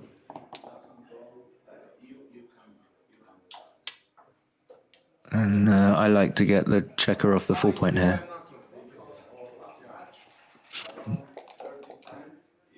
Even though we could be get an indirect shot or even a direct shot, but we didn't get either. The 2 I prefer to play 10 to 8, but I couldn't. Yeah, I think that's slightly better. So he'll happily make one of the points in board, and then the 6 has to come down. Cat's looking good to just bear him pretty smoothly, so 10 to 6, 8 to 2. And there shouldn't be too many bad numbers. 6-5 is always a bad number. And 6-1 is usually a bad number. 6-1 isn't a bad number now. It's not particularly good. Maybe we could say it's average. It's an average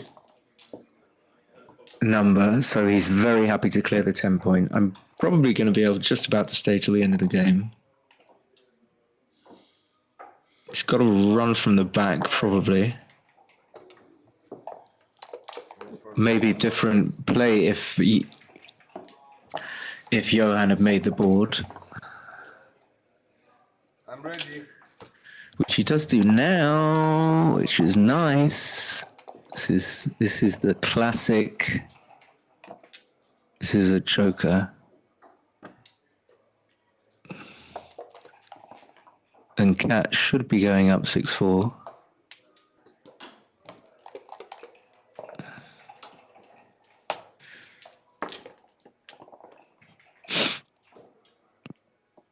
Looking very dapper. They both are. They're both very dapper gentlemen. 4-1, yeah, just take it off. Just play safe. Nice and safe. Yeah.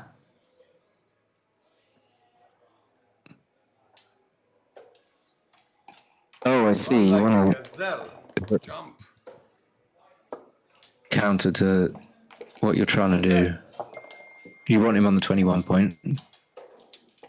Okay, save.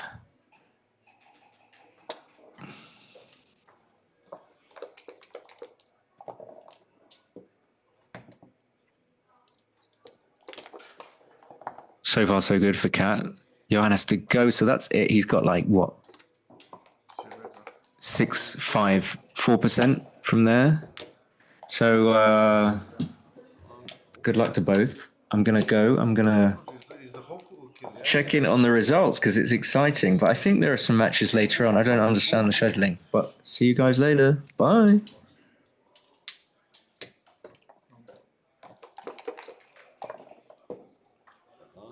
Waiting for we're gonna redouble anytime soon.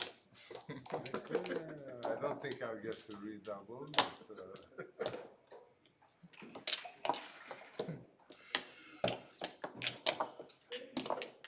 6-4. Yes, it is. 2 glasses for this. Okay, cheers.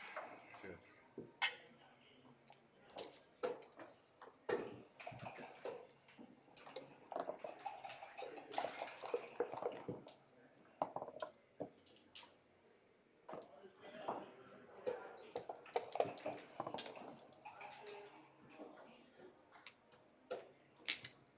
You've done this before, isn't it? I know exactly the scenario here. It's dance and then it's backhand.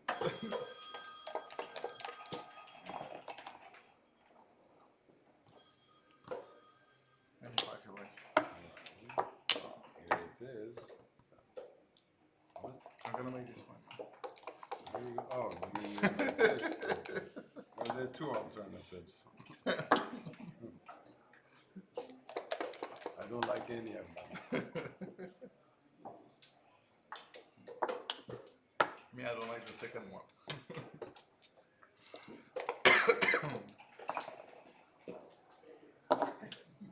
I need to run again, it's crazy. My body Sorry, sorry. No, it's fine, it's fine, it's fine, it's fine. Because the gammon doesn't count. Okay, I'm still going.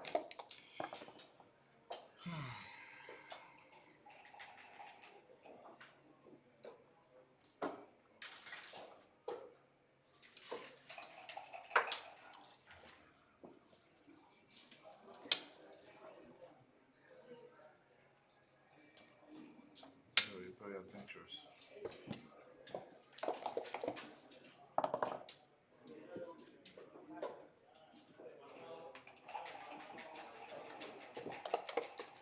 I'm so happy I kept them together.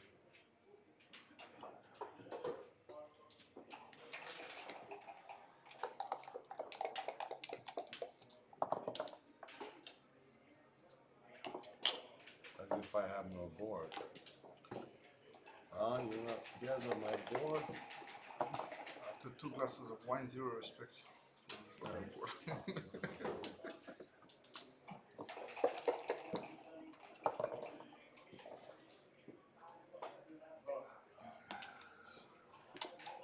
body is not what it used to be. My wife is the same.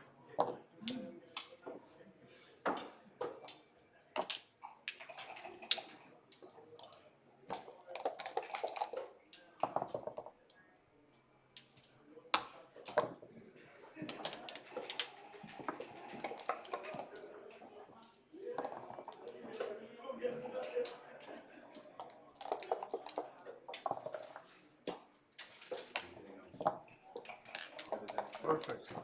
Perfetto. Oh, perfetto. Hello. Hello. Knock, knock. Who's there?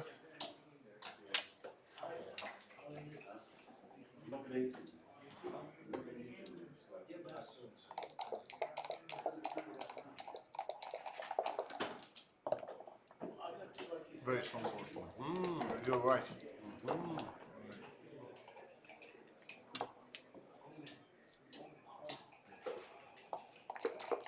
4-7.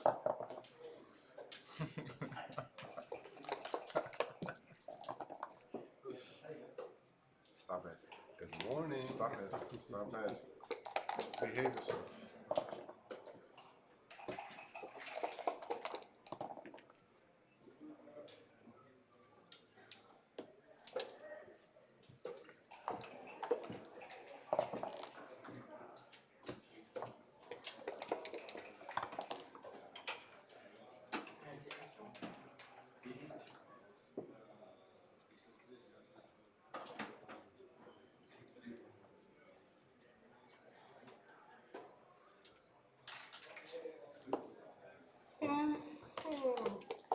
Again, 4-7.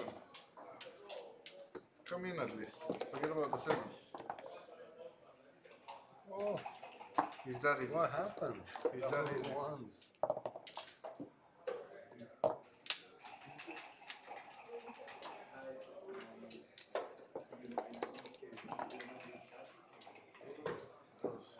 pretty sick.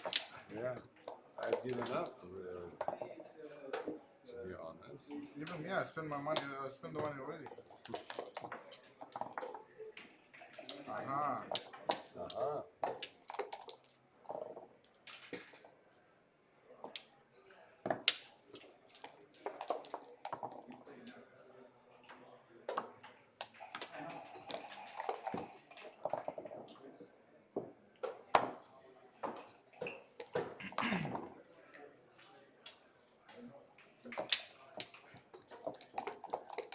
What's the smell? Hash? Hash? No, like somebody farted. Oh. Probably the same thing.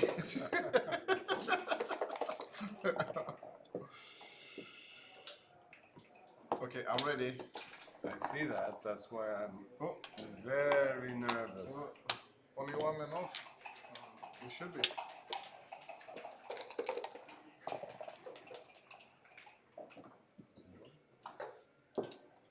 Missed it.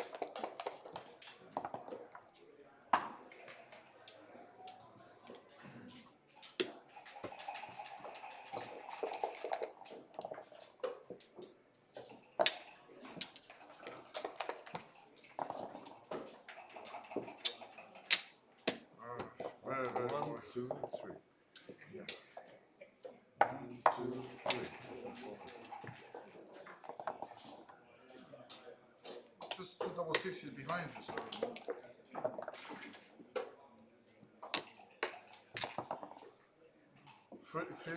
Free roll position. Yes. There's one. There's one. I don't even need a double six. Well, yeah. Yeah, I do. You need two. Is the second one? Oh, it was almost there. Okay, good. Exciting. 6 all. No, 6-5. I still have a free throw. Yes. Hopefully we won't have to use it. Most probably it looks like I will.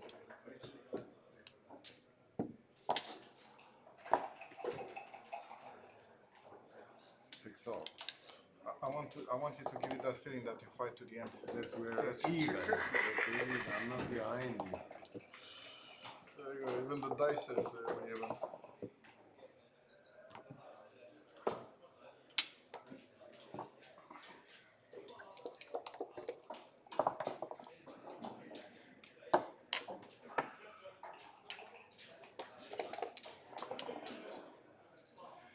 What a waste of a double one. Don't worry about it. I'm That's not a bit too many. wasting. That's a bit too many. Oh, is it? Sorry. 1, 2, Uh-huh. and you make the 2. Okay. Pardon. Almost.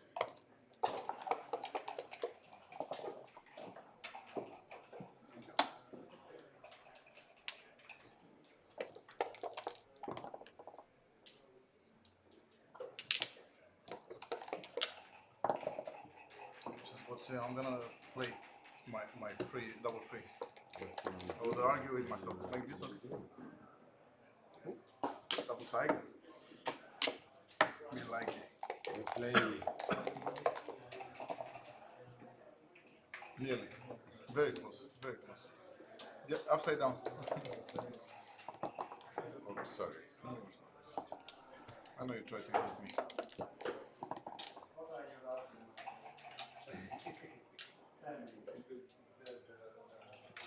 It's available. What? It's available. Oh.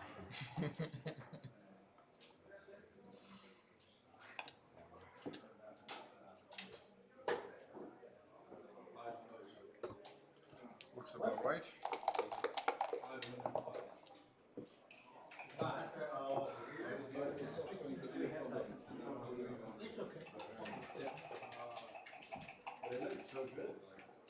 Two. How's it going, sir? Hello. You okay? Yeah. So, I was okay until 2 seconds ago. It gives me hard time.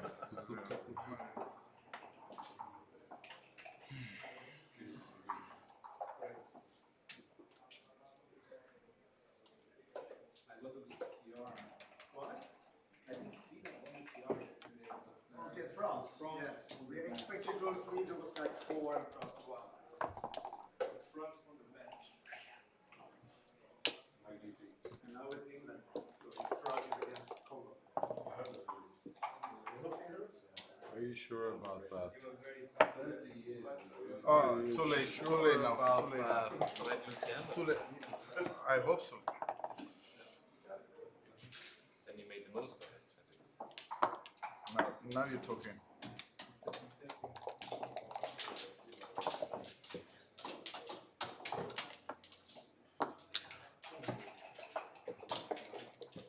Suddenly you look better than me. That's, Oh, thank you. So sweet. I don't like that. Well, he is a bit younger. Another glass of wine and maybe. Then who knows? Everyone can look pretty. You have enough alcohol, everyone can look pretty.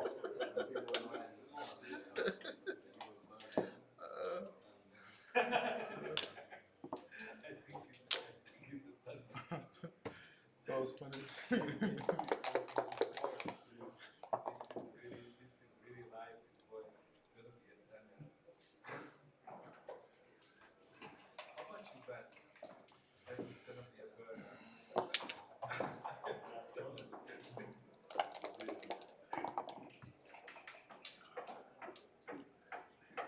Me, I'm concerned that we're gonna finish the wine before we finish the game. Well, that's not a problem. We get a new bottle.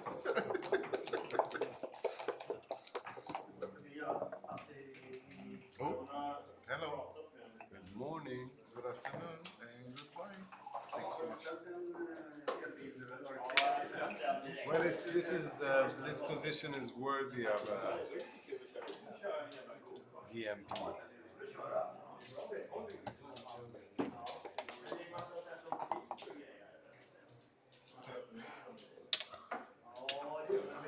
Just hold it down now.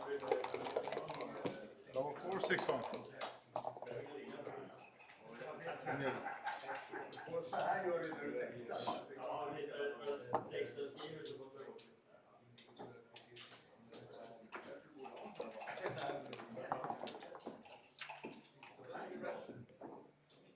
Where are you going?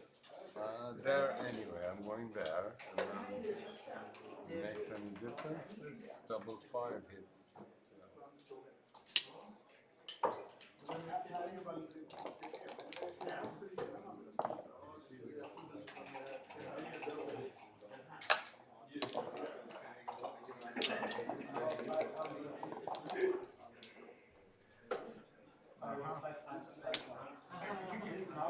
First time it's a good.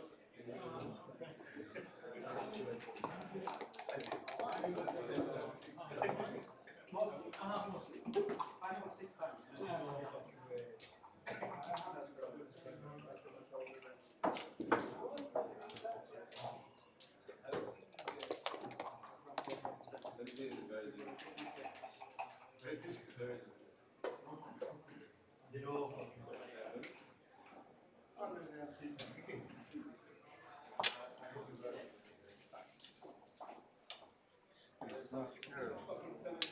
I am scared. I'm very scared. But this looks like. Pardon?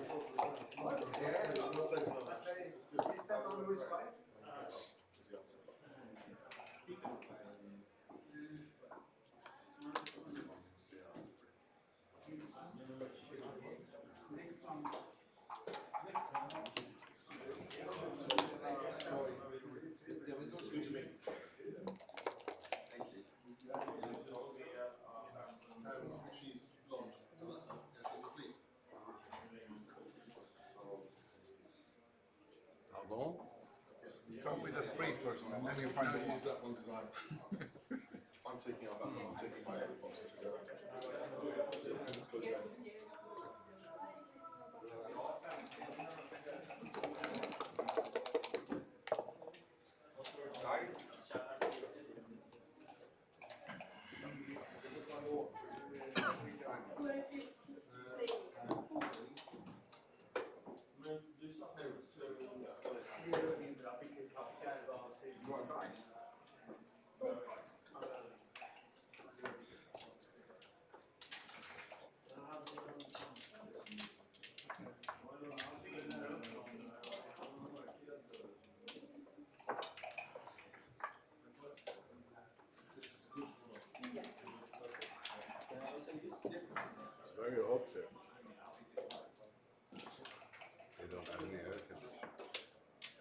not that hot.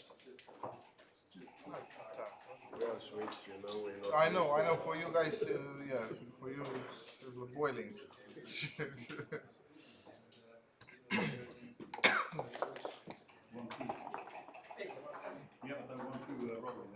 That should work.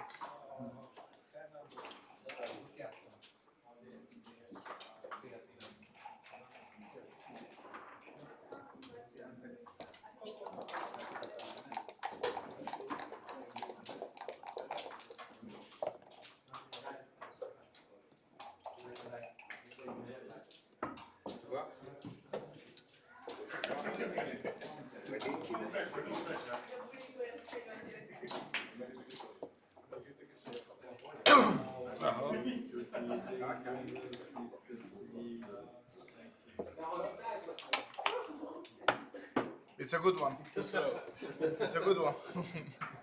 Too late. I played. Yes. Oh, you hit. I don't know why. Maybe it's the wine. Very reckless. I didn't know you're such a. I'm a bit reckless, but don't tell my kids. That's how they come up.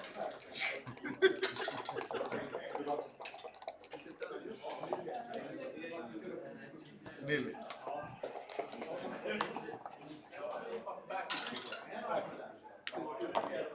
Huh? You have to be faster. Am I like this? Yes. You have to be It's faster. not bad then. I know. Am I really like this? or- Yes, yes, you are like that. Which means the wine is really good. No, this would have been better. I But, know. this is okay.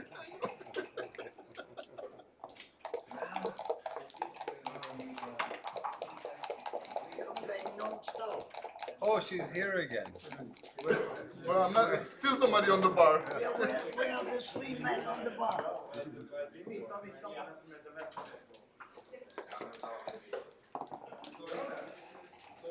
I'm like.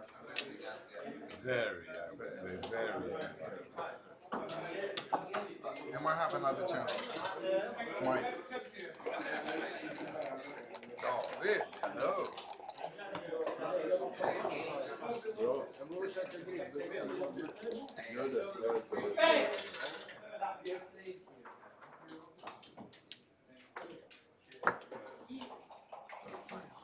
Sure.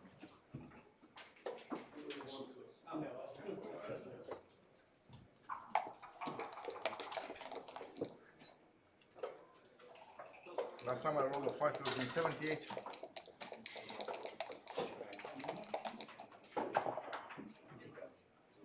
Upside down.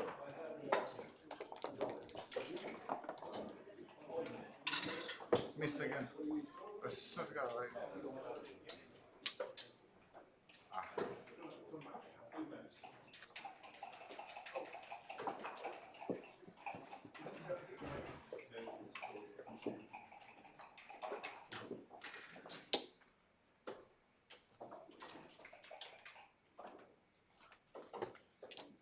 If I miss you with the double 5, I'm gonna win the race.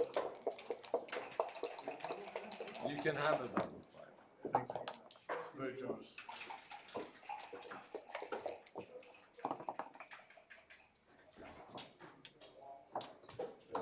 Chicken. Ah. You rolls like it's. I have no horn. It's a big comeback.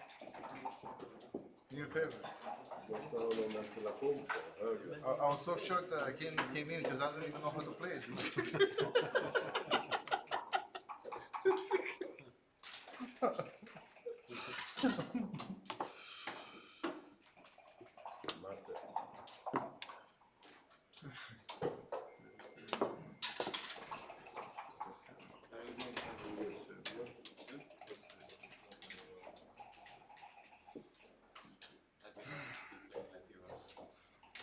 All my matches.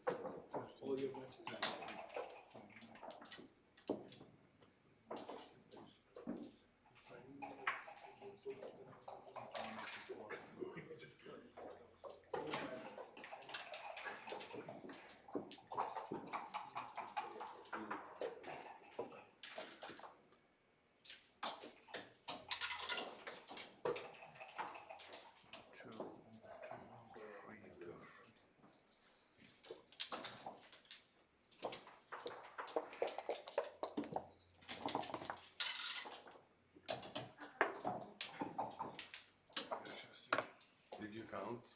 Yes, I was behind.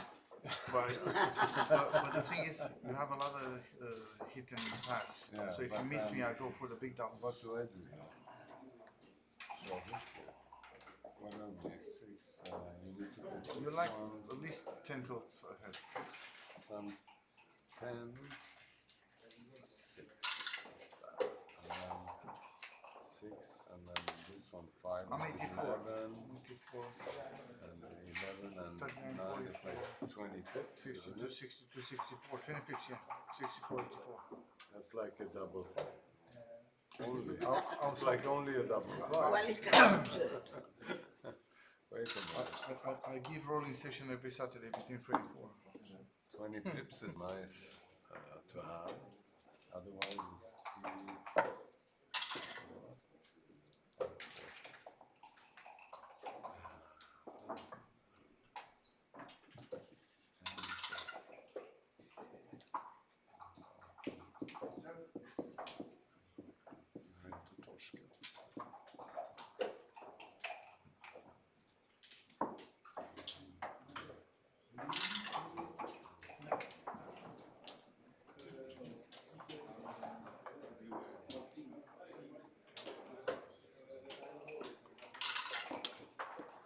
Do I have time?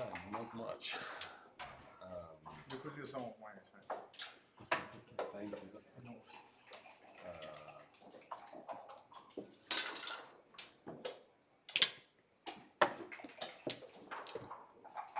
If I wouldn't know you do this, I wouldn't let you use my time.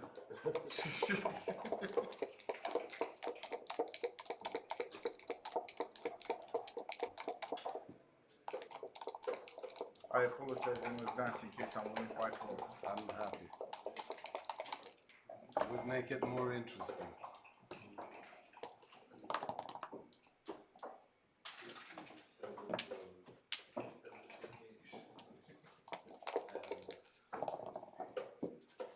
Good thing I hit.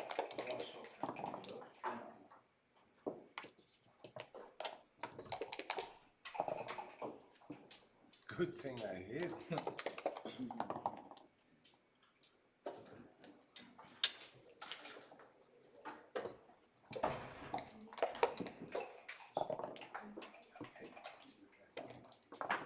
Oh, sorry. What a mess. Thanks.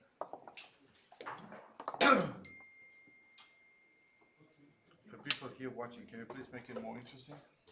For me, I'm pounding.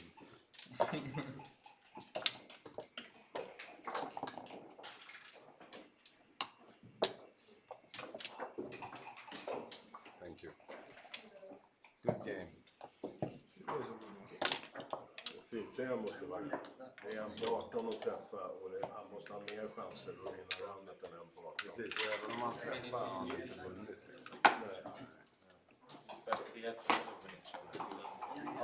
Ja, jag går från en rakkula. Gör det? Ja, jag har spelat 5 och vunnit 4. Bra, har du något mer idag? En till. En till, Det är sist. är det nu vinner? Egentligen, men det hinner inte. Jag måste väl hålla något tal. Honestly speaking, would you stay there? Johan, How are you, sir? honestly speaking, would you stay here?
Too much?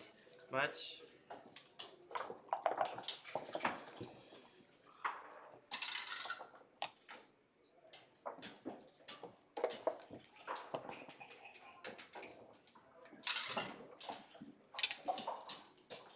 Just a sec, please. Yeah. Yeah, perfect. Thank you.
Everyone who plays the UBC can still play the warm-up.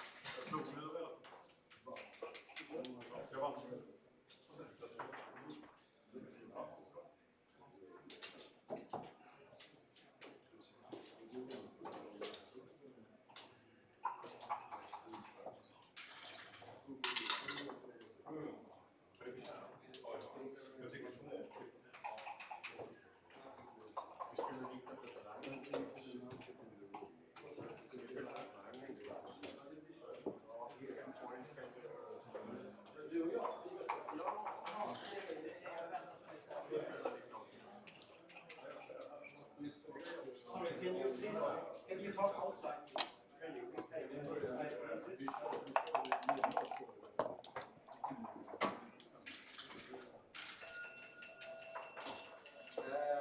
Everyone playing in the UBC, there's some confusion about the warm-up. Everyone who's playing in the UBC can also play the warm-up if you're in the tournament, obviously. Right? So continue. Thank you.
So let me take this wonderful opportunity to talk about this amazing board they are playing on. This is this is a Monaco board, and we got this beautiful board. This is quite a nice board actually, but we got this beautiful board from our gracious sponsor, the Backgammon Galaxy. You can find this fantastic board in their web shop. This is called the Nova board. The Nova board, Monte Carlo edition. It's also very... The winner of this tournament will go to Monte Carlo to compete in the final four of the UBC. To win the right to challenge Zdeněk Ziska, the reigning UBC champion. So please, if you have a little time, take that little time, go to the Galaxy web shop and buy this beautiful board. Thank you for listening.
See you later.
hands would send off.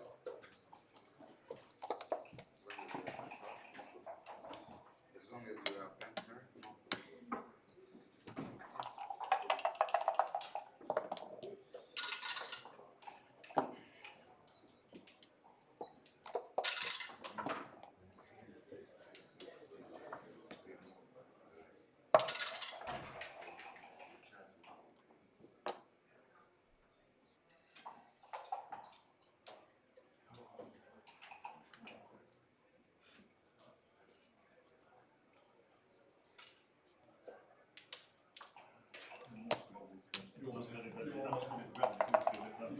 Ja, är det okej? Så tar vi någon kritisk stämning.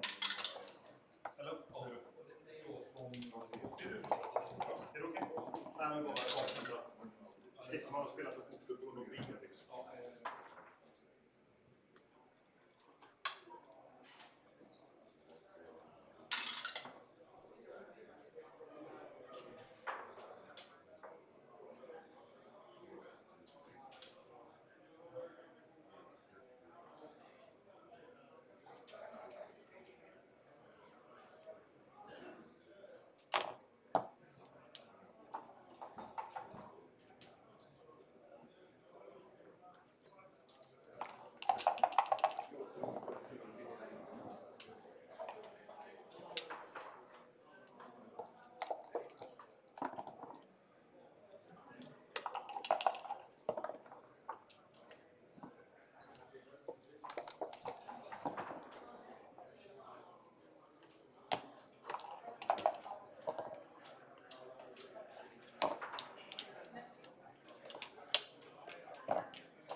Till vem?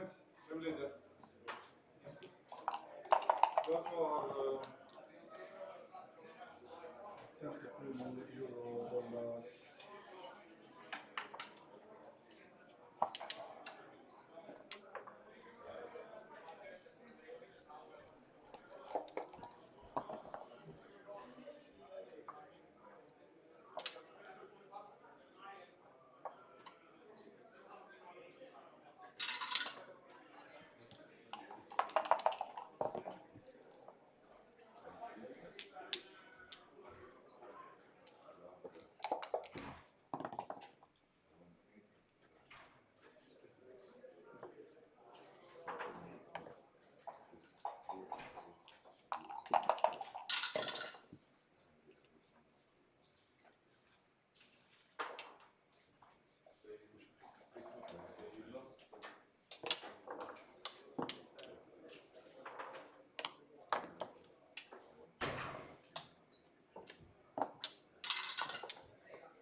Max.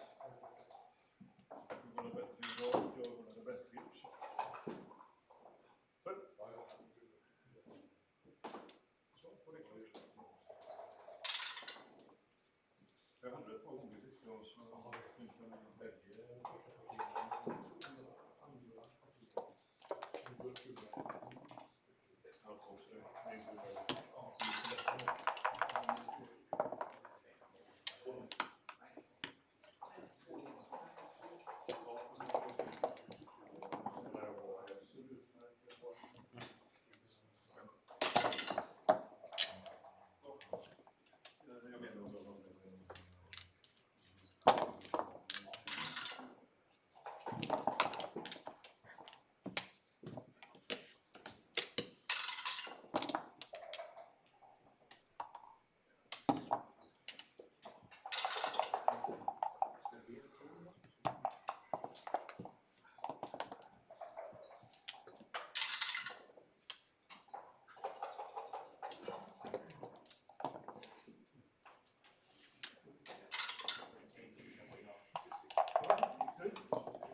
Yeah, me too.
Thank you.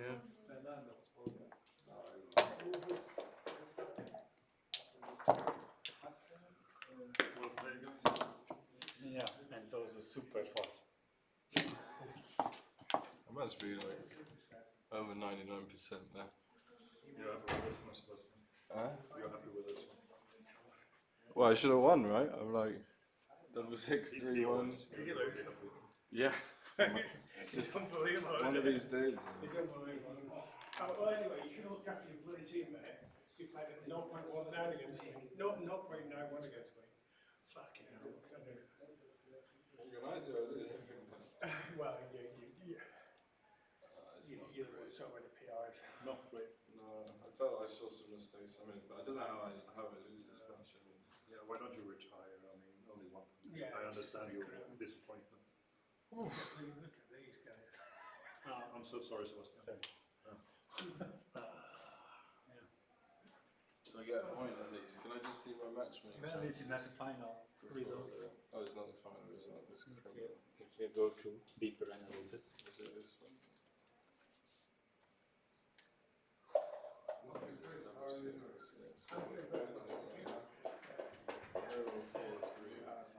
We've never met. Not much. I don't know whether it's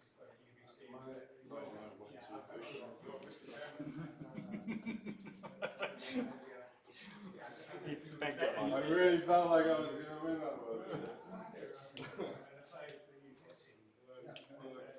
Now you're on roll as well. 60. I was like, but when I was out, I was like, for sure, I was like, no way, I win now. Like, there's no way.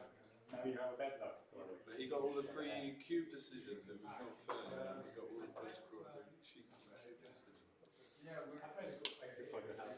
I try to do my best without disturbing them as well. No, thank you. Yeah, it's difficult to see. Yeah, because the reason I don't like talking about when you're being off, that's why I like. Yeah, sure. But yeah, forwards, like super impressed. Super stressed.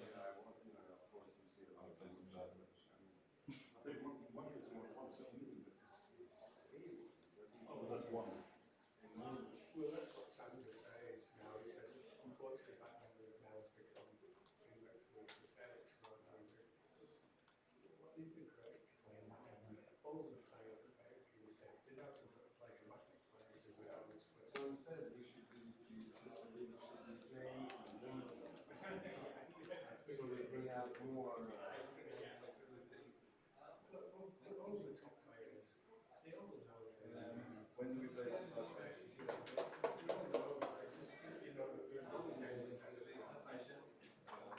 where would you like to play?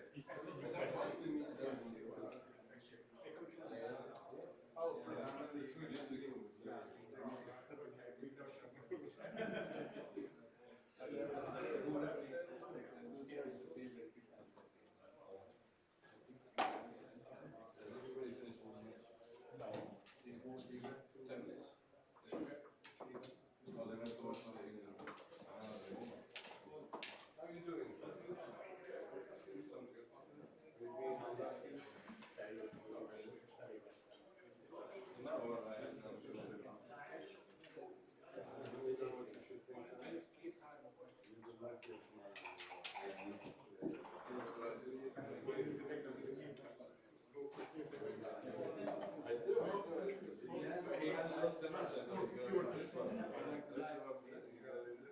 There's a point in the bag, in the pocket. This is your football. Yeah. So how would you think?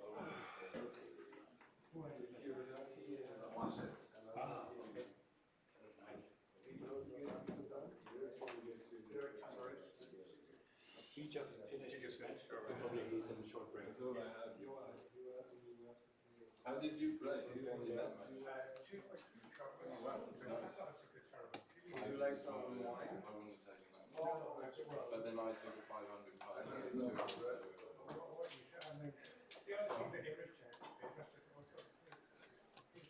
What up to your comments to this?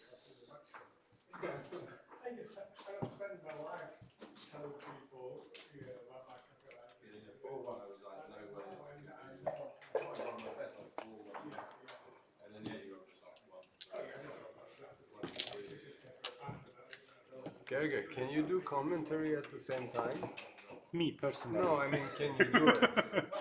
If I bring you a commentator? Yeah, we can. I mean, maybe we actually do have a commentator. No, I have one. Okay, come and commentate. We can. Really? Yeah. Okay, I mean, bring one. but yeah, discuss with Martin because it is happening through Zoom. All right.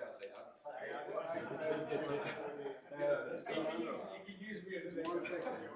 They're going to film this stream. I said we give them a commentator. They can talk a little bit. If they pay some additional to the commentary, they will speak good for us. Okay. Everything is fixed. Too good commentary. No. Just kapten nästa, kan man se det? Ja, där. Scrolla bort. Men det står väl 12 där? 11 står det. 12 man. Ja, den har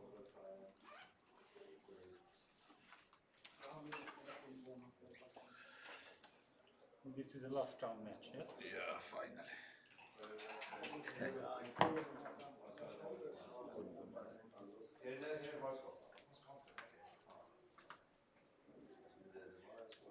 Ja, det är lite lätt.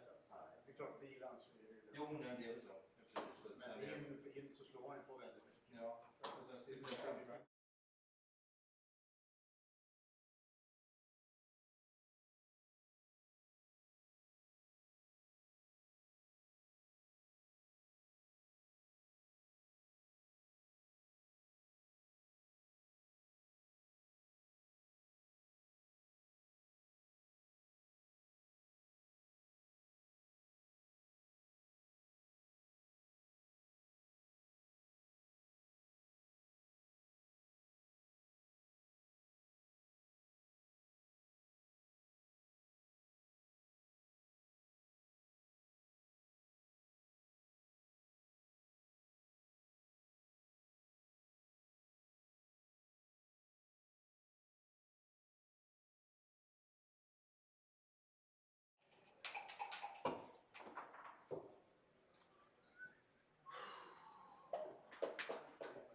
Mr. Thomas, the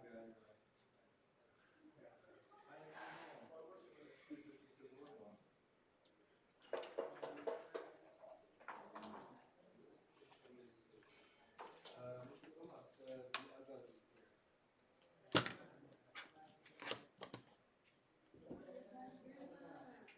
Okay, they're coming. Oh, I didn't find Mate, by the way. He's here. Mate, I brought two commentators for our match. Good. I think the best if they just sit here and talk. No, seriously. Who are they? Where are they? It's Armani and Alex. That's it. He doesn't want to start yet, so I'll come back at the end of the football. That's 90 minutes of football. Which is football doesn't look good. I know, but it's already halfway through the second. So, yeah, it's fine. We put ¿Cómo estás? ¿Cómo estás? Está aquí. Perfecto.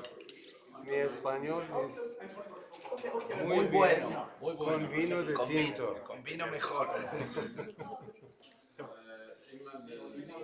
Oh, we have battle ball. Is it yours? Yeah, you want to play I one? love battle ball. Me too. So you always roll the dice and you're black. I'm always black. Okay.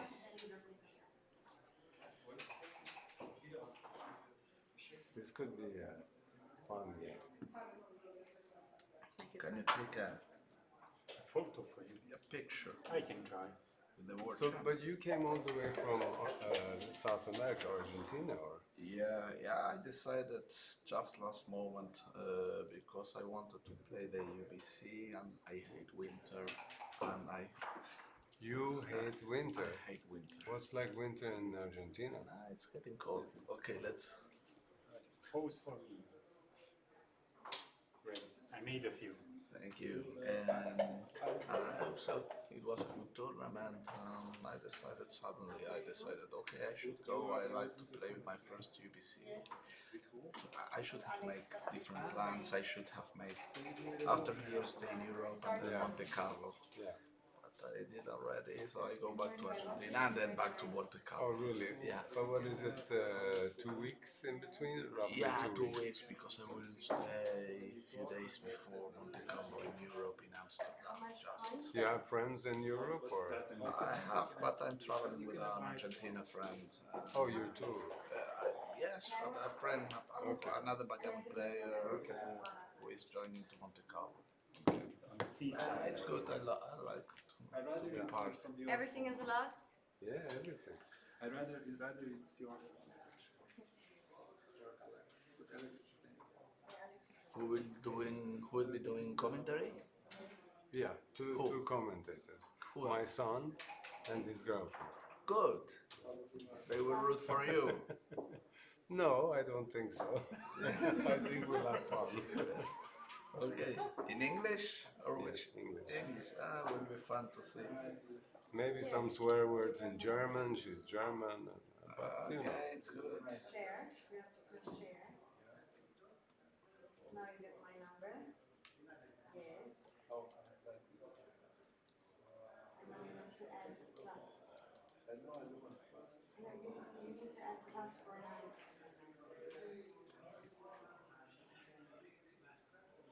But last year I think we had 2 Argentinians as well. No, maybe Brazilians. Maybe some Brazilian. Right, Brazilian. Brazilian can be, Yes. but Argentina no. No. Okay. Argentina. Do you have a lot of backgammon in Argentina? Yeah, I'm the president of Backgammon Federation in Argentina. I run the tournaments. Yeah, we have a lot. We have a Danish red. Yeah, we have. But you don't travel to Europe, or? All the players, no, very low. Some in Monte Carlo we may be around 10. Okay, 8, still. 10. All right. It's a good number because Monte Carlo is the only tournament they love. If they have to spend, it's a lot of money. It's interesting because if they need to, because it's. Yes, Amani, you had a question? No, the question you should ask me now. Okay. Good luck. Thank you. It's very expensive, so the equity is very bad to travel. Yeah. But still, it's experience. Of course, I love it. I love it. We can start. Yeah, We start. whenever you are ready. All right. Excellent. Good match, my friend. Good game. Pleasure. Okay. This might be a little bit tricky visually for me, but it's okay. You want it on that side? Yeah, but then we should. Yeah, or do you want to bear off towards the clock? I don't mind. I don't mind. If You you don't can, mind. Okay, then. or yeah. we put it next Then to each other. This is a very easy fix for me. Can you put it here? For me, yes. How about you? Do you like Let's it like see, that? let's see. But you cannot touch the clock now. No, I don't touch. I play and you touch, or I touch. I You can touch. touch. Is it okay? Yes, perfect. Okay, this? For me, it's Excellent. okay. Great. Okay. Vamos. Vamos. Vamos. So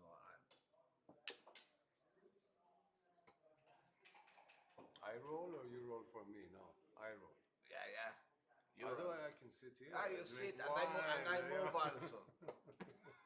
I move, I do everything for you. It will be uncomfortable maybe for No, you. no, I find a way. Okay.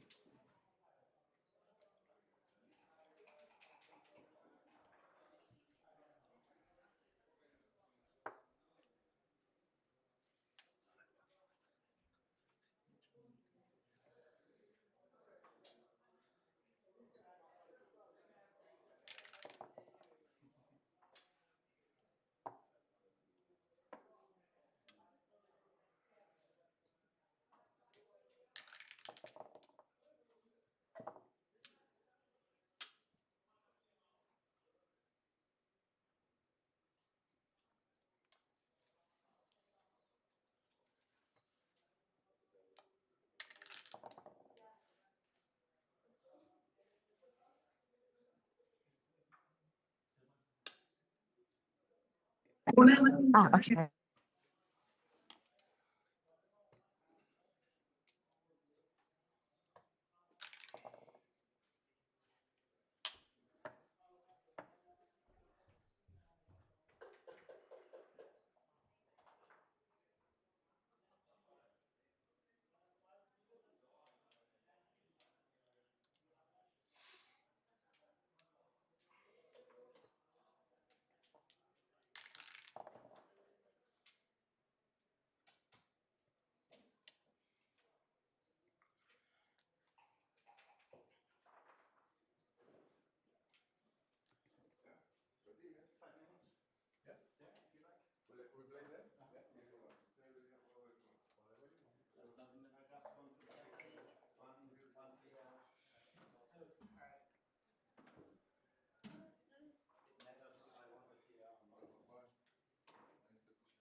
Mr. B, you need the cushion? So very welcome to the UBC round 12. We have here Johan Moaset playing Fernando Neumark. And we are joining in the middle of game one, commentating. Just saw a double that was taken by Johan.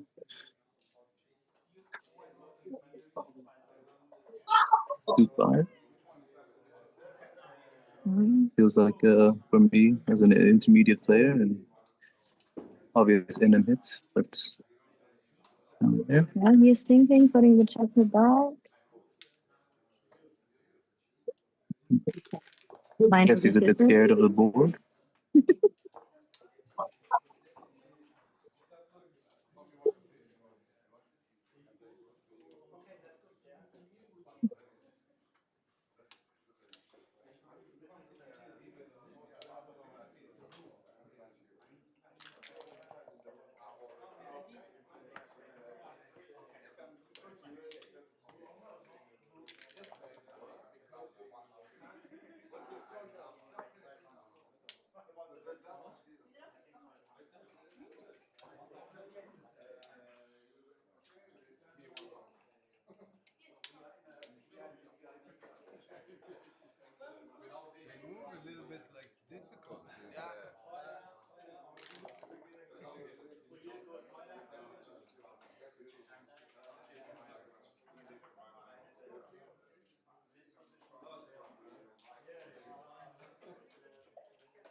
So we are back. We just had to change position. It was a little bit too loud in the background.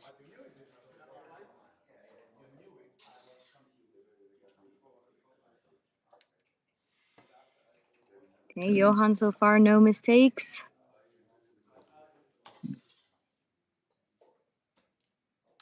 That was quite nice to come in on a 1-3 there with both checkers.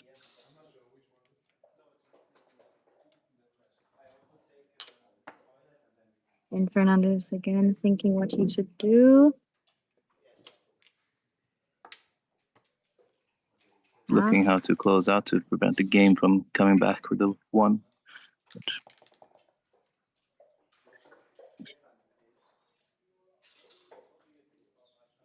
guess he's trying to look at moving forward and then hopefully slotting to make that 6 prime. And more chances to hit as well. Okay, Johan can't come in. Let's see. Yeah. So you hit here, obviously try to kill the chances.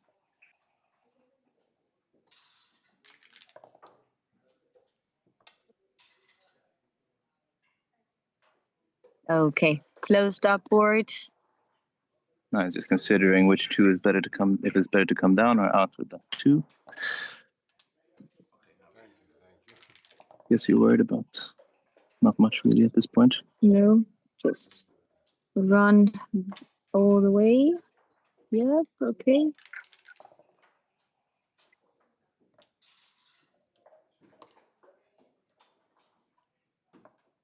We should go for some color commentary, I think. I've played this man a few times, Johan. He's a good player, world champion.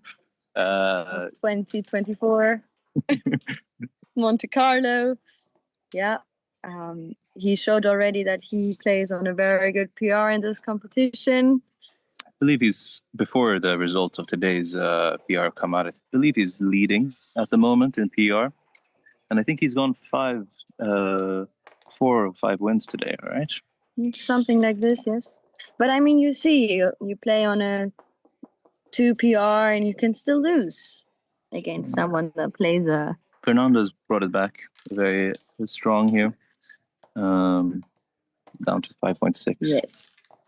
That's a good increase, isn't it? Yeah, it's a long way to go, though. Plenty of time to work it down. Johan is still on the bar. Yeah, looks absolutely like a gammon. Hopefully not a backgammon. Backgammons are very rare, especially 2 on the, just 2 on the bar should be okay, but once again, you never know. Well, there you save the backgammon at least. And with that, he has some decent chances to save the gammons as well. Now would be quite lucky.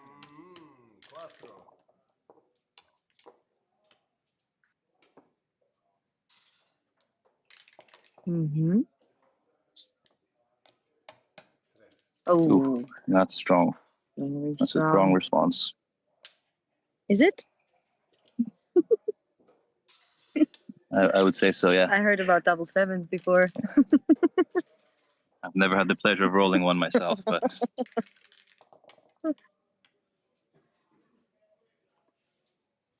Oh, run quickly. Should be it, I guess. Let's see if you can pull a miracle. Uh-huh. There is the miracle. No. It's just about seeing, you need a double and an extra roll anyway, so you're just looking at which doubles, maximize amount of doubles to get you off and get you home. That's good. Now, what is he rolling? Okay, another little chance. So we have double 2s. Oh, double 2s. Not enough. Oh. Oh. Okay, that was round 1. Gammon at the end, he pulled the double, but it wasn't 4 points. not the 3s he needed. Good. Let's see what is happening in round 2. So apart from that double, it seemed the play was quite strong. Okay, no question about that one.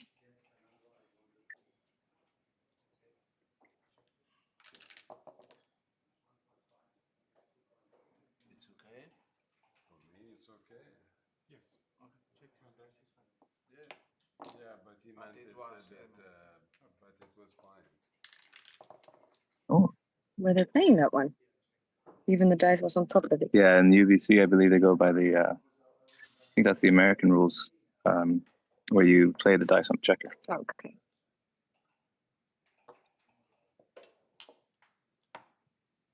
I don't know the difference really. I don't mind either way. But some people have very strong opinions about how you should be playing it.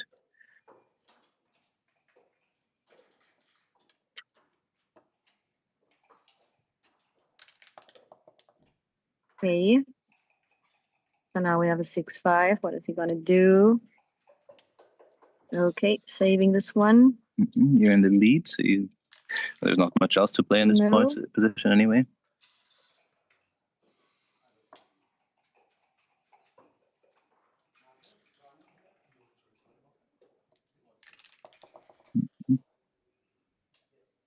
Okay, double 3. What do you think? Now that we see what to do, I mean, make the 5 points. it's always nice to make the 5. And saving the one on the 9, 10 points. No, why not? Seems quite nice. Okay, he wants to see another option and make the 7 points. Which is always lovely because you still have the flexibility of Yeah, back, which was but the if top you can engine make the choice. 5 point, do the 5 point. I heard that coming out of Johan's mouth. And in this case, you wouldn't have been very wrong, but just a little bit.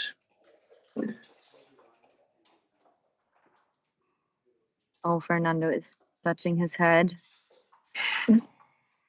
That's when you know that people are. Oh, now he is in the very deep thinking position. This is where you can. That was the double thinking position. Yep, and yeah, still lots to play here for Johan. So take is nice, but if he had rolled something after that, if he doesn't double here, roll something like a 5-1, then it becomes maybe he starts losing his market and things like this. So. 4-1. Yeah, make the point. Not bad at all. Johan makes his 5 points. They play fast, huh? Very fast. This is routine for them. They're probably not doing anything else. This is also a day 2 12th match that they're playing in this UBC. So I imagine that things are starting to take its toll as well. That was a lucky roll getting this one. Well, from Fernando. I think he would have preferred to come in on a 4 or something. Just Johan being behind here needs to consider his options. He's shaking his head. Doesn't know here. He should be doubling or not. What would you have thought of the double here? Not at all, to be honest. And he sends it. He sends it. What does he? Seems like it was no double. No double. Very, very small. I guess. Yeah, it's just basically you could choose essentially whichever you prefer. Let's see how this turns. I mean, he's 4-0 behind. Yeah, because this is one of those positions where you're behind in the score, and the gammons are quite important and things like this. So even though you don't have amazing winning chances, it's still very useful to double. Now we're out here in the Vorgård, lovely little place. Kids running around and good views. It's gonna rain the rest of the week. Have you heard? I heard, unfortunately, yes. We are in Sweden, so not totally unexpected. No, but we're in Sweden. Parallel to the UBC is going on also the Swedish Open, 44 Swedish Open. Today is the warm-up day. So intermediate and the main players are already rolling the dice, trying to get the added money. Oh, interesting. Yeah, But I think it was really a little bit warm last weekend, to be honest, in Sweden. It was nice. Yeah. Did you do anything last weekend? Yeah, we went to the countryside. jumped into the water. It was very nice. Very nice. That's what you do in Sweden. And actually the water was warm. Mm-hmm. That inland sea. So what is happening with the 4-3? Well, he's considering coming up or hitting. Given the position he's in, I guess you want to be a little bit safe. But 4-3 hit. Well, if it was and make the 5. If it was 0-0, Right. if it was 0-0, yeah, probably maybe you can choose to hit. But here in the score, I would play it safe. Make the sure. anchor is very important to have. So Yeah. Good choice. I think that was what they were meant to do as well, right? Yeah. Yeah. I think everything else was a blunder, weirdly enough. But I haven't seen it on the bar. I was looking at the view that you were explaining to the public viewers here. So 2-1. Oh. Well, you kind of feel like it's very tempting to slot that 5 because you have now an anchor, you know? Yeah. There's also 3 points up there. Mm-hmm. Oh, wouldn't be so wrong, probably.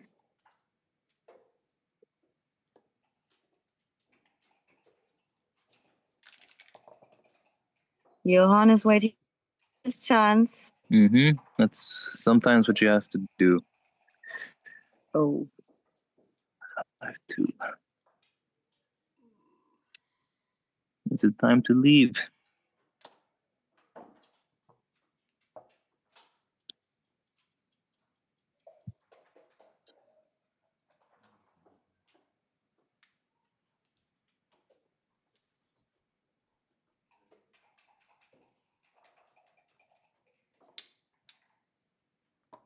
And he's putting the checkers back, thinking of leaving.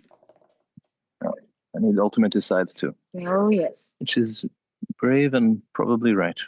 You obviously have to, you usually have to be bold when it's a blunder, but you usually have to be bold when you play backgammon. That maybe not when you're leading 4-0. No, maybe not. It was a blunder. Let's see. But here, for Johan, the hit is much more obvious, right? You still need to move forwards from that back position, so you want some time to do that. And he has some builders. Plenty of builders now. And he's just considering whether he should really go for it and hopefully pick up that second checker, or if he should play it a little bit safer. So what do we have? 6. Well, and that's the reason why maybe he played safer, but I think he was right to risk it. Yeah. Just anything other than this. And he comes in with both. That's not bad. because he only has it's only a 2-point board, so you're not super afraid of what's going on there. And the double 6. Let's see if it's good this time. Well, he had some checkers you want to save, obviously. Yes. But maybe you... Do you think he's breaking his board now? His prime? Well, you're going to have to in some way or another. So maybe you break it and make it 2 points. Mm-hmm. Because you can't obviously come and make the 3. That's blocked. So the 2-point seems sensible. Maybe you bring... Because you're going to have to leave something. Yeah. Right? Because if you bring 2 down, you still have 2 to play. Then odds on all the ones that can go 6. So I think I would make the 2-point. Yeah, 2-point for sure. Which seems to be correct. No, I think maybe you just bring all. 2 and 1 point. Well, also interesting. Then you leave a lot. I think the 2-point for sure. Yeah. And then you probably. Oh God, this is not fun. But even bringing probably. Bring both down, maybe. Yeah, and then you just have. And then you just like 3s. Just don't hope for no 5s and 3s, right? So 5, but no 3. So at least he saves that. But now Johan has a little bit of an annoying board. Yeah. So Fernando's almost in. So. Okay, 1 is for sure. In my eyes. Well, you can also just, if you want to make it or if you want to pull it up and give him more ways to get out, you know? But where's the 2 then? On the Just 7 forwards, point. Yes. yeah. Or just like forwards. You're gonna go the 2 forwards anyway, so it's up. It's only a a choice little bit if you're. more nicely spreaded if you play Yeah. it like this. Yes, but you also have a lot of pips, and you need to think about the roll after, right? Because he has those 2 annoying. What is? Wow. Yeah, they don't want to make the. They don't want to make the. What's it called? The 8. Is that 9 on 7? They don't want to make the 8 point basically. Okay, yeah. So they said a little bit more spreading. Because I think it's all about the next roll. I couldn't tell you how many rolls are bad next time, but how many? I think they count too quickly. I can't. Oh, maybe we need a little of a calculation system behind this. With these types So of he things. did the 8 point. Yeah, which maybe with deeper analysis it was correct, But Johan will be a little bit annoying now back there. yeah, but he's not looking great for his 6-5 is a bit too high. Mm. He still wants to build a little bit more than just running in, you know. Okay, he takes both out, maybe. It's a bit slow the stream, so he can't quite see. So he took both out. Yeah, so you want to stay, I guess. Even though it's low chances, it's the only chance, I guess. Okay, 5-4 is not beautiful, but still playable. Mm-hmm. Would have been even. Let's see. I mean, Johan is also very good known for playing back games and winning them. He likes them. I think it's his favorite way to play.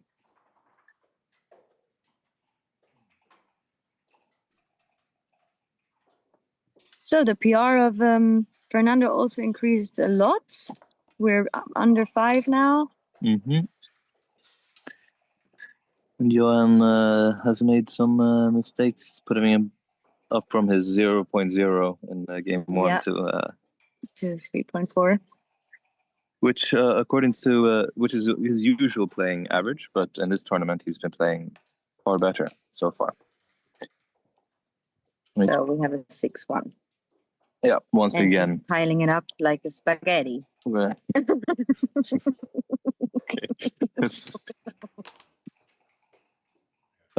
What do we have here now? I don't know, or like smörgåstårta, you know, if you want to make layers like that.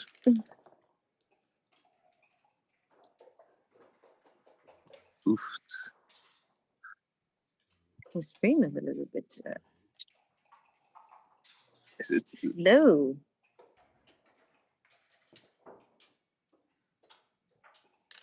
Okay, having a 4 prime now in his own board, and Fernando's board is has a little bit of a hole now. That's nice. I've opened up the stream here to see your comments as well.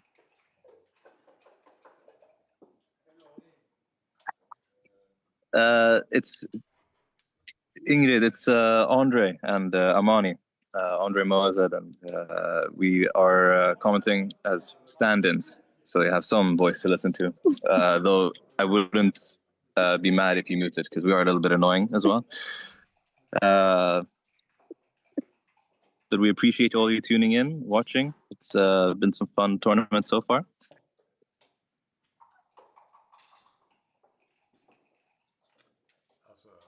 If I were commentating, I would say none of them look good. None of them look good. Yeah. Do we have any Germans watching here? Okay, Amani, you may take over in German if you like. Just start speaking, and I'll just pretend I understand what you're saying. Oh, loads of comments. What's happening? That's from the whole day, I think.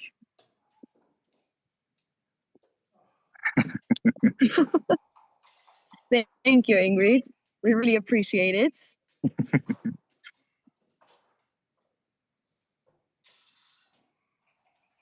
Yeah, for a lot of players, it might be nice to have someone who's not so advanced playing backgammon because we say, "Oh, look, that looked good," and then it's a blunder, and you feel better about yourself, as opposed to having all these world champions and high-level players commenting, and it's.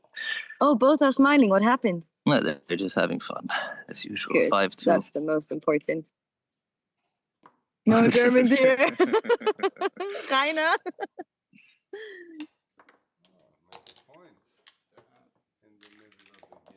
So it's still very interesting. And it's quite even right now.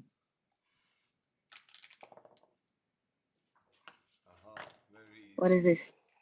Simplicito. Okay, but I will be ready. Mm-hmm. You gotta leave that one. Yeah, hoping for a 6. It's over. Okay, now. Well, now you're just saving the gammon. Yeah. Is your idea here? Yeah. Yeah. But it was it was a 4 cube. Yeah, well, that's game. Okay, that's Well, it. Oh yeah, the redouble earlier. Well, that was a quick round. Quick game.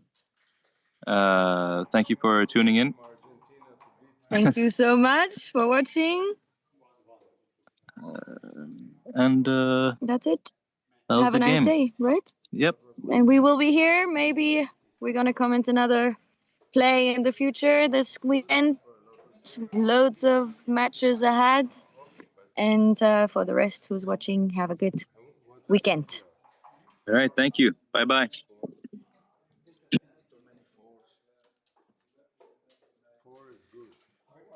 That with you to 4 was okay.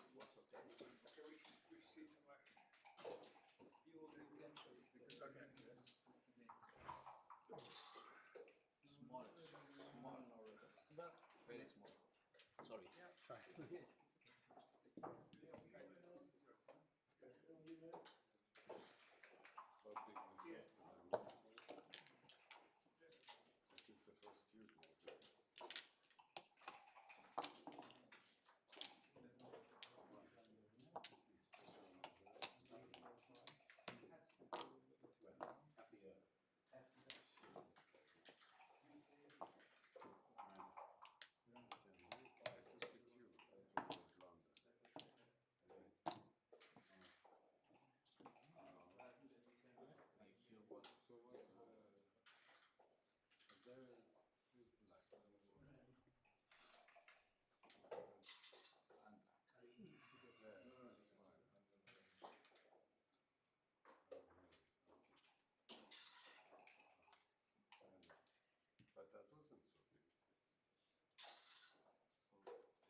So hot.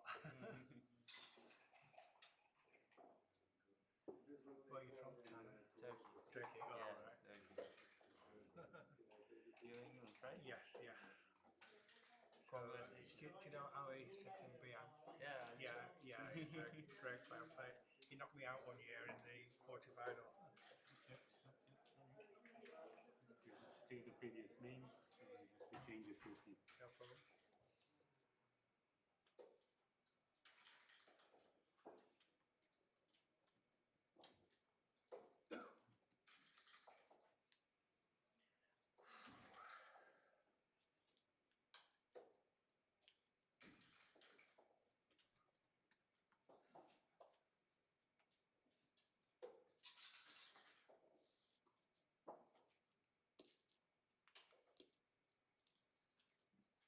Okay, guys. Whenever you are ready, you can start.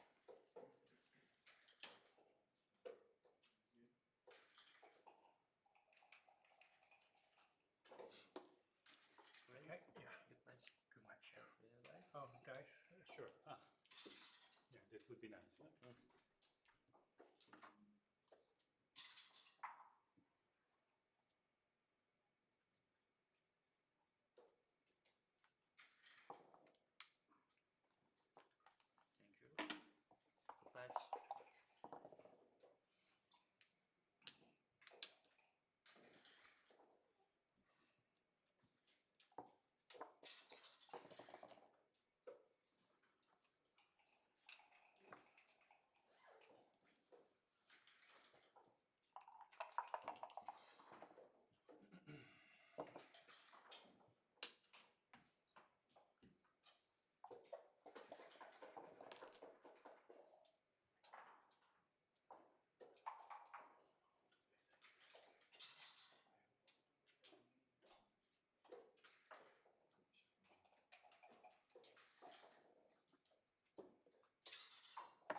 4-3 before. Yeah, 4-3. 4-3.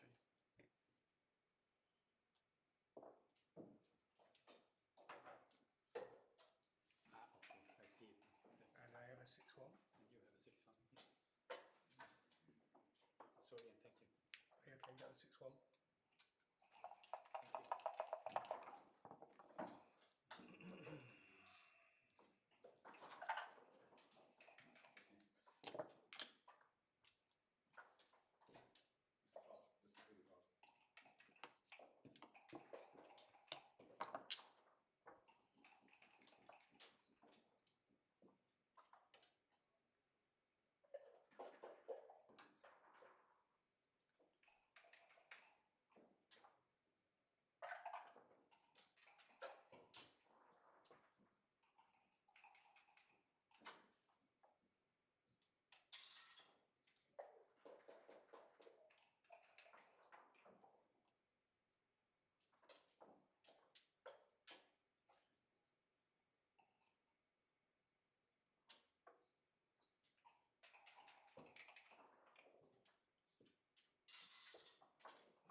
Good man. Good fun.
Sorry. Sorry. No.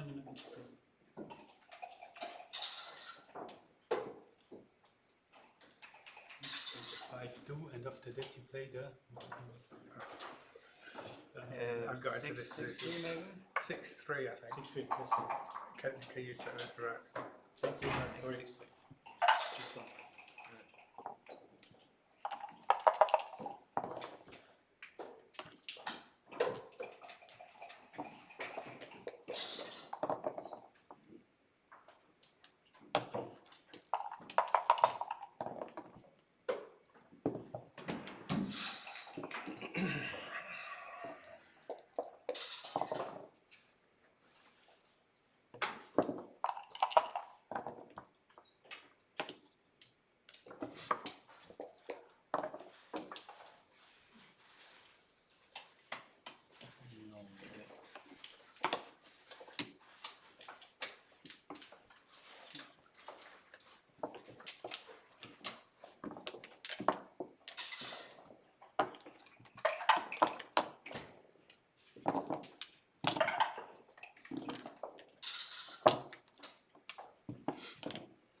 also at the beginning. I forgot to remember what I was.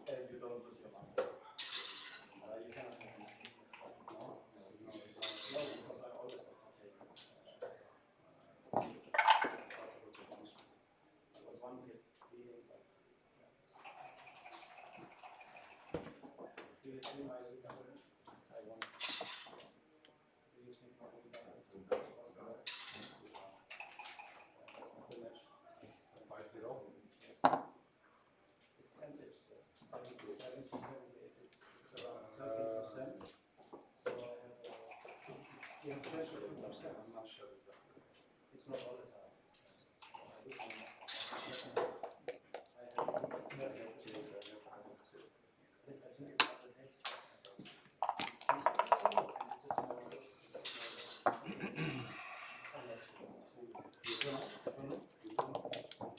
No, I'm not sure about the room. I'm not huge on this.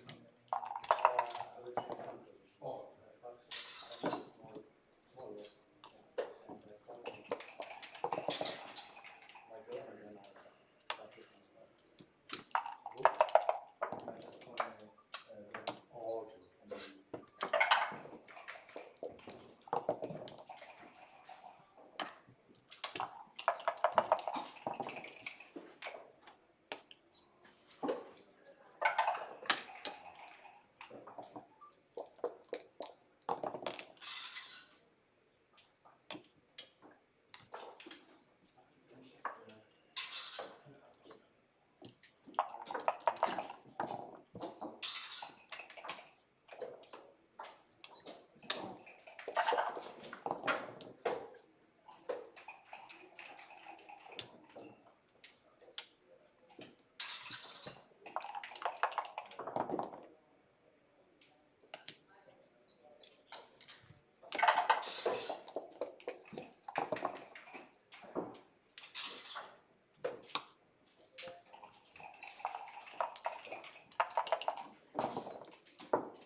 Are you okay? Yeah. No, sometimes I just Yeah, don't see okay, it's okay. Don't worry I about don't, it. are you sure? I don't like, yeah. I know what to do. I know what I'm playing this.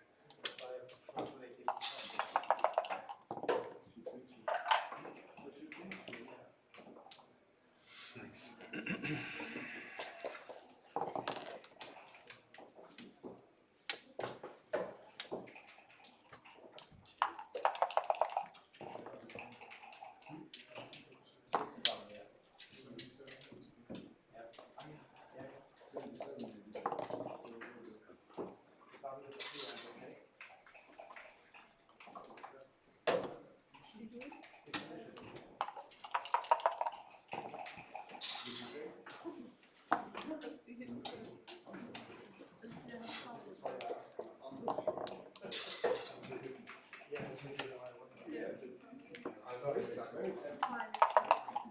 Thank you.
Okay, the one clear need so much, but I think I have 30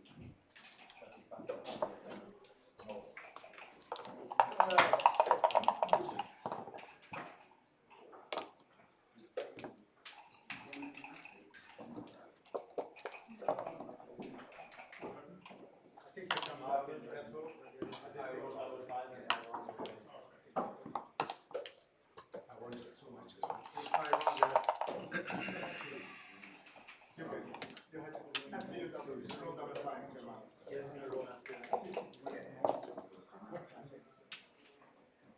What, this is the position? I think we'll get 7, 8, 6.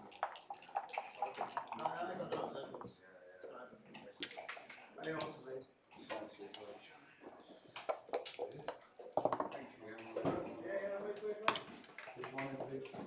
Where are you from?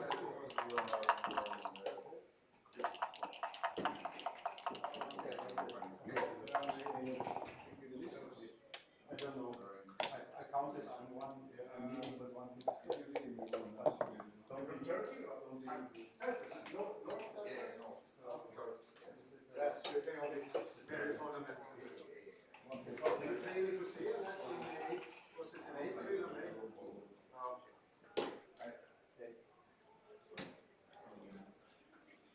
Really? I don't know.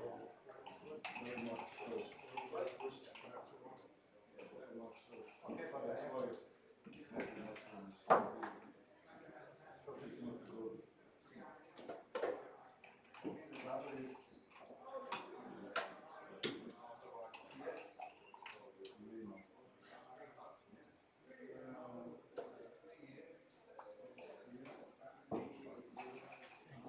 I don't like it, but I don't know if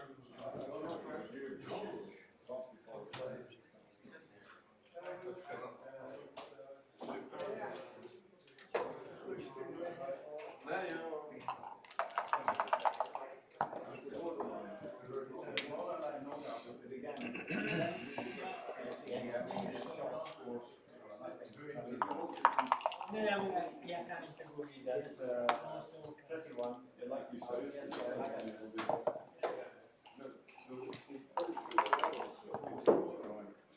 Oh, do you have some estimates?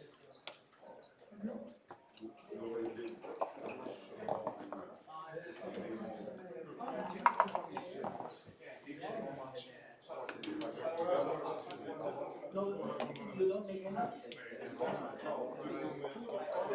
One time. Yeah, I know.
Oh, sorry, may I have a glass of water? Okay. All right, sure. All right, thank you. Thank you.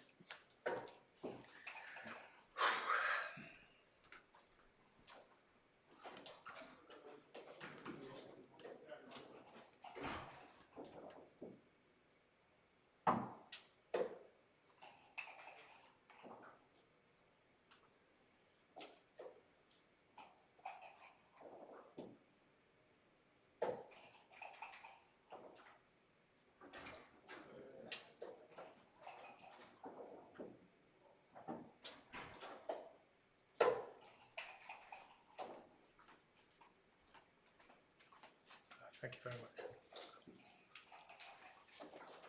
Yeah, sorry guys, I hope I'm not very disturbing, but yeah, sometimes when it's in this corner. Yes, okay, yeah. okay. I'll try and remember to roll up. Have you rolled up for it? Yeah.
Still talking.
Men hon har ju gjort det, så.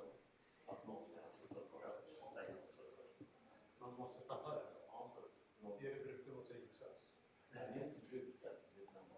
Ofta när någonting sväller upp, då får det brutet. Om det är brutet så då blir det inte brutet så här. Men varför stannar hon då? Jag vet inte vad de kan se på det ifall de måste göra något. Ja, men man gör inte annat. Nej, men det kan vara kul att höra att någon säger någonting. Jo, men om det är något. Nej,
Yeah,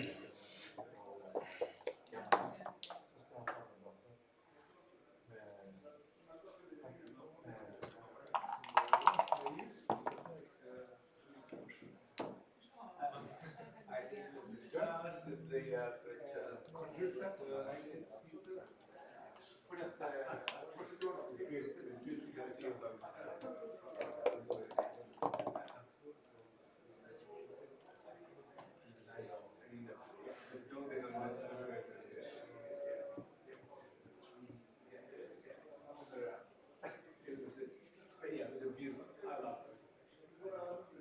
Nice to see you.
Yeah, it's okay.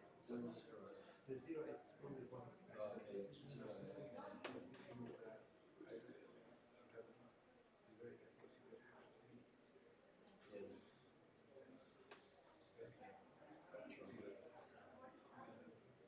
I don't think it affects you, it will affect me. But I want, this is not something which is like, you can measure. Okay. But forget about it. Yeah, and our guy, everything's fine.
Thanks for telling me about the clock. I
have a long time to think about this fight. This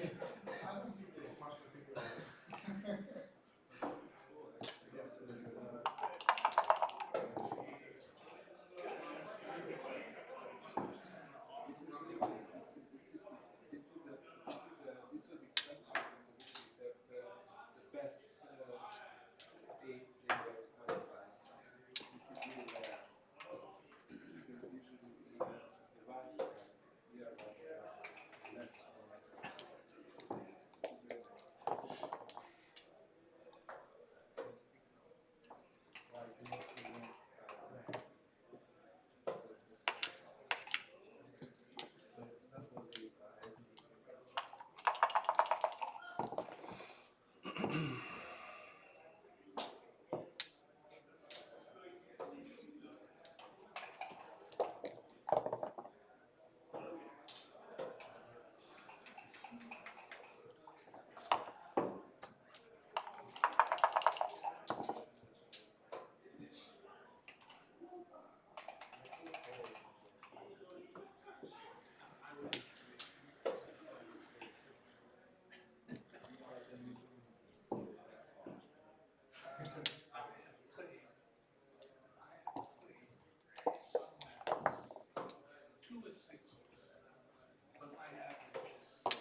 course aware, yeah. And no, we're aware of the time. Yeah. Okay.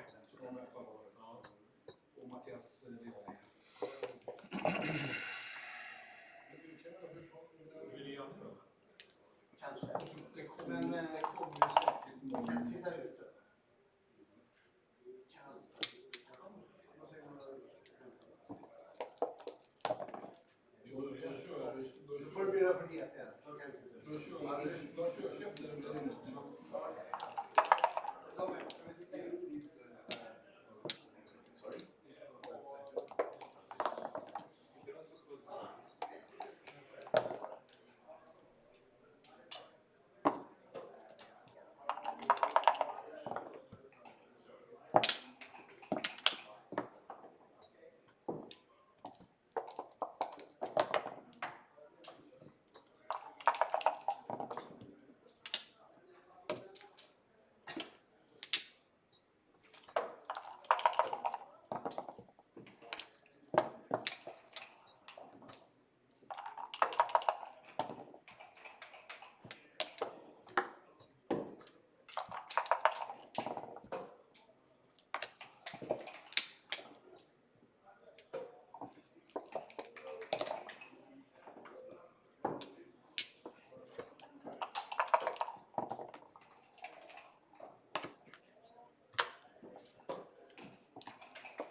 3 seconds. I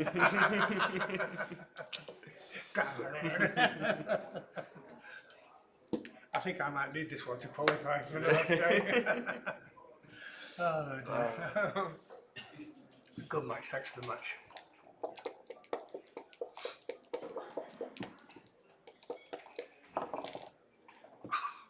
If you want, roll again. Yeah, we'll roll again.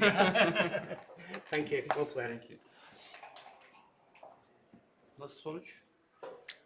Haller hallettim. Pierre Haller. İyi mi çıktı? İyi. No, I just fall behind in the last game. Önemli değil zaten. Olsun. Pierre önemli. Ben kaybetme bakma bir şey Pierre'e. Yok, Pierre önemli de. Hepsi şey oldu. So that's a shot. Thank you. Thank you.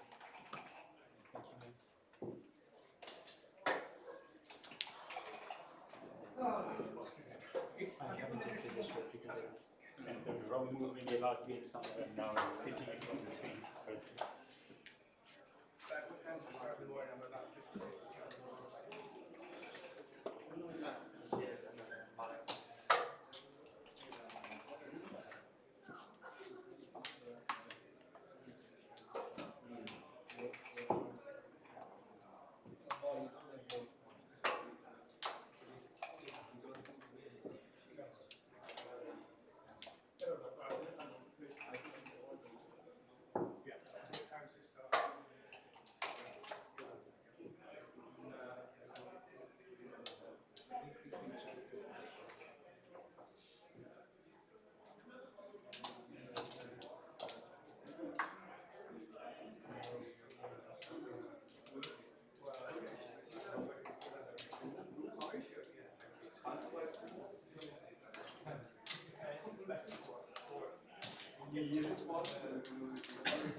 It's a 77 games.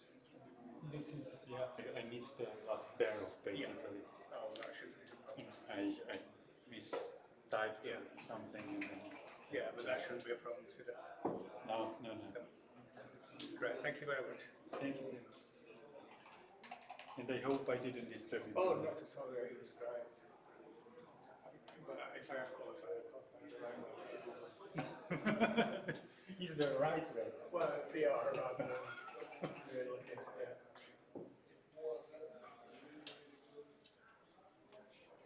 Okay, well, if I qualify, I'll see you.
Vetetünk még valamit?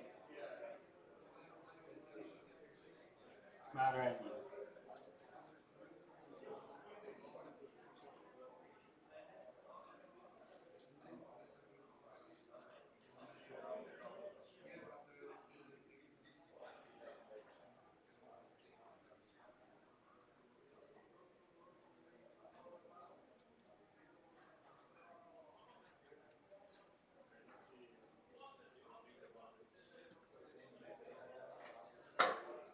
Hánykor kezdünk volna? Akkor szeretnénk, hogy kezdjük játszani. És